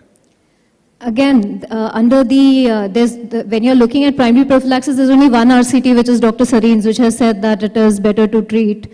But then in evidence, it's not really borne out. Only 10 to 20% of gastric varices ever bleed. But the fact is that if the patient's unlikely to come back with us and there's really no access to care where he lives, then one would tend to tackle that gastric varix. Actually, all of them are quite effective, and the non-selective beta blockers are good, but only thing is carvedilol has not been used for gastric varices so far. Only the propranolol reports are available. And this, of course, everybody knows, so I'm not going to discuss this. Now, primary prophylaxis of gastric variceal bleeding, comparing cyanoacrylate injection and beta blockers. And the results showed that ECI, or endoscopic cyanoacrylate injection, is much better than non-selective beta blockers. And then there is another modality which has now come in, that is primary prophylaxis by endoscopic obturation. This radiological intervention or observation, and the study showed that possibly radiological intervention is still better as compared to the endoscopic injections. So bleeding after a EVO was about 19.4%, after BRTO was 7.3%, and on observation it was about 35%. And eradication of varices was also superior with radiological intervention. So this is the summary which has been said so far about the primary prophylaxis. If there are high-risk varices, one can really go in for radiological intervention, or if there are low-risk varices, we can possibly go in for NSBB and, if required, ECI. The fourth question is, Dr. Arora, your favorite question, should we use terlipressin after the variceal ligation has been done? I think, Dr. Anand, you'll remember that the first time the glipressin came into market was in 1989, when we had the first journal club with Dr. Acharya. At that time, the indication was trying to control the bleeding. But when we talk of active control of the bleeding in the era of EVL, we do not know that once the bleeding has been plugged properly with EVL, is there any role of continuing it for a number of days? Even though the current Bavino 7 clearly states that you have to continue to 2 to 5 days, I am happy two of the biggest academic institutions, Dr. Acharya and Madhumita is here, they have published 2 RCTs. Manas from Dr. Acharya's group presented recently a 2 days versus 5 days intervention, and Madhumita's group presented a 0 day versus 5 days. And both of them have clearly shown the advantage of continuing terlipressin once the bleeding has been plugged with EVL is not proven. I think we need to revise it. Agreed. So this is the one study, the other study was presented. Now this case history is being continued here. Since the patient had come soon after EVL, early endoscopic procedure was not considered. Patient was not financially prepared for a IR procedure. Patient was placed on propranolol and discharged with advice to come back after 2 weeks or SOS. He came back with rebleeding within 48 hours at 4 p.m. Next question is, active bleeding from gastric varices. Is there a role of terlipressin? What should we do, immediate or deferred endoscopy? Or what is the efficacy of ECI in this setting?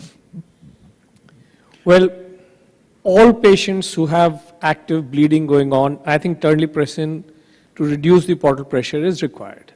So the role of terlipressin... Is there any evidence that it is beneficial in gastric varices?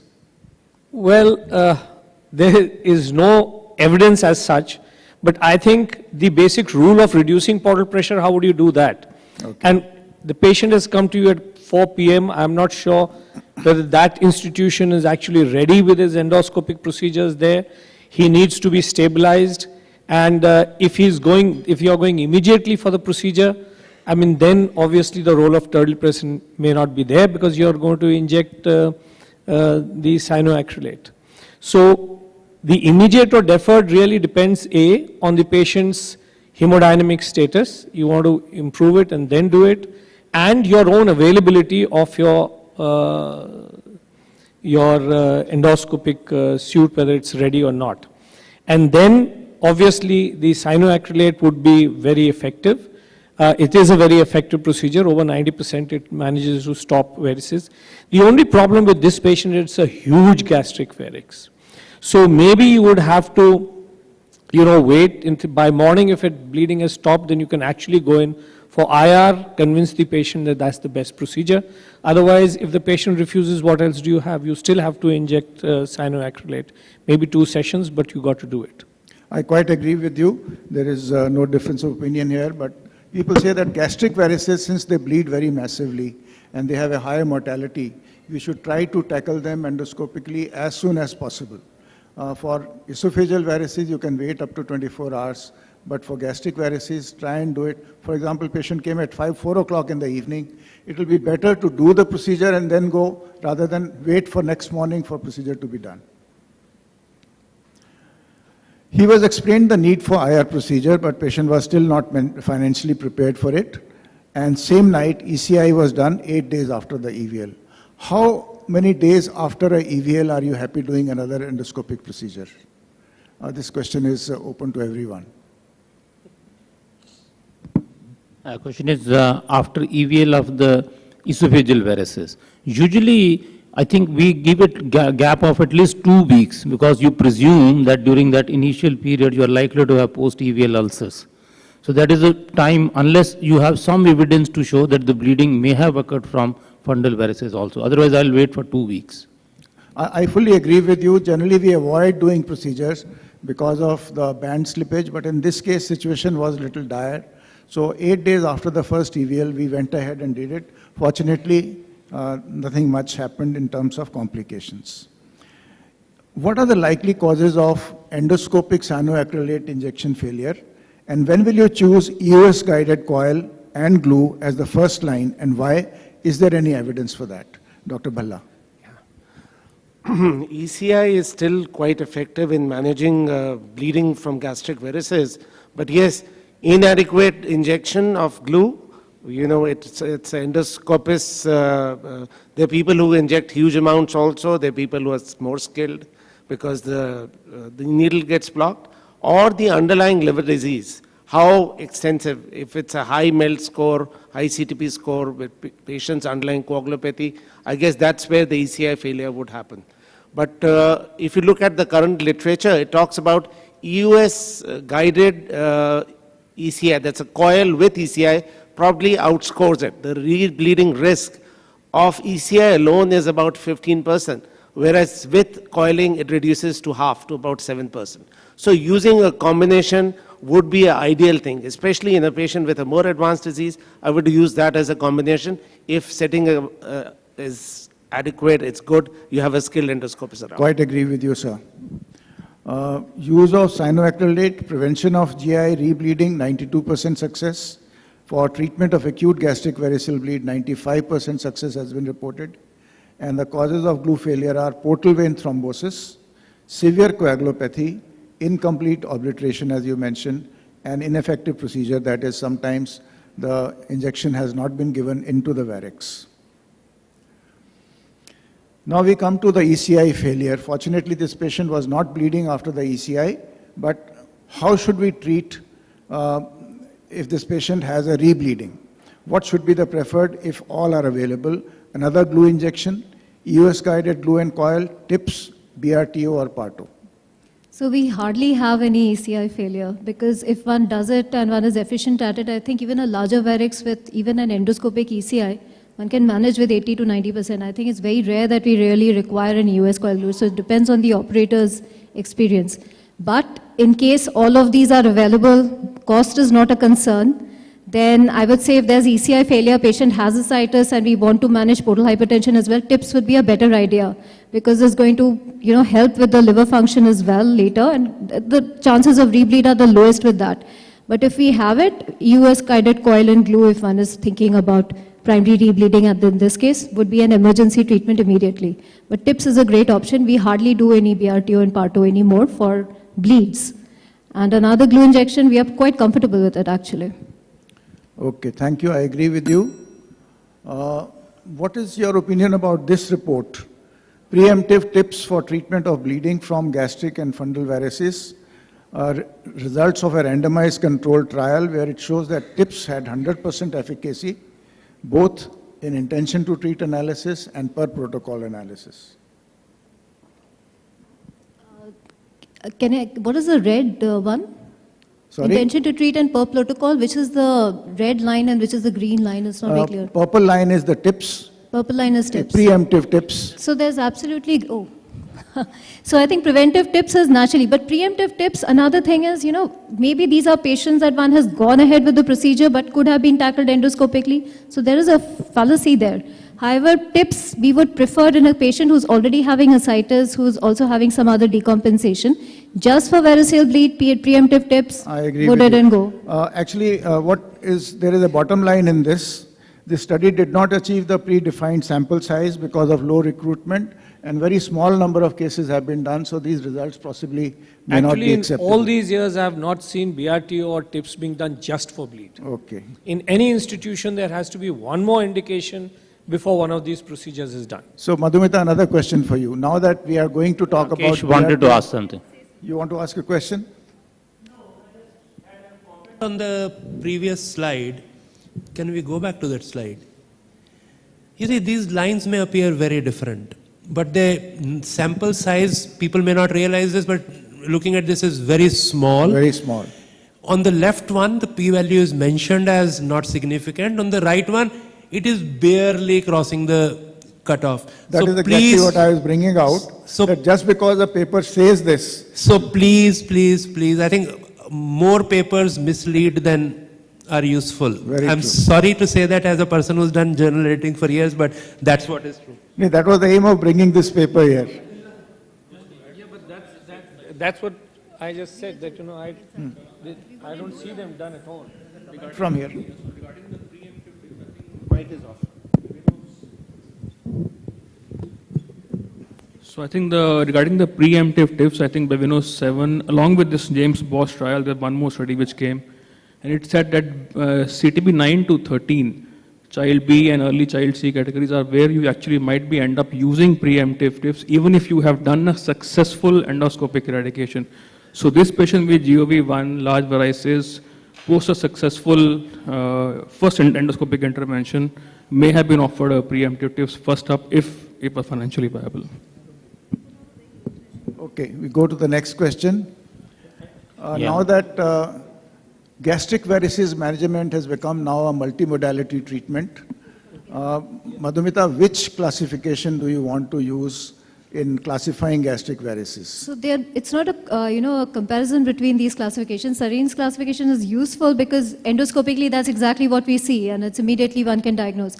But if you're planning an intervention, we would like to know the anatomy of the thing. So in fact, a patient who's come with varix, we would immediately do a venography in some way. So we decide, is it a gastrocaval shunt? Is it going to be a gastrorenal shunt? Which site is the afferent going to be easy to block? So that will actually help us with EUS guided coil. So an afferent blockage might actually be as good with lower amount of glue injection with fewer complications. Whereas a gastrocaval shunt will be a direct access for embolization. So this helps us plan our subsequent procedures, but endoscopically, obviously, one would use Dr. Sarin's classification. I think the interventional radiologists generally follow the second and third classifications very closely, but as a gastroenterologist, we generally try to ignore them, and we don't want to read the I think interventional radiologists are referred to you when you fail and the patient has recurrent. No, but it will be Till then they don't step in the It will be good to understand the principles of that so that you can have an intelligent discussion with your interventional I think the purpose of these two classifications are entirely different. Very true. I won't need the second classification if I'm just doing endoscopy.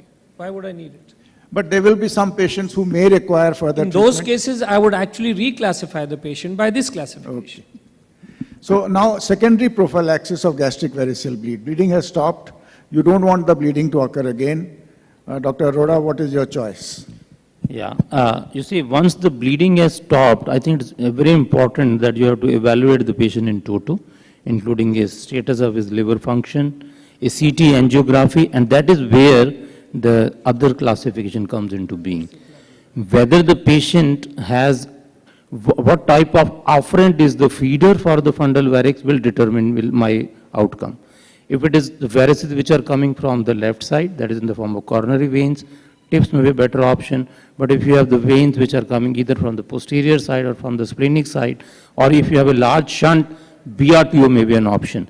In fact, there is a current trial which is available as a meta-analysis, it is network meta-analysis, which clearly shows if you compare three modalities of these, those who have a those who are feasible likely to undergo BRTO, they have the best results, much better than that of TIPS and the propranolol.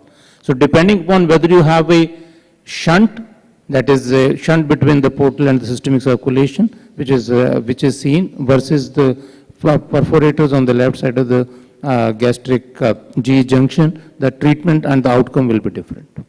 Thank you. I think very true, very true. So let us look at this. This is the this is a guideline which is given depending on what is the dominant flow, afferent and efferent, and what kind of treatment can be offered. I think the intervention radiologist will be able to explain it better. But I don't want to dwell time on this because we have shortage of time, and therefore I'll move to the next question. What is the role of TIPS for gastric varices? Dr. Raut. So while doing TIPS, we are basically reducing the pressure, which is the main cause of these gastrical varices and all those complications. So by doing TIPS, we are diverting the flow beyond liver. So we are basically bypassing the liver parenchyma.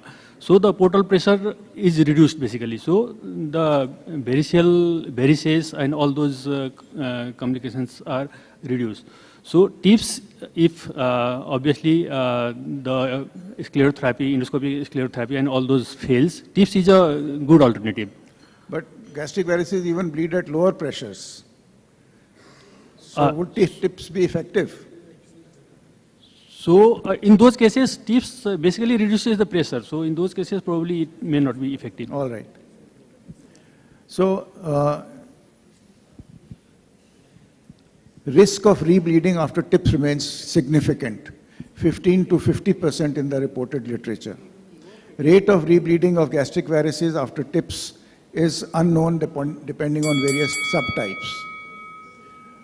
GOV1 may have lower rebleeding rates due to continuity with the esophageal varices, and TIPS may be used alone or with embolization of feeders. TIPS alone is not an ideal treatment for gastric varices except GOV1. This, of course, the theories why it is not effective, I'll not cover here. So let's come to BRTO versus TIPS for gastric varices. Dr. Balla. As Dr. Roth said, TIPS reduces the pressure. The previous two slides should give you the answer. Yeah. TIPS reduces the pressure, whereas BRTO actually obliterates the veins. And there is, although they are as effective, when you look at data, there are 9 studies which have looked at a comparison. The 5-year survival after BRTO seems to be longer, especially in a group which is child's A cirrhosis. And you also have a left-sided portal hypertension where you do not have any cirrhosis. So BRTO seems to be outscoring TIPS. But for child's B and C, it's almost the same. The survival is fully agree. So I'll not stop here. What about BRTO versus ECI? As an immediate procedure, I think ECI is very good. You would hardly require anybody to go. Secondary prophylaxis. As secondary prophylaxis. BRTO is an excellent procedure. If you can actually access and you have the whole roadmap, it's a wonderful procedure and it definitely has a much better outcome, long-term outcome. Obviously, the lacuna is the expertise involved in it and that everybody cannot do it and everybody cannot reach it. A specialized center for that. You need a specialized center for it. You don't need that for ECI, which in 90% of cases would be adequate. Okay. Generally, yes. When we mention BRTO here, we mean all the variants of BRTO. The variants, all of them. This is a generic. This is not a brand name. This is a generic name. Okay. BRTO versus PATO, Dr. Raut. So now we have evolved in these procedures also. So BRTO versus plug-assisted retrograde transvenous obliteration. So the main difference is the time taken between the two. So in plug-assisted retrograde transvenous obliteration, the time taken is less. So we just put the plug and give the sclerosing agent, and then we just come out. Actually, most of the interventional radiologists are now giving up BRTO and switching over to PARTO. Results of PARTO are technical success is 100%, and there is no cases of varicose rebleed after that. What about combining tips with BRTO or PARTO for gastric varices? I think both, we should understand very clearly, pathophysiologically, they are doing the opposite things. TIPS is decreasing the portal pressure, BRTO is jacking up the portal pressure. In fact, a linorenal shunt, which tends to form in the natural history of the portal hypertension, is trying to decompress the system. That tends to get blocked. In fact, given the choice, if you can combine the two, that is the best option. But this should be done because every procedure will entail its own complication, and every procedure will have its own side effects. You have to choose the patient. Ideal patient for TIPS is the one who has refractory ascites, who had hydrothorax, who have good functioning and good functioning liver and as well as the heart. Whereas for BRTO, it is the other way around. You know, if you have AKI, if you have a poor kidney, if you have poor heart, BRTO is the answer. Very good. I think I fully agree with you.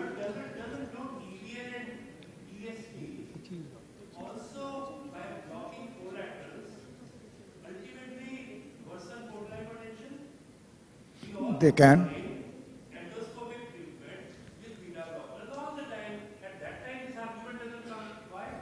That is because there is nothing wrong. You see, it does increase. Nobody is denying that. But problem is you have to choose lesser of the two evil.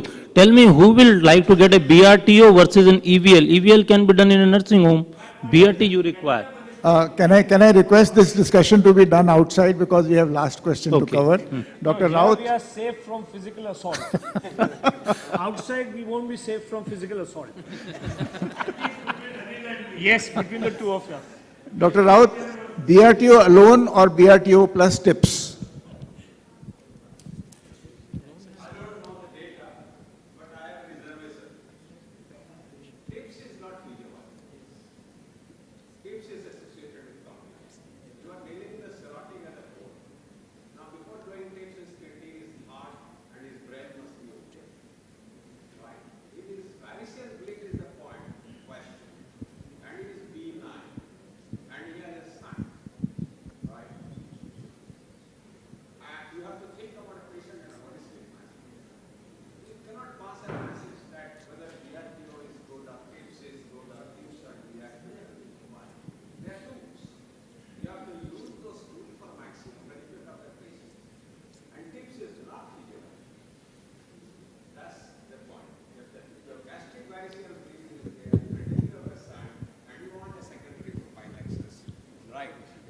Obliterated than doing a test. That's why the question has been asked. Yes, Dr. Raut. Yes, sir. So as sir said, tips, so if it depends upon the patient we are dealing, like if there is encephalopathy, obviously tips we cannot do. If there is portal vein thrombosis, obviously tips we cannot do. And sometimes even because in cirrhotic patients, the fissure gets widened, right? Portal vein is dilated, but the problem, technical problem with tips will be is that when we are trying to puncture the portal vein branches, anything, if it is like extrahepatic, so obviously we are not going to puncture that because there will be bleeding and all the things. So depending upon the patient to patient, we have to deal the situation. I agree to you. In secondary prophylaxis, rebleeding is similar with both of them, but ascites control will be better if you combine tips with right. But at the risk of developing encephalopathy. That must be discussed with the patient.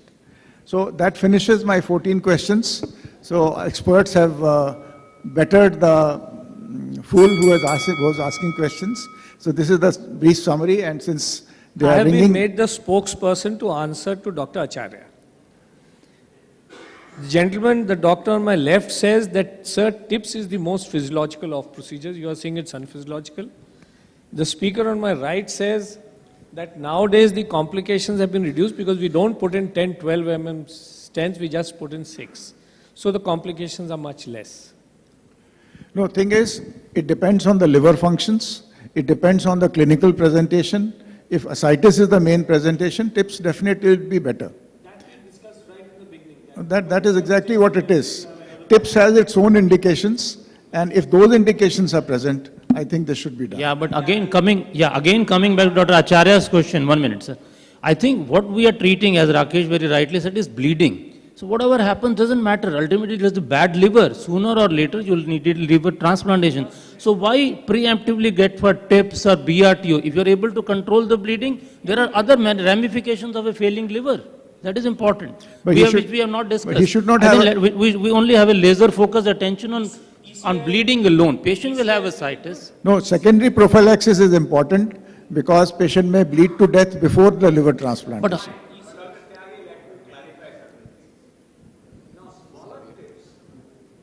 Prevents complications, do not help in prevention of ascites, and will not prevent bleeding from gastric varices. Now, if you want to attack the gastric varices, there are many prerequisites, right? And you have to study the vascular anatomy, the liver function, and smaller tips doesn't help in preventing gastric variceal bleed at all. Rather, smaller tips will become unphysiological, bypass the liver, and I'm critical of that because none of your studies will focus on that, and they conveniently omit all these aspects. I think point is well taken. The basic difference between esophageal and gastric varices is gastric varices require smaller pressure, they have thinner walls, and they have larger lumen. So they are more likely to bleed. And hence, in addition to reducing portal pressure, be it in the form of beta blockers or coupled with TIPS, you have to physically obliterate them. I completely agree. So combining a TIPS with a embolization of that feeder tract will actually solve problems and be the best of both worlds. But TIPS in a patient, this message should go out very clearly, though I have said something against preemptive TIPS. In a patient who's had multiple episodes of bleeding and comes again and again with rebleeds, and we are trying to tackle it endoscopically, if you're looking at long-term survival, the TIPS would be the best option. So that message should be out. It is life-saving when done in the right patient. I think organizers are restless behind me. Thank you very much for very, very well-read and practical answers. Thank you very much.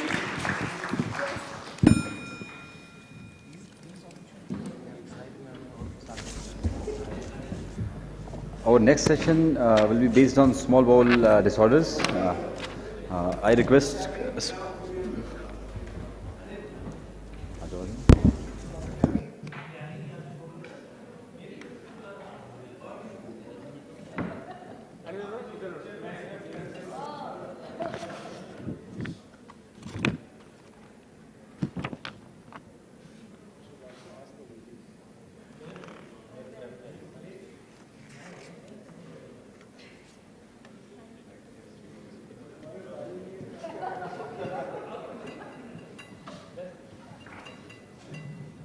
the chairpersons to please come on the stage. Dr. Rakesh Agarwal, Director, Gastroenterology, JIPMER, Pondicherry. Dr. Sudhir K. Singh, Associate Professor, Gastroenterology, Command Hospital, Bengaluru. Dr. Shivam Khare, Consultant, Gastroenterology and Hepatology, Gangaram Hospital. Dr. M.S. Khan, Consultant, Gastroenterology, Gastroclinic, Rampur. I invite Speaker Dr. Bhaskar Nandi to come on the stage. He will be speaking on IBS with terminal ileitis, ignore or to evaluate. He is presently HOD Gastroenterology and Hepatology at Amrita Hospital, Faridabad.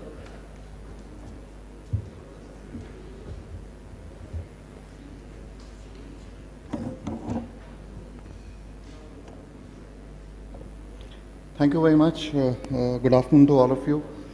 I think the question assigned to me is both simple as well as perplexing.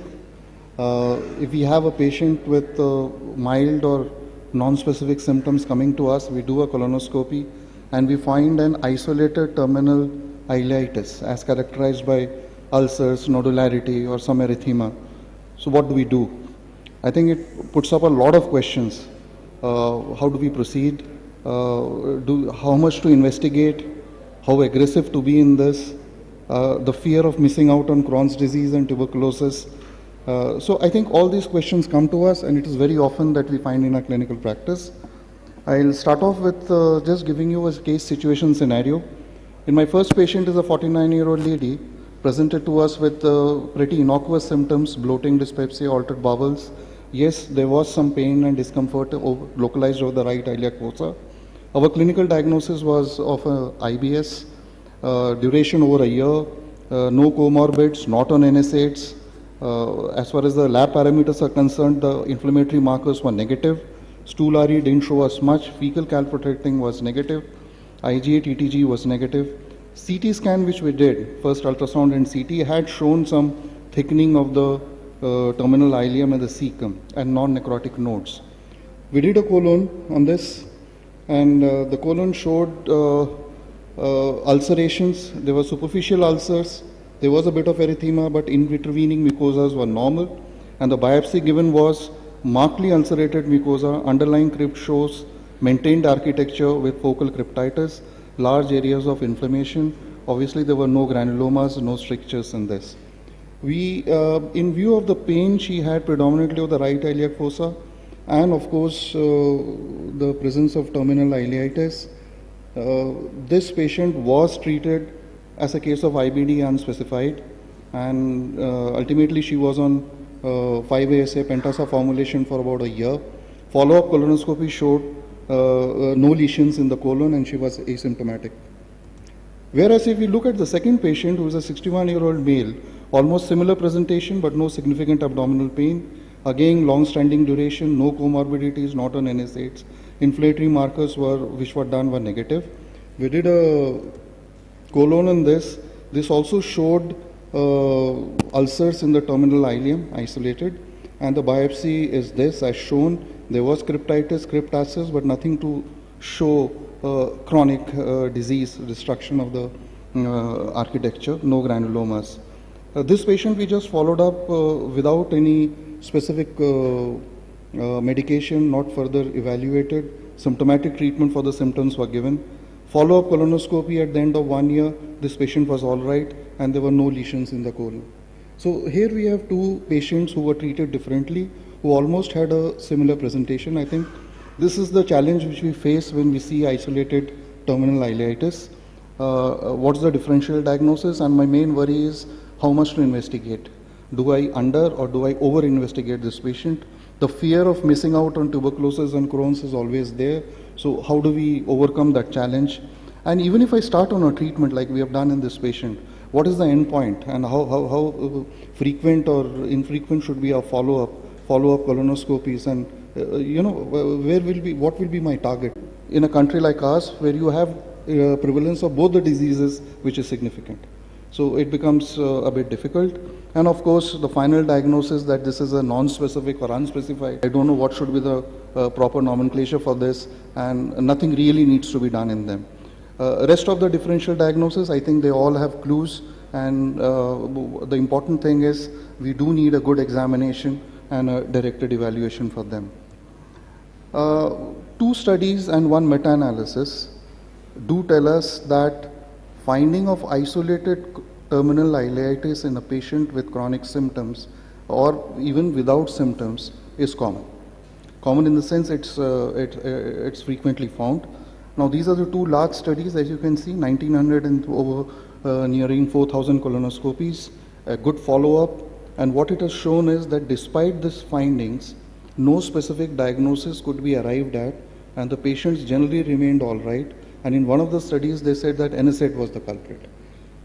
Similarly, if we look at this meta-analysis, what it shows is about 44,000 patients where mostly screening colonoscopy has been done to rule out CRC. So these patients, it was not a directed colonoscopy. The pooled prevalence rate of terminal ileitis was less than 2%. But I think the more important conclusion that this meta-analysis drew was progression to overt Crohn's was rare. Now, since this is a Western study, so Crohn's was their focus, but I think in India, the additional problem of having tuberculosis is also a problem with us. Now, this is a study from AIIMS by Dr. Saurabh Kedia, and I think this is the first study which has done screening colonoscopies and ileoscopy in that in patients who are symptomatic, significantly symptomatic, as in contrast to the previous studies which I have shown. Now, abdominal pain, fever, diarrhea, these were all the symptoms which have been documented. And what we have found is that if you take out deep ulcers, if you get a specific histopathology in your ulcer biopsies, and if you rule out symptoms like diarrhea, weight loss, or GI bleeding, then most of these patients actually do not require any treatment. They fall under the term of, let's say, non-specific terminal ileitis, who just require a symptomatic treatment and nothing more can be done. However, the point to be noted is, even with ruling out these symptoms, there will be some cases of Crohn's and tuberculosis which we may miss. This is from the Agrawal's group, and they have proposed an algorithm as to how to proceed in such patients. And they have stressed on the importance of fecal calc protecting, and more important than that, the thickness of the bowel gut, either on USG or on CT imaging. And what they say is that if you have got a transmural involvement, thickened, especially long segment, I think you should give credence to it, and it is more important to rule out conditions like Crohn's and other pathology rather than a non-specific terminal ileitis. This is one study, I think the algorithm which we have all now aware of, and many of us have started practicing on this. This is again from Dr. Vinita Ahuja's group from AIIMS. And what they have done is, based on their data, if we again rule out deep ulcers, a specific pathology, a long segment thickening, and no symptoms like, let's say, bleed, anemia, or an unexplained weight loss, then I think most of these patients again do not require any further evaluation, and they can be termed as a non-specific terminal ileitis. And those who have all these red flag signs, let's say, do require further evaluation. More important than this classification is the follow-up. And what they have found is those patients who did not have all those 4 red flag signs, if they followed up for over a period of months, none of them had actually developed any new complaints, and they were all better with the symptomatic treatment in the long-term follow-up. So I think this statement is more important. So finally, if we put it into an algorithm, a workup, minimum workup will include a CBC, a colon, a biopsy, and I think a cross-sectional imaging to look for transmural involvement or the extent of involvement of the gut. And then they have classified into major and minor features, and as this tabulation shows, that if you have got no features, then specific diagnosis is highly unlikely. If you have got 2 or more major, then it's almost 100% specific that you are dealing either with tuberculosis or Crohn's or other diagnosis. And I think, but the bottom line remains that despite a very good diagnostic accuracy, sensitivity and all, we do require a lot of more data to be collated on this to either prove or disprove this hypothesis. But I think this algorithm has given us a good start on how not to over-investigate or where to stop our investigation in such cases. Greetings from my hospital. Thank you very much for your patient hearing. This was obviously not a very exhaustive coverage of this topic because time restrictions were there. But I think the message was that we do need to make a distinction between a specific etiology and a non-specific terminal ileitis. And I think the algorithm does give us how to start and how to proceed. Thank you, Dr. Nandri. Any questions, comments, inputs? Yes, Dr. Kar.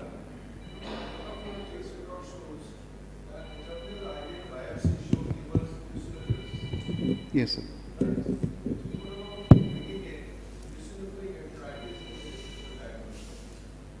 Absolutely, sir. Actually, after that, we also did biopsies from other sites in upper GI also to look for that. And we also gave anti-parasitic treatment to them. So that was given, but then we didn't arrive at anything, a specific diagnosis for that.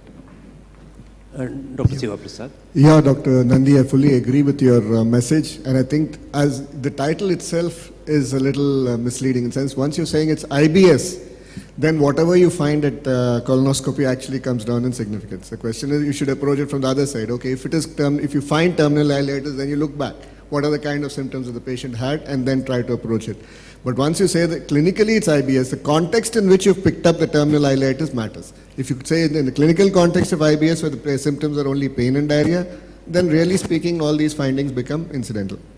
The second point I would also mention about the first case that you presented, I think giving Pentasa is more like a placebo in that situation. You don't want to say it's this or that and you won't like to give something, but really speaking, if it was Crohn's, giving Pentasa would have not made any difference to that patient's outcome. I agree with you on this, Dr. Shiva, because honestly speaking, when we treated that first patient, we actually were not very clear what we were treating. And even today, despite all these algorithms and the literature, today if we get a case of isolated terminal ileitis, I'm sure all of you must be in the same boat as to how to go about and what to do with it. So I just showed these two cases where two contrasting treatments were done, but actually the result was the same for both of them. So Dr. Nandi, in the first case, the report was mentioned as extensive ileal colonic ulceration. I would beg to differ. I would never conclude that. There were multiple ileal superficial ulcers. Extensive really to me means something very different. And somehow it appears to me that we are both both Crohn's disease and tuberculosis involve a certain segment all around a larger area. Those small ulcers or lesions of 5 millimeter each, separated by totally normal mucosa, do not occur in Crohn's. Somehow I think some people are getting an idea that intervening normal mucosa means between, that is, long segments have to be involved and intervening areas are normal. So Yes, sir. I don't think that whatever histology we saw as pathology students, that really fits into that for inflammatory bowel disease. I agree with you, sir, that no, I will not be dogmatic about it that we have diagnosed Crohn's in that first patient. No, it's not that. And in fact, what has been said is it could have been just like a placebo, just more for the clinician satisfaction. Actually, what matters in this case is, as clinicians, we still give a lot of stress to our clinical impression rather than what we have in histology or serology. Now, this patient was having a persistent pain which was localized over the right iliac fossa. We got some findings, got some inflammation. So it was almost like, benefit of doubt trying to do something for that. I agree, all this is a very gray area over here. Thank you. So next we have Dr. Batra. Sir, I request the chairpersons to be seated on that side because the panelists have some slides to share. For our next case-based discussion, the panelists are Dr. Govind Acharya, Professor Gastroenterology, AIIMS, New Delhi, Dr. A.K. Seth, Director Gastroenterology, Manipal Hospital, and Dr. Abhishek Dio, Consultant Gastroenterology, M.I.C.E. Hospital, Saket. There is a phone here. It must be belonging to somebody who was here earlier. Case discussion is based on the unusual case of pain abdomen, and our speaker is Dr. Yogesh Batra. He is presently Consultant Gastroenterology and Hepatology at Apollo Hospitals.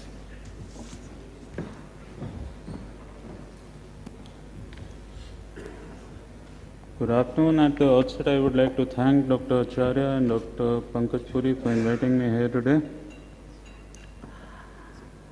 As we see an explosion of IBD, we are also seeing a lot many more rarer immune diseases coming up. And today's case is an unusual case of such a immune-mediated disorder.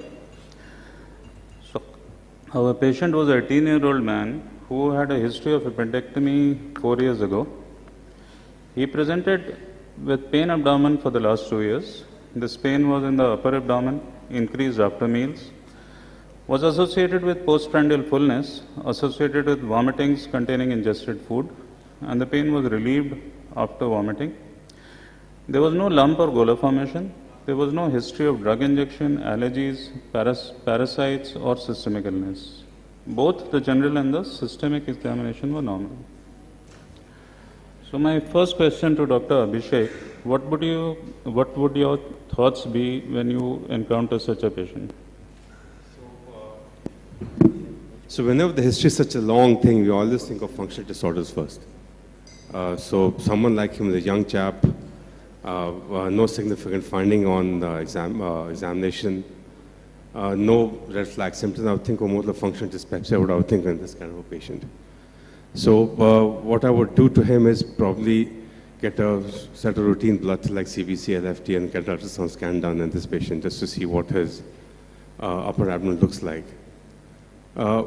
And then probably treat him empirically. I would also like to know what his bowel motions are like, because often we find that a lot of these patients will have some function, let's say IBS kind of syndrome where they have some bowel alteration. So that's what I would do to him first, actually.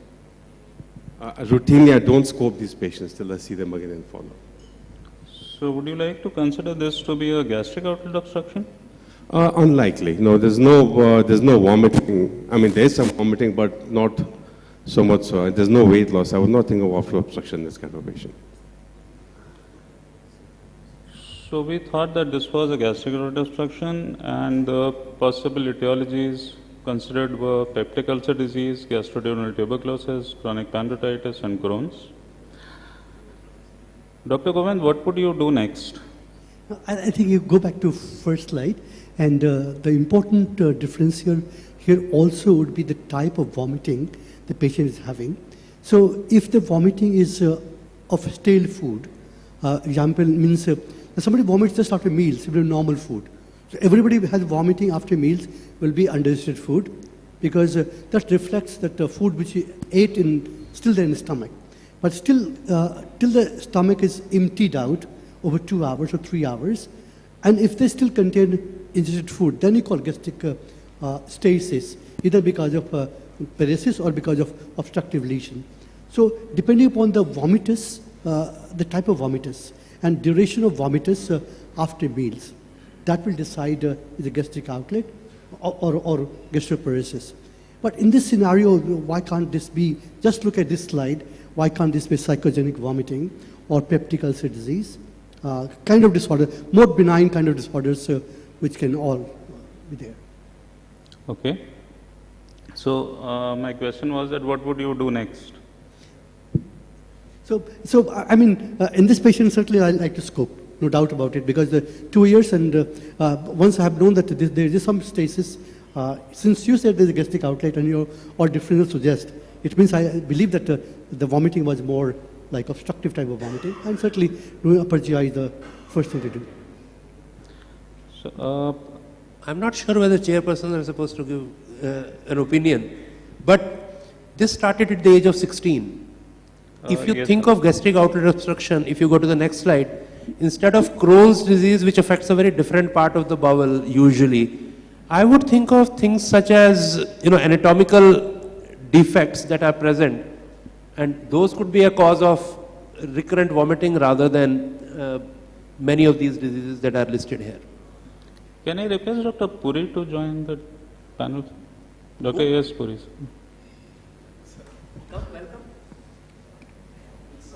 Whichever side, yeah, both are all yours. Either. He can see you here much better. I thought the panelists were much better this side. No, Dr. Avinash Seth is not here. Okay. So, the next thing which was done was a simple CBC, and something startling emerged. The patient had a eosinophil count of percentage was 30.8, and the absolute eosinophil count was 3,450. Now, this was repeated again and with the same results. So, at this stage, what would you consider to be the reasons for pain abdomen in a young man of 18? Dr. Puri, please. So the clue here is peripheral eosinophilia, and that in a young patient should suggest two things. The commoner one would be that this patient has some kind of a parasitic infestation, The one that comes to mind straight away is strongyloidosis. Intense peripheral eosinophilia, a predilection for a gastroduodenal region, and masking symptoms of gastric outlet obstruction. So I think we had reported from Panth very similar presentation of gastroduodenal strongyloidosis. In the absence of any other multisystemic involvement such as joint, skin, I wouldn't be considering any of the rheumatological disorders because it doesn't fit in with that. So this would be my first. Second would be eosinophilic gastroenteritis. So eosinophilic gastroenteritis can explain everything the patient has. It has a predilection for the upper part of the bowel. That means basically, in fact, I wanted to differ with Dr. Carr. Eosinophilic gastroenteritis can be labeled as eosinophilic jejunitis. It rarely involves the ileum. So if you're discussing terminal ileal ulcers, then you're really not thinking of that disorder.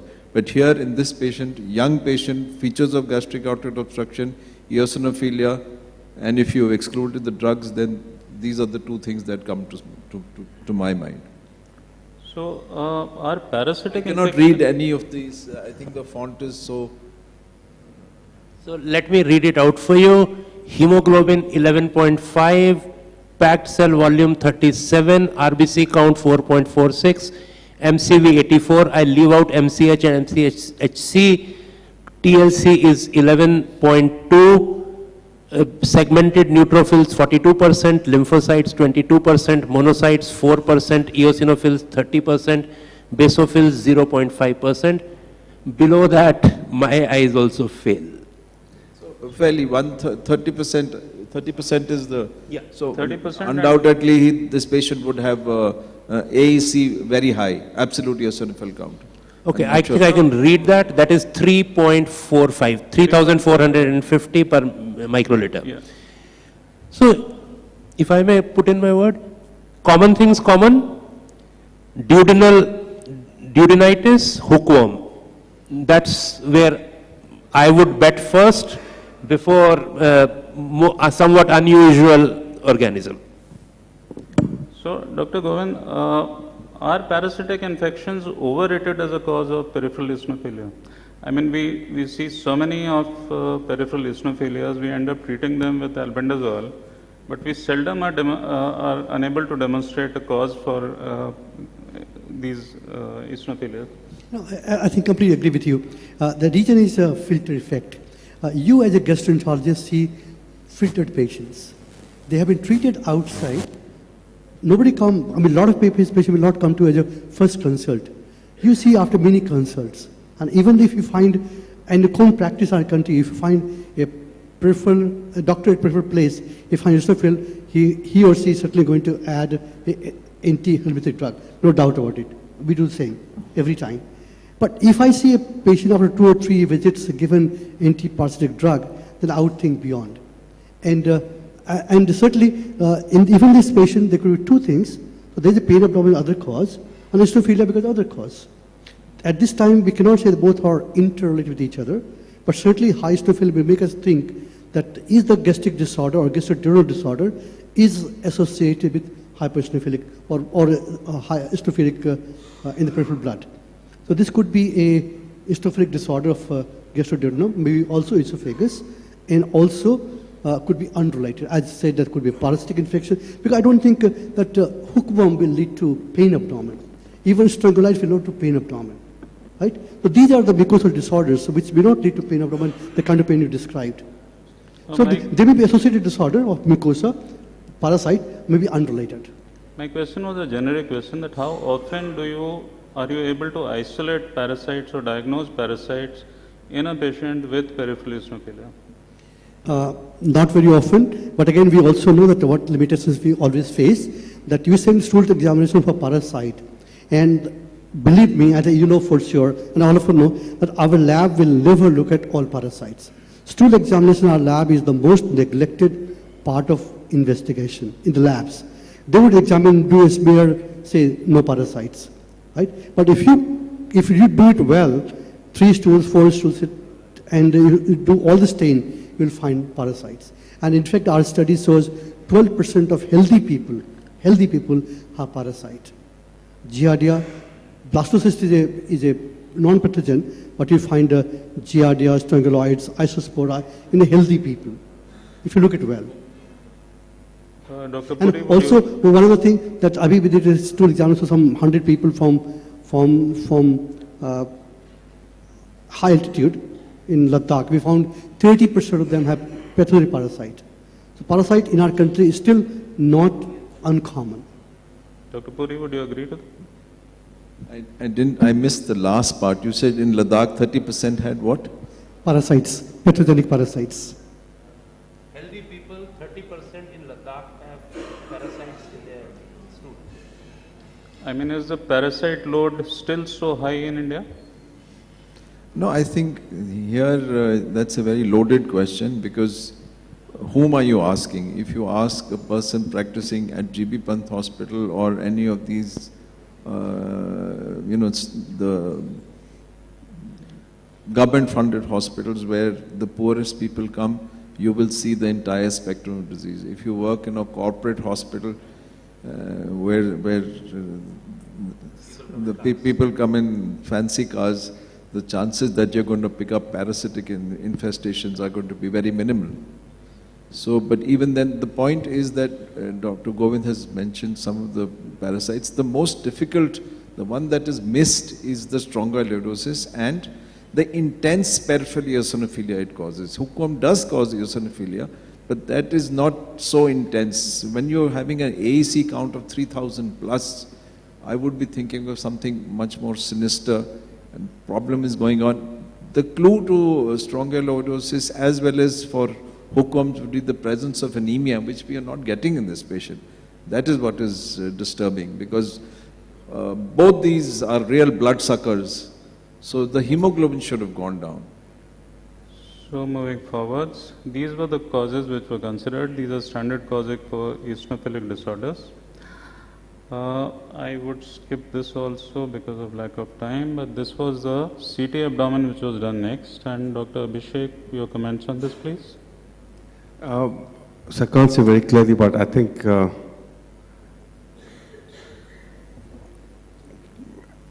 so basically, why was the CT done, not ultrasound scan done first? I mean, just out of interest. Sorry? Why was the CT scan done, not ultrasound scan done first, out of interest? Or was it done and it was just repeated? After the ultrasound was done, which I will show later. Okay. So I can't see anything. Something here and here. So there's some thick thing? It's not very clear. There's some. Can read out, it's actually difficult to see. Okay, there's thickening in the duodenum, which is extending right up to the DJ flexure, which is seen in both these cuts. So, what would be the causes of such a thickening? Now we have a young man with peripheral eosinophilia with duodenal thickening. So I would think of eosinophilic enteritis, one of the differentials.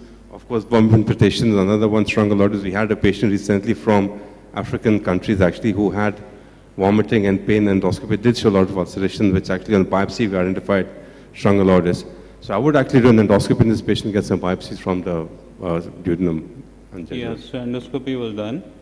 And these are the endoscopy pictures. On the left, again, is duodenal thickening. And they had difficulty in going into the duodenum, but could be done with difficulty. Multiple biopsies were taken here. On the right is a colonoscopic picture with multiple nodules in the ileum. So, Dr. Govind, what would be your thoughts now on the patient? I think, again, both things together.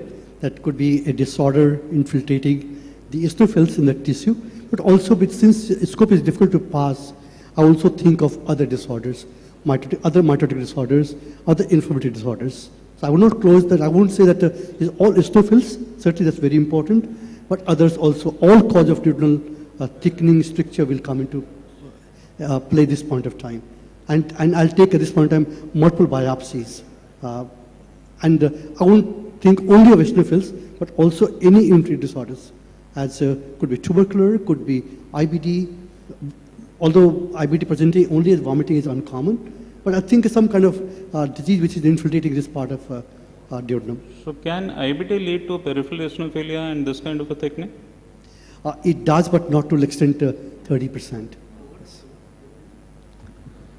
So the causes which were considered were inflammatory thickening secondary to Zollinger-Ellison, pancreatitis, neoplastic lymphoma, infiltrable disease like Whipple's, amyloidosis, eosinophilic enteritis, in vascular causes intramural hematoma or ischemia, or edema secondary to hypoproteinemia.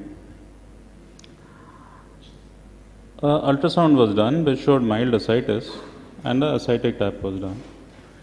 Ascitic tap again showed a predominance of eosinophils. So this is now a young male with peripheral eosinophilia, with thickened folds, with ascites, with eosinophilic ascites which is exudative. So now it's going more and more towards eosinophilic gastroenteritis. So initially we had the involvement of the mucosa that you showed us. Once you have in presence of ascites, that would almost always suggest that this is a transmural disease, the serosa is involved. And if I cannot read can you just tell us the DGH? So volume 10 ml, appearance hazy, color pale yellow, no clot formation, protein 5.6, total count 3,900, neutrophils 30, lymphocytes 10, eosinophils 50, monocyte plus macrophages plus mesothelial cells 10. So if it is a high, low SAG ascites with peripheral, eosinophil count so high, that should be suggestive of eosinophilic gastroenteritis. The only problem with eosinophilic gastroenteritis is I'm not able to explain the colonic lesion. Typically it affects the small bowel, it's a disease of the proximal small bowel, and I cannot offhand recall any case reports in which the eosinophilia is spilling on. Did you show us a picture of the right colon? Ileum. Terminal ileum. Oh, ileum. Okay, sorry, because you labeled colonoscopy. So, terminal. Sometimes, very rarely, you can also have strongyloidosis causing eosinophilic ascites, but by far, I think the first diagnosis now should be a eosinophilic gastroenteritis. So this is what we got in. What was this based on? Can we go back? Seems that the person who looked at the fluid saw only 10 cells.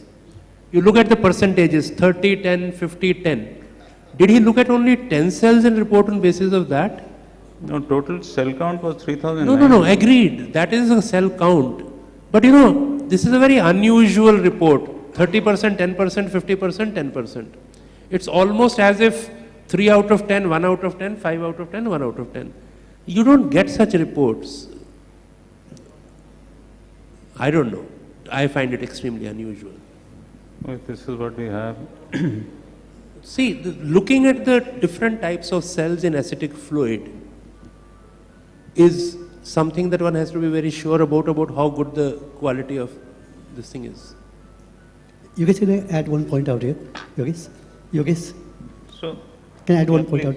If you go to, I think this point of time, there's a causality of the two, because now we find acidic fluid is high protein and also has high eosinophils, right? So we have shown that the eosinophils in the peripheral blood, eosinophil in ascites, and not thickening, GI thickening. It looks like we have a 5 or 7 differential earlier, like tuberculosis, Crohn's, and so many other disorders. Now we are going closer, because eosinophils in the ascitic fluid takes you to causality of the two lesions together.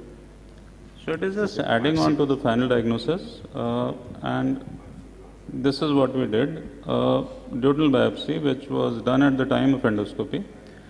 So you can see that the architecture is maintained, but there's no change in the crypt-villus ratio, but these red things that you see are all eosinophils, and these eosinophils are more than 100 in a high power field. There is also some cryptitis, which is eosinophilic cryptitis here. So, and there are no parasites, there is no infiltration, there is no malignancy. So the diagnosis was eosinophilic gastroenteritis or eosinophilic gastrointestinal disease as it is called, with duodenal involvement with eosinophilic ascites. The question now was how to treat this patient, and there's anything else which needs to be done to complete the work. You guys, one more point. This may not be only duodenum. You said there's a ileum is also affected, and also remember that these disorders may have multifocal. So I would say rather than duodenum, I say at least 2 sites we saw in the GI tract, and intervening sites also by infiltration, not into clinical pathology, but there would be infiltrations and the rest of the mucosa also. So we can say gastroenteritis.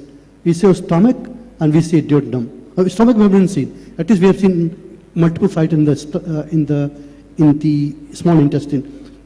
Why not is there also colonic involvement, even the biopsy? So I have not shown the gastric biopsies. The gastric biopsies were clear.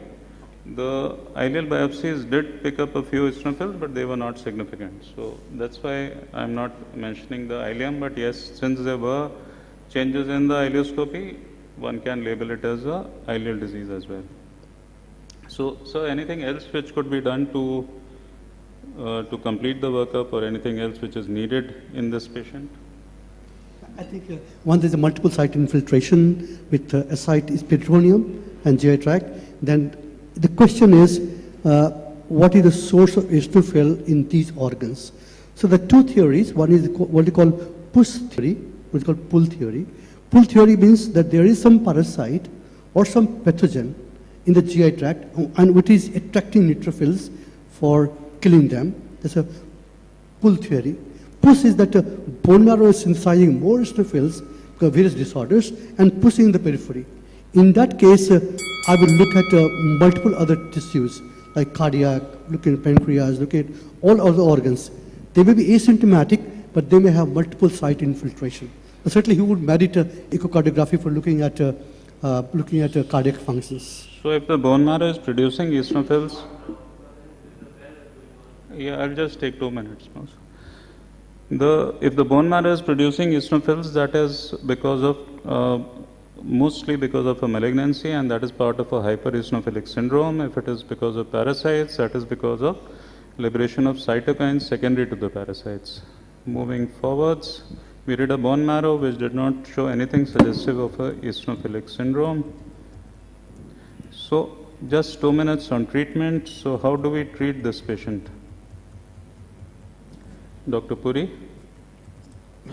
I think straightforward. If you have persistent eosinophilia presentation with transmural disease, you would have to give this patient steroids.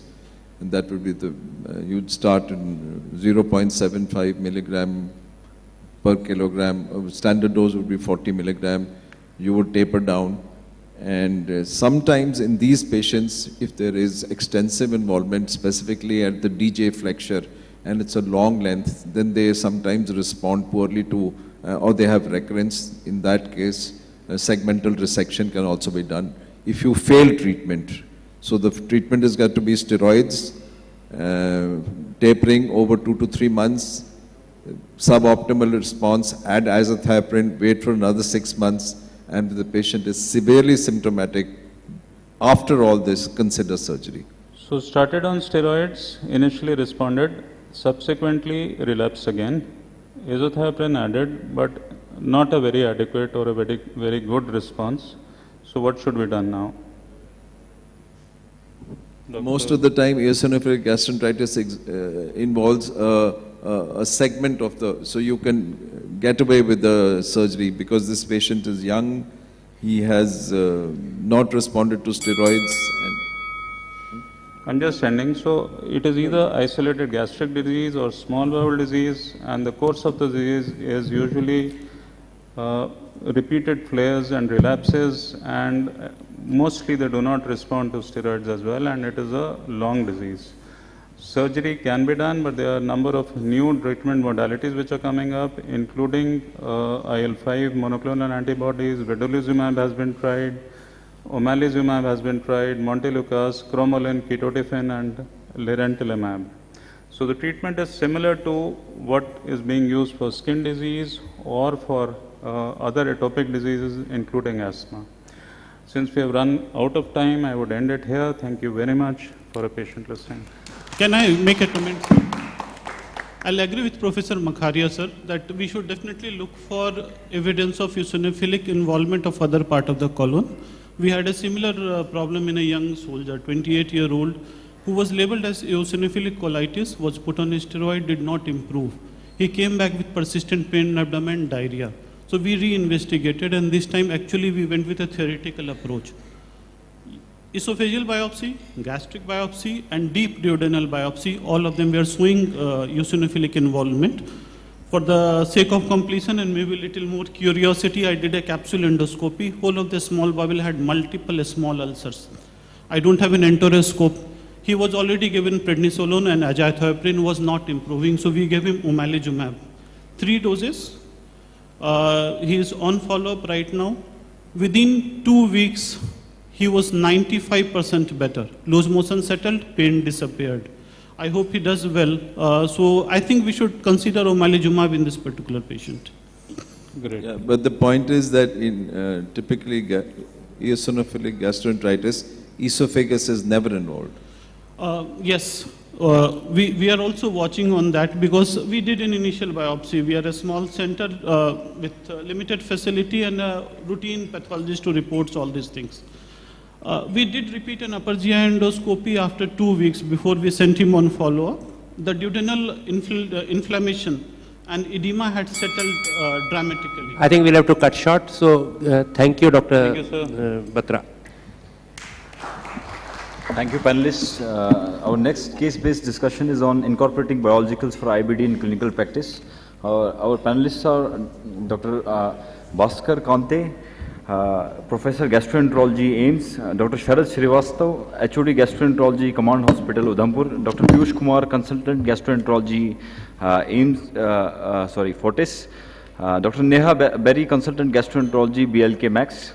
Our speaker for this case-based discussion is Dr. A.S. Puri, is Director of Gastroenterology at Medanta.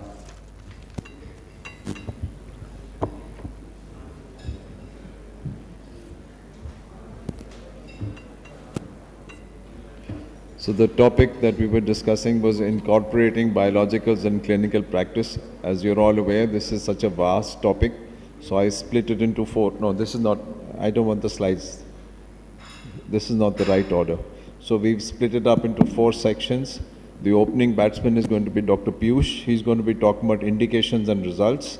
After that, Brigadier Srivastava will come. Special situations where biologicals are used. Typically, he's going to take pouchitis and perianal fistulizing disease. Dr. Neha will be the third person. She will be discussing the adverse events. And I will be doing TDM, that is therapeutic drug monitoring, and the final conclusion. The questions and answers would be at the end of the whole symposium rather than after each speaker, in the interest of time. Dr. Piyush, please.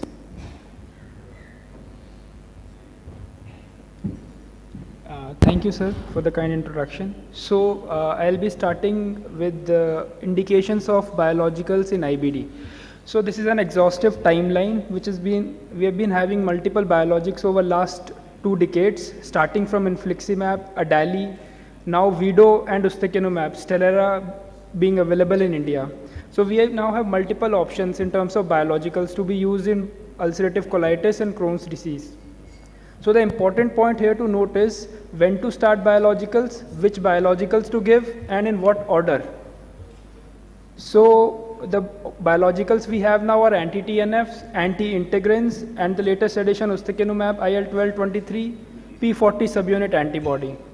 Treatment goals here are well defined. We start with clinical remission, we go up till endoscopic remissions to improve the quality of life. So for UC, it is fairly simple. We start biologicals in a step-up approach, like we start in patients who are steroid dependent or steroid refractory, or immunomodulator intolerant or refractory in specific situations like ASUC. Here there is role of upfront infliximab if patient has failed IV steroids by day 3. In Crohn's disease, both approaches are applicable, step up in steroid dependent refractory or immunomodulator dependent refractory, top-down therapy in patients who have severe disease, who have progressive disease like perianal Crohn's disease, a severe stricturing disease, small bowel predominant disease, a young age patient, and with EIMs. So which biological first and second, and in what order? So this trial in an EGM gave us the evidence of use of Vidoli upfront in patients with ulcerative colitis. So in moderate to severe UC, if the patient is bio-naive, we can start with infliximab or Vido. The evidence is same for that. It's better than adalimumab. In patients who are non-responder to infliximab, the second line therapy would be preferably ustekinumab or tofa. The evidence is growing for tofa, but it's a small molecule, so we have not taken up that in the current presentation. And it is better than Vido or Adali for patients who are non-responder to first-line biologicals. For Crohn's disease, things are slightly more complicated. So for Crohn's disease patients, they have to be stratified into structural damage, how much structural damage is there, whether this is an high-risk Crohn's or a low-risk Crohn's. In high-risk Crohn's, patients with multiple deep lesions, a fistulizing perianal disease, and a patient who had prior surgeries or have multiple strictures with a high inflammatory burden in the form of high CRPs and low albumin, and patient has got an affected and predominantly affected quality of life. So here, patients with high structural burden, high inflammatory burden, it is advisable to start with first-line therapy of infliximab or ustekinumab. But before starting that, we have to always balance it with the risk of the drugs that we are using. So it is very important to keep in mind what all complications can happen and what substrata of patients you are treating. If the patient is of advanced stage with multiple comorbidities and has had prior malignancies or prior serious infections, patient can develop complications to the first-line therapy. So in such patients, it is advisable to use drugs which are relatively safer, like ustekinumab, which is now available in India. So first-line therapy for patients with severe disease who have relatively less risk of developing complications to biologicals start with relatively less risk of adverse effects to biologicals starts with infliximab or ustekinumab upfront. If they have experienced these drugs in past, so the second line drugs would be ustekinumab preferably. If the patient has experienced ustekinumab upfront, infliximab would be the next line of options. So in patients who are at high risk, as I have already told, elderly with multiple comorbidities and risk of TB is high in them, it is preferably to start ustekinumab, which is relatively a safer drug.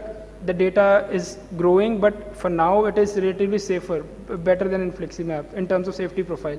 And the second line would be infliximab in patients who have high risk of developing complications. So I would like to invite Dr. Srivastava to continue with the talk.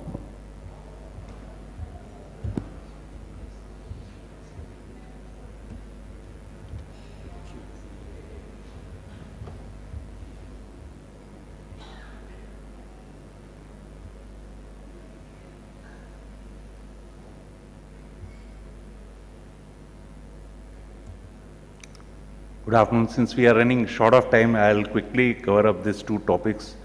The ileal pouch anastomosis is a common surgery which undergoes in the ulcerative colitis.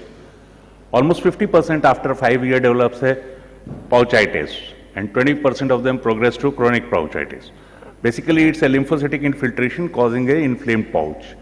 I'm going to cover about a recent study which was published in March in NEJM by Dr. Simon Trevis group for the use of vedolizumab, because pouchitis is a cause of concern requiring frequent antibiotics, maybe antibiotic refractory or antibiotic dependent. If it is antibiotic dependent, you get a good response. But in case of refractory, we should have something in armamentarium. So this was the study I was quoting. So the phase 4 multicenter double-blind trial, RCT. Almost 51 patients were randomized in placebo versus vedolizumab. Vedolizumab was given 300 milligram at day 1, 2 weeks, 6 weeks, 14, 20, and 22 and 30.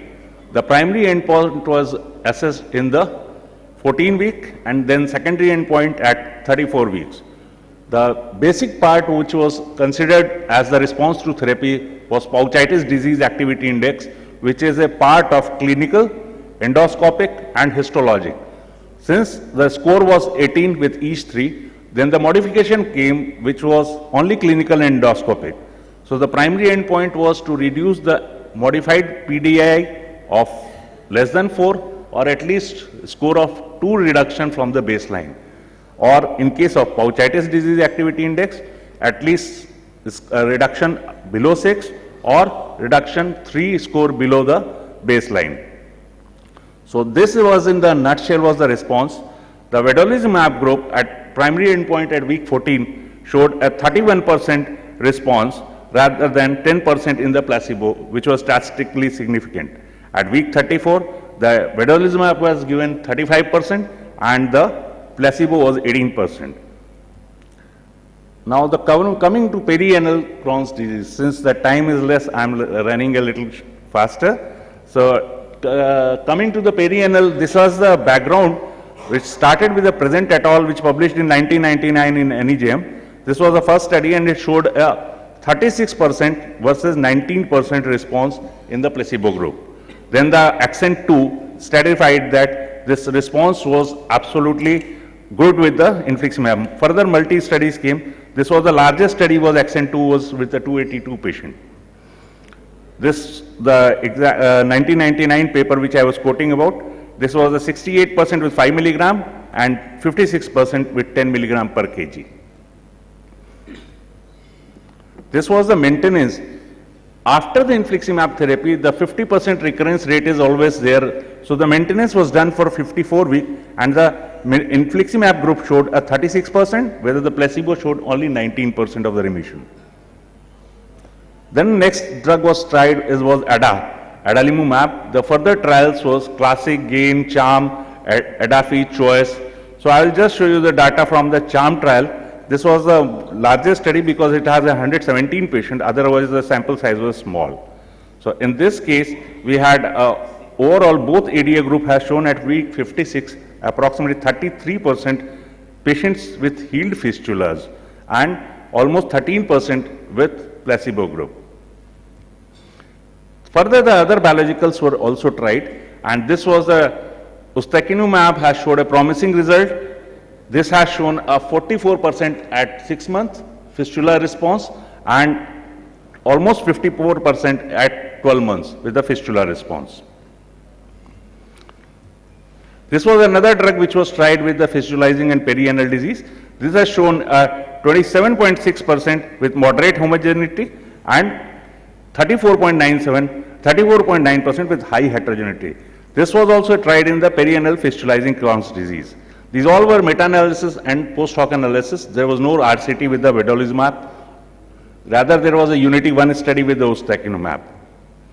There's a one phase 2 study just came out, Divergence 2 study from the JAK inhibitor, and this has shown a filgotinib with a 29% response with 100 milligram and 47% with the 200 milligram.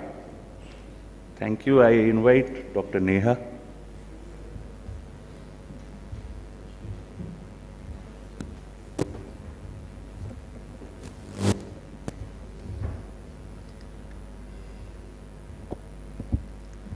Good afternoon, everybody. I will go fast due to the paucity of the time. So I will be talking regarding the adverse effects of the biological therapy with particular interest of the Indian scenario. The use of biologicals has increased over the last 2 decades. They are associated with serious and opportunistic infections, with up to a third of the IBD patients developing non-serious infections within 1 year. But it is to be noted that these non-serious infections, when detected on time, can be treated easily. So what are the adverse effects reported with the biological therapy? The most common are the hypersensitivity or the infusion reaction seen in about 5% of the patients, hematological effects, that is neutropenia and thrombocytopenia, dermatological side effects, particularly psoriasis seen in up to 1.5 to 5% and psoriasiform lesions in up to 16% of the patients. They can also develop lupus-like disorder in about 1%. Biological therapy is known to precipitate cardiac failure, and in fact NYHA class 3 and 4 heart failure is considered to be a contraindication for starting biological therapy. Also demyelinating disorders are contraindication to biological therapy. The most important, however, side effect of these drugs are infections. They can lead to common and serious bacterial infections, reactivation of tuberculosis, herpes zoster, CMV, fungal infections, reactivation of hepatitis B and C, and also there are some reports of malignancies being associated with these drugs. A worldwide study of 900 patients with more than 13 years of follow-up has shown these adverse effects in occurring about 46% of the patients. And as we see here, worldwide infection rate is about 9.2% on biological therapy. But what is the Indian scenario? We have a study from AIIMS, about 60 patients on anti-TNF therapy for about 14 months. This showed that the risk of adverse events was 16.9% and the risk of serious adverse events requiring discontinuation to the tune of 13.6%. The most important infection here was the reactivation of tuberculosis, seen in about 5% of the patients. This study has also shown that the risk of adverse events is maximum in the initial years after starting the therapy, but then it stabilizes, and adverse events are not the main cause for loss of response to therapy. So we will discuss in detail about the risk of tuberculosis in India on patients with anti-TNF therapy. It has been seen that the risk is high despite screening for latent tuberculosis. The risk is higher in patients with IBD as compared to rheumatological diseases.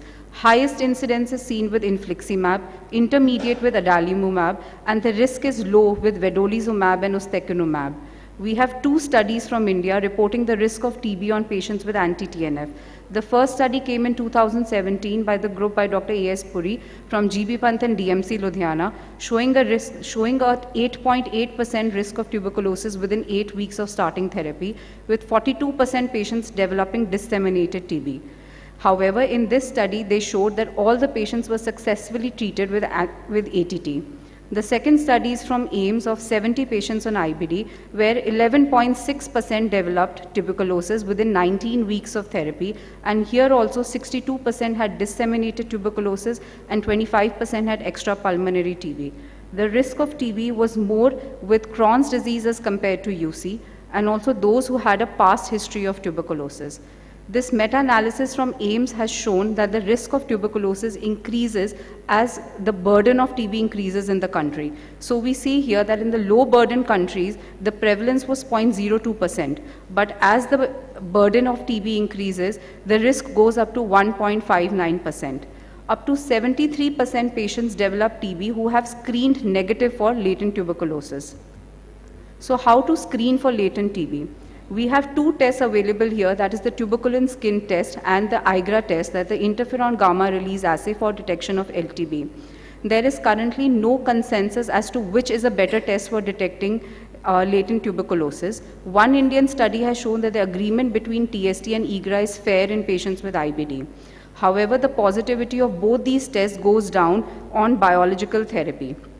Either test positive is considered to be a diagnostic for LTB. There is one algorithm which is currently being used in Indian population, that is first test them with tuberculin skin test. In the immunosuppressed patients, if the TST is more than 5 mm and in immunocomponent it is more than 10 mm, directly treat them for latent TB. However, if it is less than 5 in immunosuppressed, test them for IGRA. If IGRA is positive, treat for latent TB, and negative, then these patients should be followed up. So how to manage? First protocol is to identify whether it is an active or a latent TB by doing a chest X-ray, history, and a CT chest, IGRA plus minus TST. If it is an active TB, treat with ATT for at least 2 months before starting biologicals, and if urgent, consider vedolizumab or ustekinumab.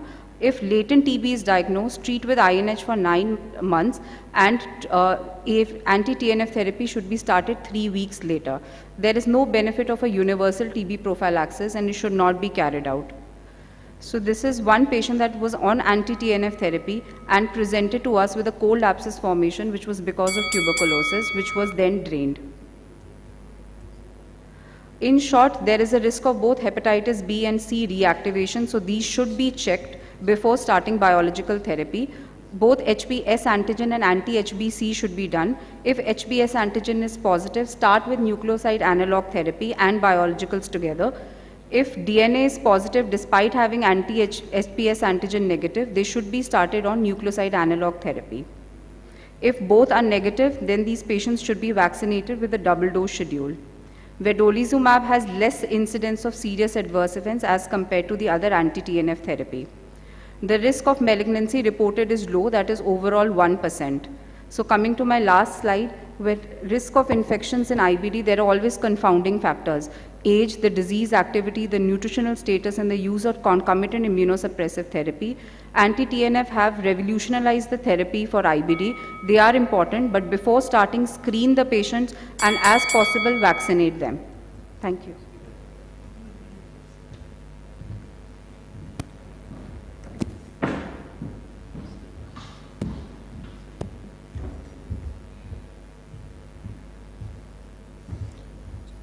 The last part of this symposium is therapeutic drug monitoring. As mentioned by Dr. Piyush, the keystone of therapy in patients with moderate to severe IBD today is biologicals, and as he has outlined, in steroid-dependent ulcerative colitis, steroid-resistant, perianal fistulizing disease, pouchitis, these are almost the mainstays of treatment. But the problem with biologics is that they have a failure rate. And as you can see, for primary non-response, this is almost 20%. And if you double that, then that is the secondary loss of response, which occurs in almost 40% of the patients. And this is at 1 year. So the higher, the longer you take, the failure, the secondary loss of response is going to be even higher. So the question is, why is there a loss of response? At least 3 obvious reasons there. The first 2 are related, interrelated. So subtherapeutic levels and immunogenicity because of the antibodies are interrelated. And the second rate of failure, specifically in the primary non-response, could be that the pathophysiology involves a different mechanism and not through the TNF pathway. This slide only shows you that which is the most immunogenic versus the least. So as we know, as has already been pointed out, infliximab is the most immunogenic, and we think vedolizumab and Nusteki, Stelara are probably the least immunogenic. And this is the concept of drug antibodies. So in life, the big fish eats the small fish. In the sea, the big fish eats the small fish. And the same thing is true in IBD. We are giving infliximab, but the body is producing the big fish, which is the antibodies. The issue is in India, as of now in 2023, we have only 1 drug for which we have TDM, that's infliximab. All the others are available only in the West. And there are 2 categories of therapeutic drug monitoring, the reactive and the proactive. Reactive is when something goes wrong, then you start looking for the reasons. Proactive is you just sample the patient to see. And this is I've given the therapeutic levels for both the drugs, and this I would like to point out, would be different depending on the methods that you use. So it's like the SGOT, SGPT levels, which vary according to the lab. So it can be 40, it can be 30, it can be 50. So this is one that we are using, so I've given these here. So after you've done your therapeutic drug monitoring, you have 4 options. 1, patient is stable and you want to, so you can just stop. Mostly we have stop and switch. That means patient is not responding, and the antibody levels or the trough levels are very low, so you stop and switch. If all is well, then you continue, and if you have subtherapeutic levels, then you can adjust the dose. And these are the 3 situations in which TDM is most helpful: when there's a clinical flare, or if you're following the patient with the inflammatory markers, the patient's CRP or the CalPro starts going up, or if you're doing endoscopy to see mucosal healing and you find the disease is actively flared up, so go back and do TDM. 2 studies I'm going to present, 2 from England and 1 from Switzerland. This is St. Mark's data, and this is probably one of the largest studies. They had about 290 patients, all of Crohn's disease. In this study, it was proactive in 70%. The point that I've underlined is 40% of the patients who were receiving infliximab had undetectable trough levels. So had this not been done, they would have gone undetected. So what happened? What was the outcome? The outcome is that you escalated the dose. They escalated the dose in about 10%, switched to a different drug in 6%. switched to a different class in 2%, discontinued in 2%, and so on. The important thing is no change after TDM in 78%, and that is what the critics pointed out. But the point is that 70% you were doing just proactive, and that's the reason, not because of any other reason. If you go by the trough levels, then you can have three categories: subtherapeutic, therapeutic, and supratherapeutic. And this is from a Swiss study, as they showed almost the same when they did their trough levels, exactly the same, 33%, 31%. So that was the. But where did the treatment need to be changed? And that's the most important thing. So if you look the subtherapeutic ones, here out of the 33 patients, in 30 the patient had to be changed the treatment, more than 90%. In supratherapeutic it was probably about 25%, and in the therapeutic range less than 50%. So this is what makes the difference. Same study from St. James, and they said that once you have a change in treatment, what is your subsequent hospitalization rate? So you can see on the right, where there was no change in the treatment, hospitalizations rate subsequently was 12% versus 6%, double. So when do we decide that we have to change? It is not on the basis of just TDM. You would go, the central theme should be, is the patient worsening? And if the patient is worsening, you would use inflammatory markers. You can do endoscopy, you can do an endoscopy and see that there is active disease again. Many places they use ultrasound, specifically in Australia and Europe. And in a conjunct, you use the TDM. So to conclude, TDM may act as a guide for further treatment in patients who are having a relapse. There are two categories, as I mentioned, reactive and proactive. The major restriction in India is that we have TDM only for one drug, and the awareness of utility of TDM is very low in India. And lastly, there's some unanswered questions. Are we more prone to develop antibodies as compared to the West? We don't know. What is the mean time that anti-drug antibodies would appear in the Indian population versus the Caucasian population in the West? Should we use the peak levels or should we use the trough levels? And do we really need to add immunomodulators to the newer biologics to decrease the immunogenicity? Thank you. And now the panel is available for all questions related to all the four topics. Thank you, sir, for that informative talk. Request if any questions anyone wants to ask.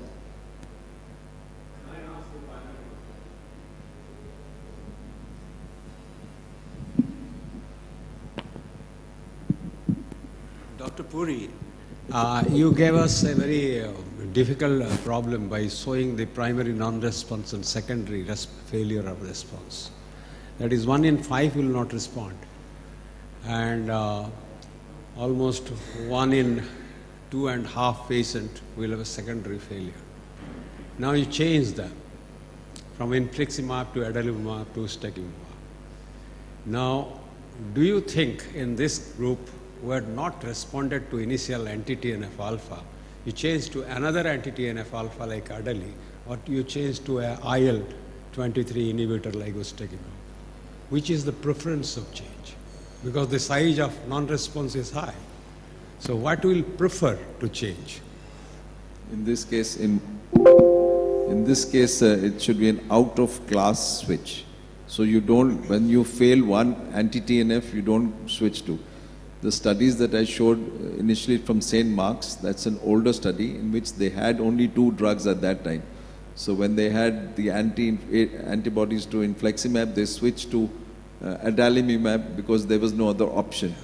And subsequently, when the new drugs came, Vido, Steki, etc., so the choice is becoming wider and wider. And now it's uniformly recognized that if you have failure of anti-TNF, then you switch class, you don't go to the same class. So if you fail with Remicade, you switch to Stelara. That's right. Okay, I don't see any other question. In that case, we thank the speakers and thank the audience.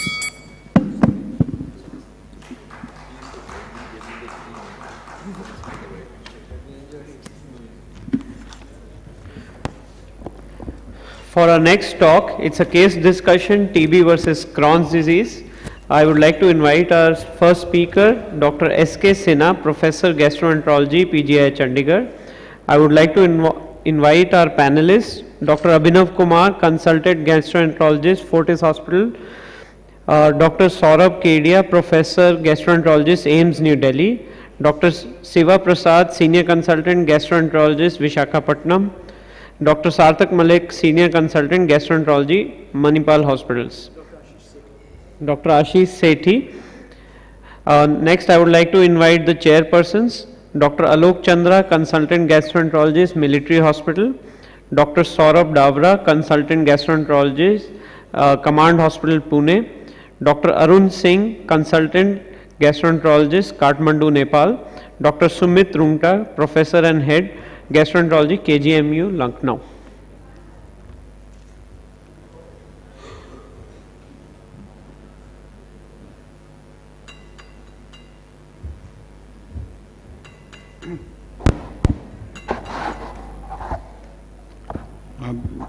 Before I start, I would like to thank Dr. Puri and Dr. Acharya for giving me opportunity to be here.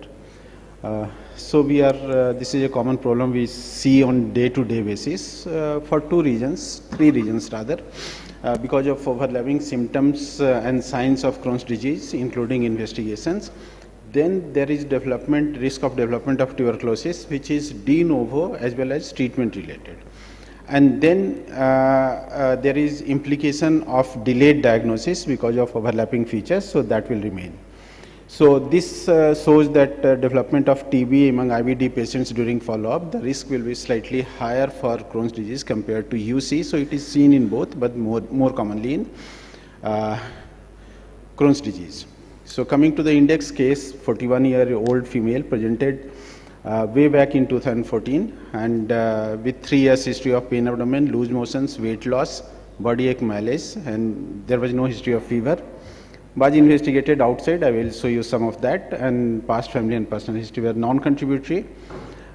She had pallor, abdominal examination largely unremarkable, chest and cardiovascular unremarkable, mild anemia, platelets 3.55 lakhs, renal function normal, liver function largely normal, abdominal X-ray was normal, MAN2 test importantly was 22 millimeter, ultrasound was unremarkable. So CT had shown that there was symmetrical circumferential mural thickening of proximal lobes extending into cecum, ascending colon, and with mild proximal dilatation, fat proliferation in mesentery with increased vascularity, and cecum appeared pulled up. Barium meal was still in fashion at that point of time, so this patient came with barium meal follow through, and the findings are recorded, nothing to add on the CT findings.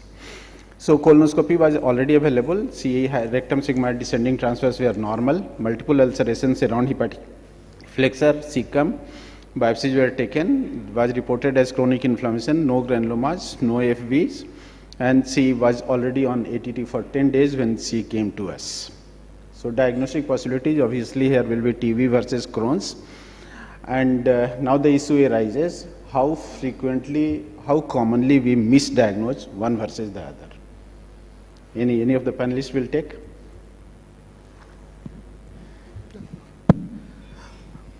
I think the differentiation between TB and Crohn's, really speaking, has changed over the course of time. The kind of differential diagnosis that we would have, say, 20 or 25 years ago is quite different today. So as your slide shows, earlier it would be start ATT, and then if there's no response, then think of Crohn's. And then in between it was like, it could be TB, it could be Crohn's. But I think in today's era, the chances of misdiagnosis and misclassification actually has come down a lot. And most patients, now it's most of the time you're making a primary diagnosis of Crohn's and in some cases of TB. So two important messages that because of better imaging ability, better understanding of disease, the error of judgment has come down, that is frequency of error has come down. And second is earlier we more commonly used to overdiagnose in favor of TB, and now we are overdiagnosing in favor of Crohn's disease. So that change has happened. And based on the clinical feature, can we make a distinction? And is there any reliable test for distinction? And do constitutional features help in differential diagnosis. We have clinical features which help us in diagnosis. A relatively short history with more favor tuberculosis. A history of systemic symptoms will more favor tuberculosis. On the other hand, a history of GI bleed will be more common with Crohn's disease. So these are the clinically on history taking you can decide. Clinical examination fistulas will be more common with Crohn's disease as compared to tuberculosis, though it's not 100%. And then you can go to investigations and imaging. But these are the clinical features which can help you in diagnosis: GI bleed, fistulas, systemic features, and a shorter duration of symptoms. Basically, because this is any single feature doesn't distinguish, single test doesn't make a distinction, so that's why we are discussing. What is important then when we make a composite of everything, so it can be endoscopic finding, then we make an endoscopic model. If it is radiological finding, then we make a radiologic model. And that seems to perform a little better than the individual signs, but individual signs are not very good. So if you see at the base of the chart, that if you use composite model, that sensitivity is still unsatisfactory, but specificity is decent. So are serological marker useful? This is important question in practice situation. ASCA and ANCA, are they useful in distinction of TB versus Crohn's? So they are not very useful, and ECO guidelines says that their use should be discouraged, that they cannot distinctly differentiate between the two. So we do not use them as of now. So multiple studies from India as well as abroad. I have shown here Indian studies mainly, and both are ANCA as well as ASCA doesn't make a distinction between TB and Crohn's disease. So for differentiation purposes it is not useful, although ANCA still can be used in certain other situations, but for distinction purposes it is not good, so it should not be used. The question is IGRA or TST. Can it be used for making a distinction between TB and Crohn's? So it cannot really differentiate between the two, because we are in India and we are in a high endemic zone. So if we have a positive test to diagnose that as just based on IGRA would not be very wise. However, if we have a negative test, then the possibility of tuberculosis obviously comes down, but then it cannot be eliminated too. However, the sensitivity and specificity of higher value of IGRA has been found to be associated more with tuberculosis, and like we use in quantiferon TB, and our higher titer can suggest TB over Crohn's. So literature wise, no clear-cut answer I will say, but one thing is very clear-cut, that negative IGRA or negative TST is of no use making distinction, but if it is positive, strongly positive, that to some extent it may go in favor of TB in this situation. I think I'd just like to make one remark that sometimes this may become misleading. You know, once a patient has an IGRA positive, his focus and the primary care physician's focus may often go towards that. So I think actually it's better not to do unless you're sure that you are going to decide. We are going to discuss little bit when we trial of ATT. What will happen that if your IGRA is strongly positive and you are considering Crohn's, ultimately that becomes, Dr. Neha Berry showed that algorithm, that becomes indication for ATT of some sort. So there is going to be trial, so that we will be discussing somewhere down the line. So are fecal markers useful? Fecal marker mostly we mean calprotectin, myeloperoxidase and that type of thing is useful in making distinction. Only to rule out IBS, but not to differentiate between, so distinction it is not IBS and IBD, but not between IBD, Crohn's or other infections. So mostly not useful. So it can be elevated in either of the situations. So we cannot depend on the fecal calprotectin. Radiological features, will it be helpful? The localization, if the disease is more widespread, more segmental, involving both large bowel, small bowel, then more likely to be Crohn's disease. That is the main radiological feature. Presence of fistulas on radiological also favors Crohn's disease. The sites of involvement is typical, like tuberculosis will be more ileocecal involvement and Crohn's will be a different area. So this sort of radiology does predict the type of ulcers, that is one on radiology. The presence of strictures not the segmental nature of strictures, I don't think these two can differentiate. But as you have mentioned, the mesenteric involvement is there, especially if it's a anti-mesenteric border, and if there is lymph nodes, then depending on the necrosis present on the lymph nodes, these two are more in differentiating either Crohn's with mesenteric or lymph nodes more with tuberculosis. Yeah, I think the necrotic lymph nodes which All India Institute have highlighted, I think in practice it makes a lot of difference. Once you find that necrotic lymph node, then you know, okay, this is going to be TB. So it's like, you may not find it every time, but when it is definitely there, large necrotic lymph nodes, your diagnosis becomes easy. One more thing is the extra abdominal radiology. If you have a radiological abdomen, if you do the same time radiology of the chest and you find lesions there, then you are practically confirmed. So always do a very important point. Always go for CT chest and abdomen rather than CT abdomen. So extra abdominal chest involvement is in favor of TB, necrotic lymph node in favor of TB, calcification in lymph node in favor of TB, and abdominal cocoon formation, that is in favor of TB. These are some of the signs. So you can see these are the typical radiology which is in favor of TB, and enhancement is very important, and what is the pattern of enhancement we are seeking. So these are the typical images of TB, and then in Crohn's disease there will be abscess, fistulae, there will be comb signs because of mesenteric fat proliferation and all those signs. So here you can see some of those signs here. So these are the distinction which has been made. No single point will make a distinction, but a combination of findings can give you reasonable clue. So lately there has been lots of paper where they have talked of visceral fat proliferation and the ratio of subcutaneous fat to visceral fat. Anybody will like to tackle? Dr. Saurav? Anybody, sir?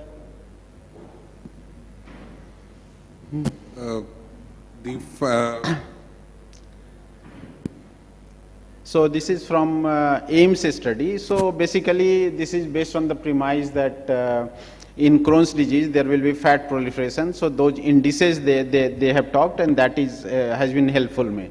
So a cutoff of 0.63 visceral fat versus subcutaneous fat ratio had a good sensitivity and specificity in differentiating Crohn's and TB. Just one qualifier here. Here we assume that patients with TB are emaciated and have lost subcutaneous fat, and that's where the ratio shifts in favor of that. But it's not necessarily so that you're expecting that subcutaneous fat is preserved in Crohn's but lost in TB is one of the basis of making this ratio, but it may not really apply in practice. I am bringing out that point also. Very, very, very nice point brought out. But there is another recent paper, they took another point into consideration, that is visceral fat plus long segment involvement goes, that makes a distinction between the Crohn's disease and TB. This is the latest paper from AIMS, Dr. Vinit Ahuja and Dr. Makharia is sitting in the audience, so in his group. So what has happened, this is in the pediatric population, so same data which was has been seen by Dr. Ujjal Podar's group for the pediatric population, and what has turned out to be whatever we are talking is true for the in adults and in children, in the boys. In the girls, because subcutaneous fat is more, this data becomes invalid or comes as insignificant. So what Dr. Shiva was highlighting is possibly correct, that one should keep that what is the status of the patient. Now the question is that you have ileocecal disease like in this patient, should a small bowel will be evaluated? Should upper GI endoscopy also be done to map out the disease, or we should let it go? And is there any role for capsule endoscopy in all patients who are suspected Crohn's versus TB? Upper GI endoscopy by dint of picking up many other things should be done in these things, and ileoscopy and colonoscopy of course has to be done even when you have radiological evidence. So good point. If we are treating any disease, we will like to map out the disease. So this is from the ECO guideline. I have deliberately quoted the previous version. So it said clearly that you should, if you are suspecting Crohn's disease, so before labeling it as a localized ileocecal Crohn's, one has to look for the other part of the small bowel and the proximal gut. So possibly endoscopy in all patients and possibly capsule endoscopy or some sort of a small bowel imaging should be done in all patients. So upper GI also possibly should be done. So in this case, everything was reviewed and radiology showed evidence of jejunal fistula. So do fistulae make a distinction between TB and Crohn's disease? So fistulas are more common in Crohn's disease per se, and about 1/3 of Crohn's disease over the natural course develop fistula. And in tuberculosis per se, the incidence of fistulas is lower, and about 5 to 10% of patients with tuberculosis, however, GI tuberculosis can also develop fistula. But presence of fistula goes more in favor of Crohn's disease. Also, the site of involvement of Crohn's also tells us the higher incidence, like in a patient with colonic involvement, with rectal involvement, they have a higher incidence of fistulas. So this is very clear cut that fistulae doesn't make a distinction between TB and Crohn's. But if you talk of absolute number of fistulae formation, that is distinctly more common in Crohn's compared to TB. So this is data from our own center, large series, 600 plus cases. So 7.6% of the patients of TB had fistulae. So this figure is distinctly much lower, almost 1/4 of what is seen in Crohn's disease. But fistula are not very rare in very rare in TB. So in this patient, colonoscopy was repeated, multiple deep ulcers were seen in ascending colon, cecum and terminal ileum with intervening area of nodulity. No fistulous opening were identified. So now the issue arises that what type, what samples you will like to take in this patient, if you are taking, what type of sampling you will take, and do endoscopic features make a distinction between the two? Endoscopic features do make a difference, that extent of involvement, the aphthous ulcers nature or deep ulcers. The sampling should be of the normal mucosa as well as the abnormal looking mucosa, because in a Crohn's disease you can have a normal looking mucosa showing changes. So the sampling should be both.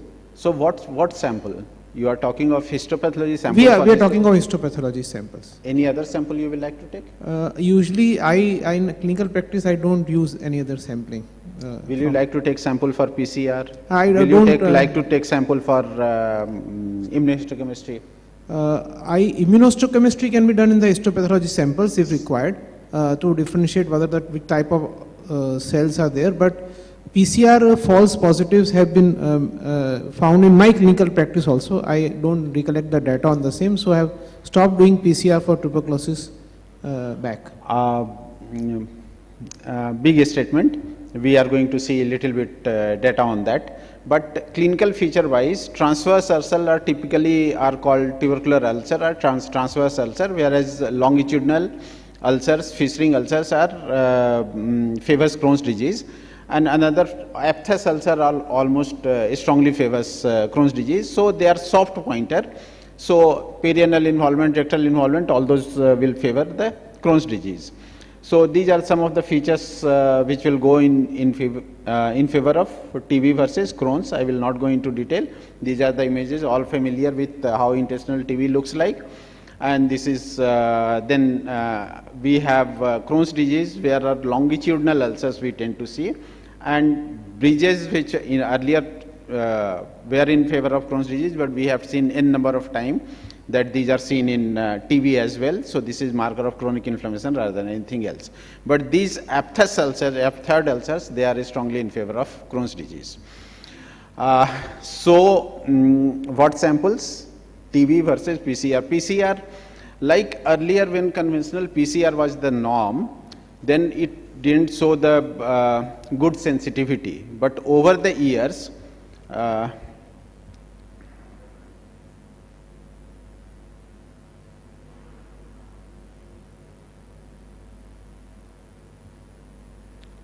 PCR is a promising tool. That is what the way back in 2017 it was said. But what has changed over period of time, that single primer PCR has been replaced by multi-primer PCR, which is multiplex PCR, or from the gene, or have shifted to gene expert ultra. So what has changed between expert and expert ultra is the number of primers have increased, the sensitivity of test has increased, and accordingly the positivity, the sensitivity of the test has increased. So if you see in this, the multiplex has better sensitivity. In this you can see multiplex PCR has 75% sensitivity compared to simple PCR, which has much lower, expert only 23%. So if you have facility for multiplex PCR or expert ultra, which is the norm these days, then the sample should be taken, and this comes handy. There is very little false positivity in this situation, so that should be used. So that is very important. So what are the histological features which make a distinction between TB and Crohn's? Obviously, both will have granulomas. So we all know the classic histological features which are often not present in mucosal biopsies from the colonoscopy. That is the problem. Large granulomas, caseation, all of these you have given, but most of the time we'll end up with just chronic inflammation. But I think the point that was raised is that you should take biopsy from normal areas, and once you find abnormal histological changes in visually normal appearing areas, I think that is almost definitely Crohn's. So because you would not find TB changes in normal areas of mucosa. So in practical terms, if you can pick up abnormal changes in normal appearing mucosa, then it becomes point in favor of Crohn's. Otherwise, most of the time, the biopsies just will say chronic inflammation, and we cannot really, it would be nice to see all these large granulomas, confluent granulomas, and caseation and all that, but it's so rare in practice. So caseation is the irrefutable evidence of in favor of TB, but TB granulomas typically are large granulomas and confluent granulomas, whereas Crohn's granulomas are typically small. And when we talk of large and small is less than 200 micrometer, and large is more than 400 micrometer, just for reference. So that you can use lymphocytes or any of the cells for assessing the size, and then it can be done. So this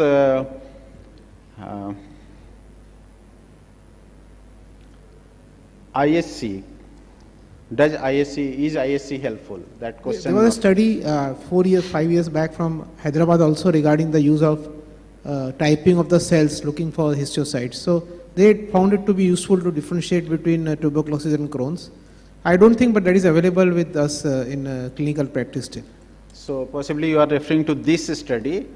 This study appeared way back in 2013. Unfortunately, there has not been many follow-up studies on this patient. So this has not got confirmation from other centers or large studies. So this remains a study that this can be useful, but has not found widespread use in the clinical practice. So this patient was given rifampicin ionized pyrazinoate 4-drug ATT, had some response. Diarrhea partially improved, pain abdomen however persisted. So is trial of ATT makes a distinction between TB and Crohn's? And if we have given a trial of ATT, how long we should be giving trial? This is for 6 months, 9 months, 3 months, how much? So we're commonly using this now, and we're giving ATT trial for patients where we're really in doubt whether it's Crohn's or TB. And in patients whom we give ATT, even we know that even about 1/3 of Crohn's disease may show symptomatic improvement after giving ATT. However, we should know that any patient who's improving, in these subset of patients, we can delay the colonoscopic evaluation and follow them up for up to 6 months.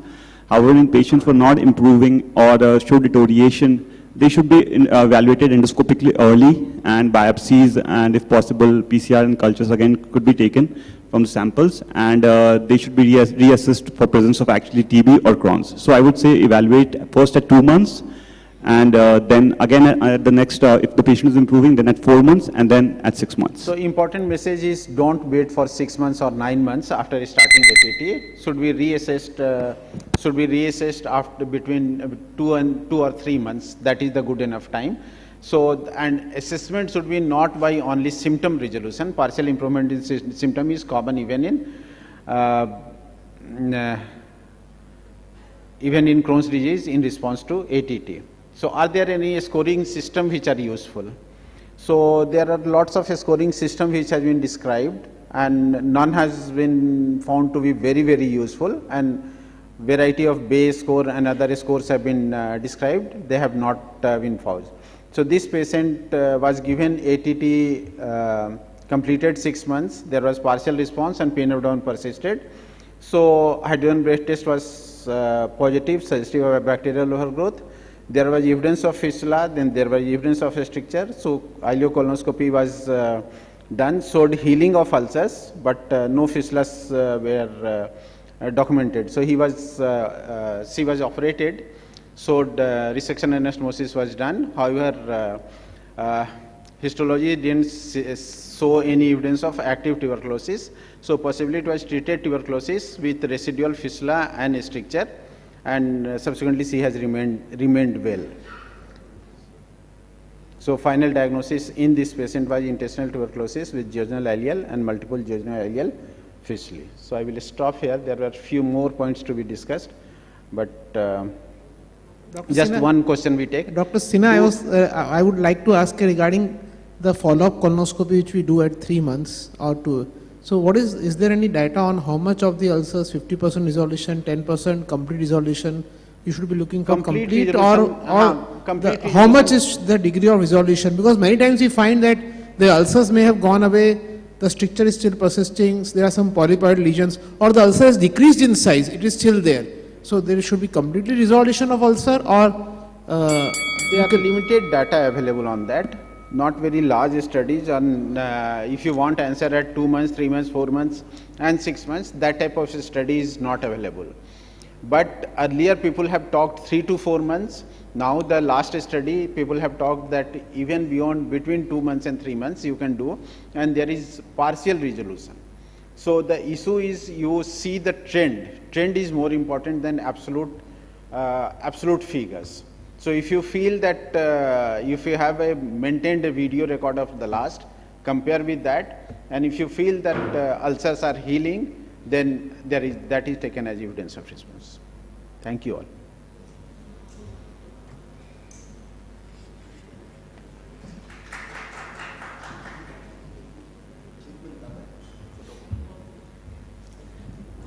I would like to invite our next speaker, Dr. Govind Makharia, Professor Gastroenterology, AIIMS New Delhi, to speak on colorectal cancer screening.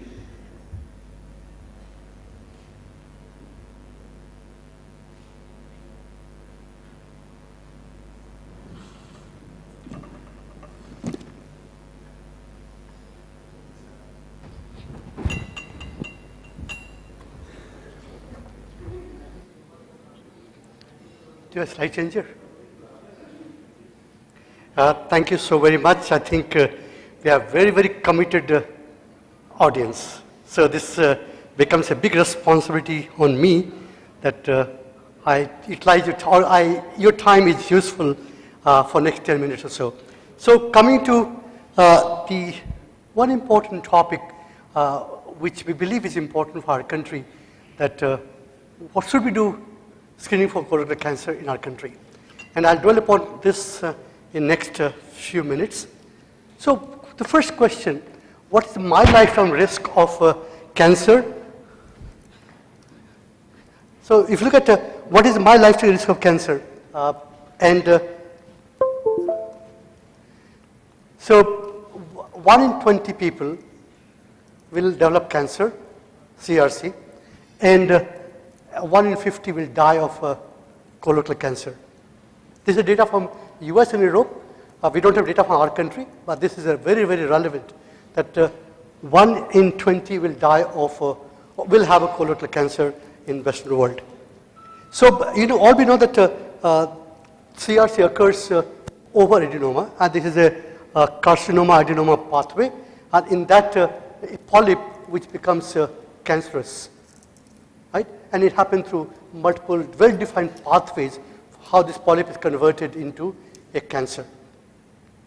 And it is known that after polyp, it takes about 10 years before it becomes cancerous. Dwell time is called 10 years. And there's a lot of data, global data, that 90% of deaths of CRC is preventable if you detect a polyp and resect the polyp. And there are multiple studies to show that. So this is a basic fundamental that of all cancer, CRC is one cancer which is preventable, not even breast cancer. Breast cancer, you palpate a lesion, you don't remove it. You follow this person. But CRC, if you diagnose a polyp, you remove it and you remove a pre-cancer lesion. So how do we decide risk? Risk depends on two factors, the polyp characteristics and the host factors. Coming to polyp characteristics and family characteristics, majority of them are sporadic, some of them are familial, and also they have family history. Two different things. Familial means very, very high risk, family history is high risk, and then sporadic. So coming to lifetime risk, as I said, for normal people like us, 1 in 22. But if somebody has a family history of a polyp or cancer, risk is high. Meaning that if somebody has one first degree relative have a CRC, risk is 2 or 3 times higher. It means about 15%. Every 6th person will develop a CRC. If there are 2 FDRs, the first relatives, the risk is 4-fold high. Every 4th person. And if it is FAP, then almost 100% will develop a cancer. So therefore, it's very, very important to find this. So as we know, to know the most important factor or center of prevention of cancer is to detect a polyp. If a polyp is there, you remove it. So again, we know polyps are 2 kinds, adenomatous and non-adenomatous. And some of these polyps are high risk, that is those who have adenoma, which is more than 10 centimeter. Those are villus adenoma, histology, adenoma with high-grade dysplasia, and invasive. So these they're called advanced neoplasms. The question comes, how common are they in our population? And so this is data from the global data, a systematic review of almost 600,000 people who underwent screening colonoscopy. And if you look at the global data, every fourth person have polyp in their colon. This data from the West, Europe and America, and part of Asian countries, but every 4th person has a polyp in the colon. And of those, 5% are advanced polyp, advanced adenoma. It means they're larger size, they have a villus histology, and they're high risk for developing into malignancy. So question, how do you pick them up? So question comes, since every 4th person have a polyp, is ideal at certain age, that's 50 years of age, we should everyone, irrespective of family history or no family history, should undergo a colonoscopy, and that's ideal. But also in those countries where the resource limited, the question comes, would you like to do screening colonoscopy in those people who have a higher risk, higher than normal risk? So what are those risk factors?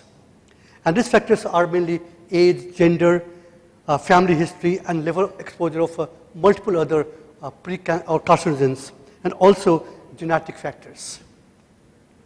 So those people who have a familial adenomatous polyposis, FAP, there's no doubt about it. Those who have a HNPCC or those who have a family history of cancer, they call high risk, then moderate risk, and rest all are at low risk. So question comes, in these 2 group of people, the top ones, those who have a FAP or family history of cancer, they must be screened. There's no doubt about it. And question comes, the last one, those who have a polyp at risk like ours. So one important practice point is, if I see a patient in my outpatient, I ask him, is there a family history of colon cancer? Kisko cancer hua aapke ghar mein? The first answer, immediate, you listen, nahi kisko ka nahi hua hai. I ask, mama ka, do you know mamas? Do you know your maternal side of family? They are not aware of it. So this happened once. One person asked, I asked, what happened to mama? He said that my mama had a pain abdomen in the night. He had a bleeding, and he was told that the intestine got perforated. He was operated and had a tumor in the colon. So therefore, family history is very, very important to detect these risk factors. And there are many other factors which are predispose us to cancer. We'll not go into detail. So coming to screening in those people who are at average risk, should we do or not? So people believe, and still believe, I was taught and also teach now, that CRC is uncommon in our country, so are the polyp is uncommon in our country. And this is believed for last almost 30, 40 years. My belief have changed, but we don't have data to support that. But what is the present status of polyp in our country? The two studies, one study from this is a previous study, almost from 20 years back, or 17 years back, 5% of people have polyp. Study from southern part of India. But a newer study from AIG, 3,500 colonoscopy, 35,000 colonoscopy, 10% have polyp. Right? So polyp rate is not too low in our country, but again we know the polyp rate and colonoscopy preparation is very important. Screening colonoscopy are different ball game. It is not like routine colonoscopies. In screening colonoscopy, you are very careful to identify even a small lesion. That's data we don't have. Therefore, we need a multi-center study to know really what is the status of polyp in our country. So this is a study which is a multi-country study in Asia, and India also part of it. 20% of Asians, 20 Asians do have adenoma.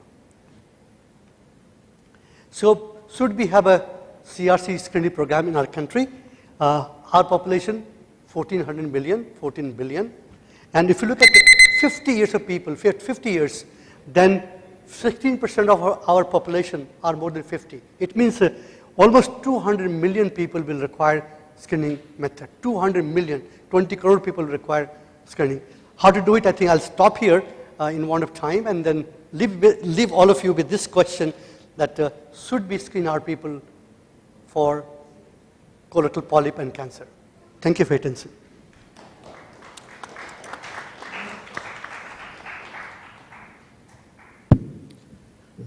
Govind, I think I can't agree with you in your recommendations for two reasons. First, do you think there's any gastroenterologist in India who's above the age of 50 and has got his screening colonoscopy done based on the risk factors?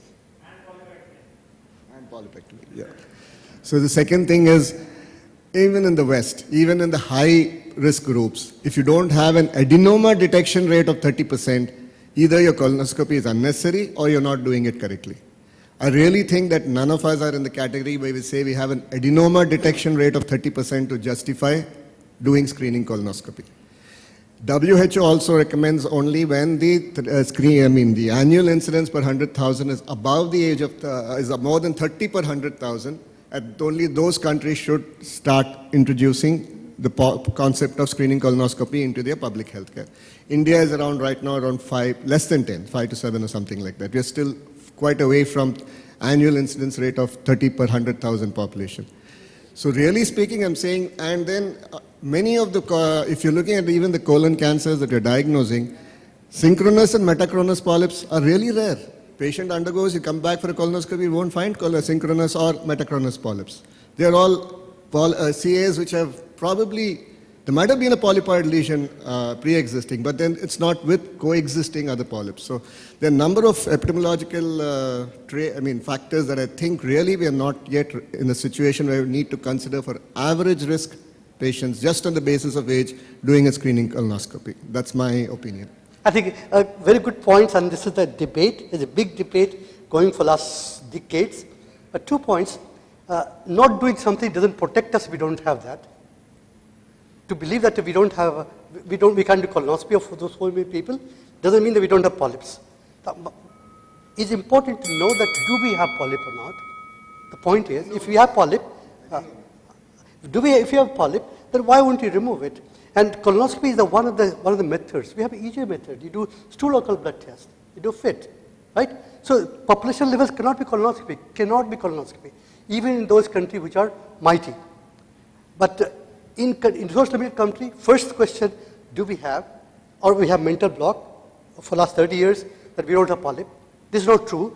Asian countries, if I can debate a little bit on that, Asian countries all believe no polyp.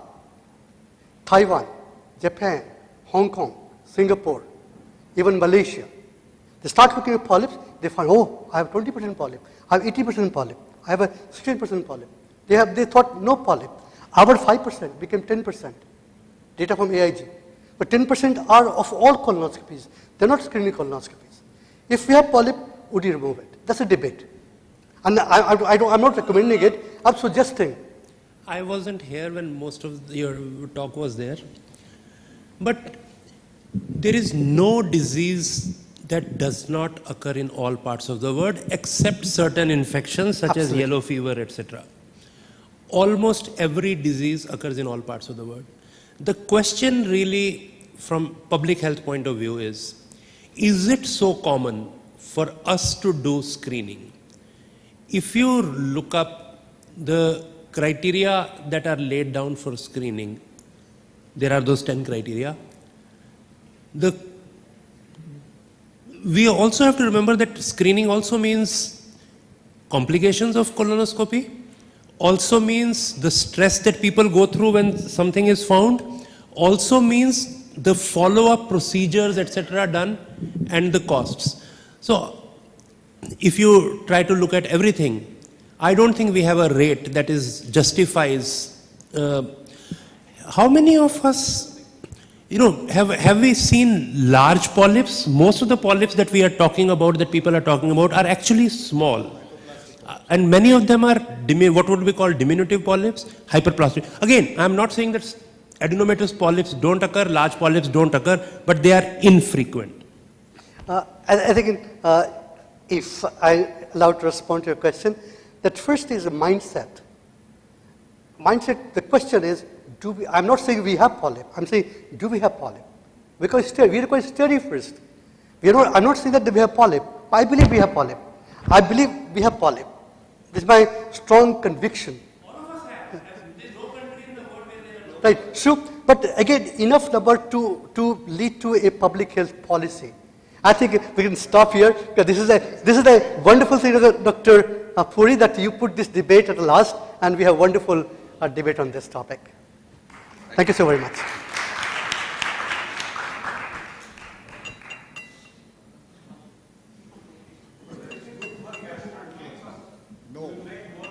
No, it's not. And that's where I disagree. That's not the answer.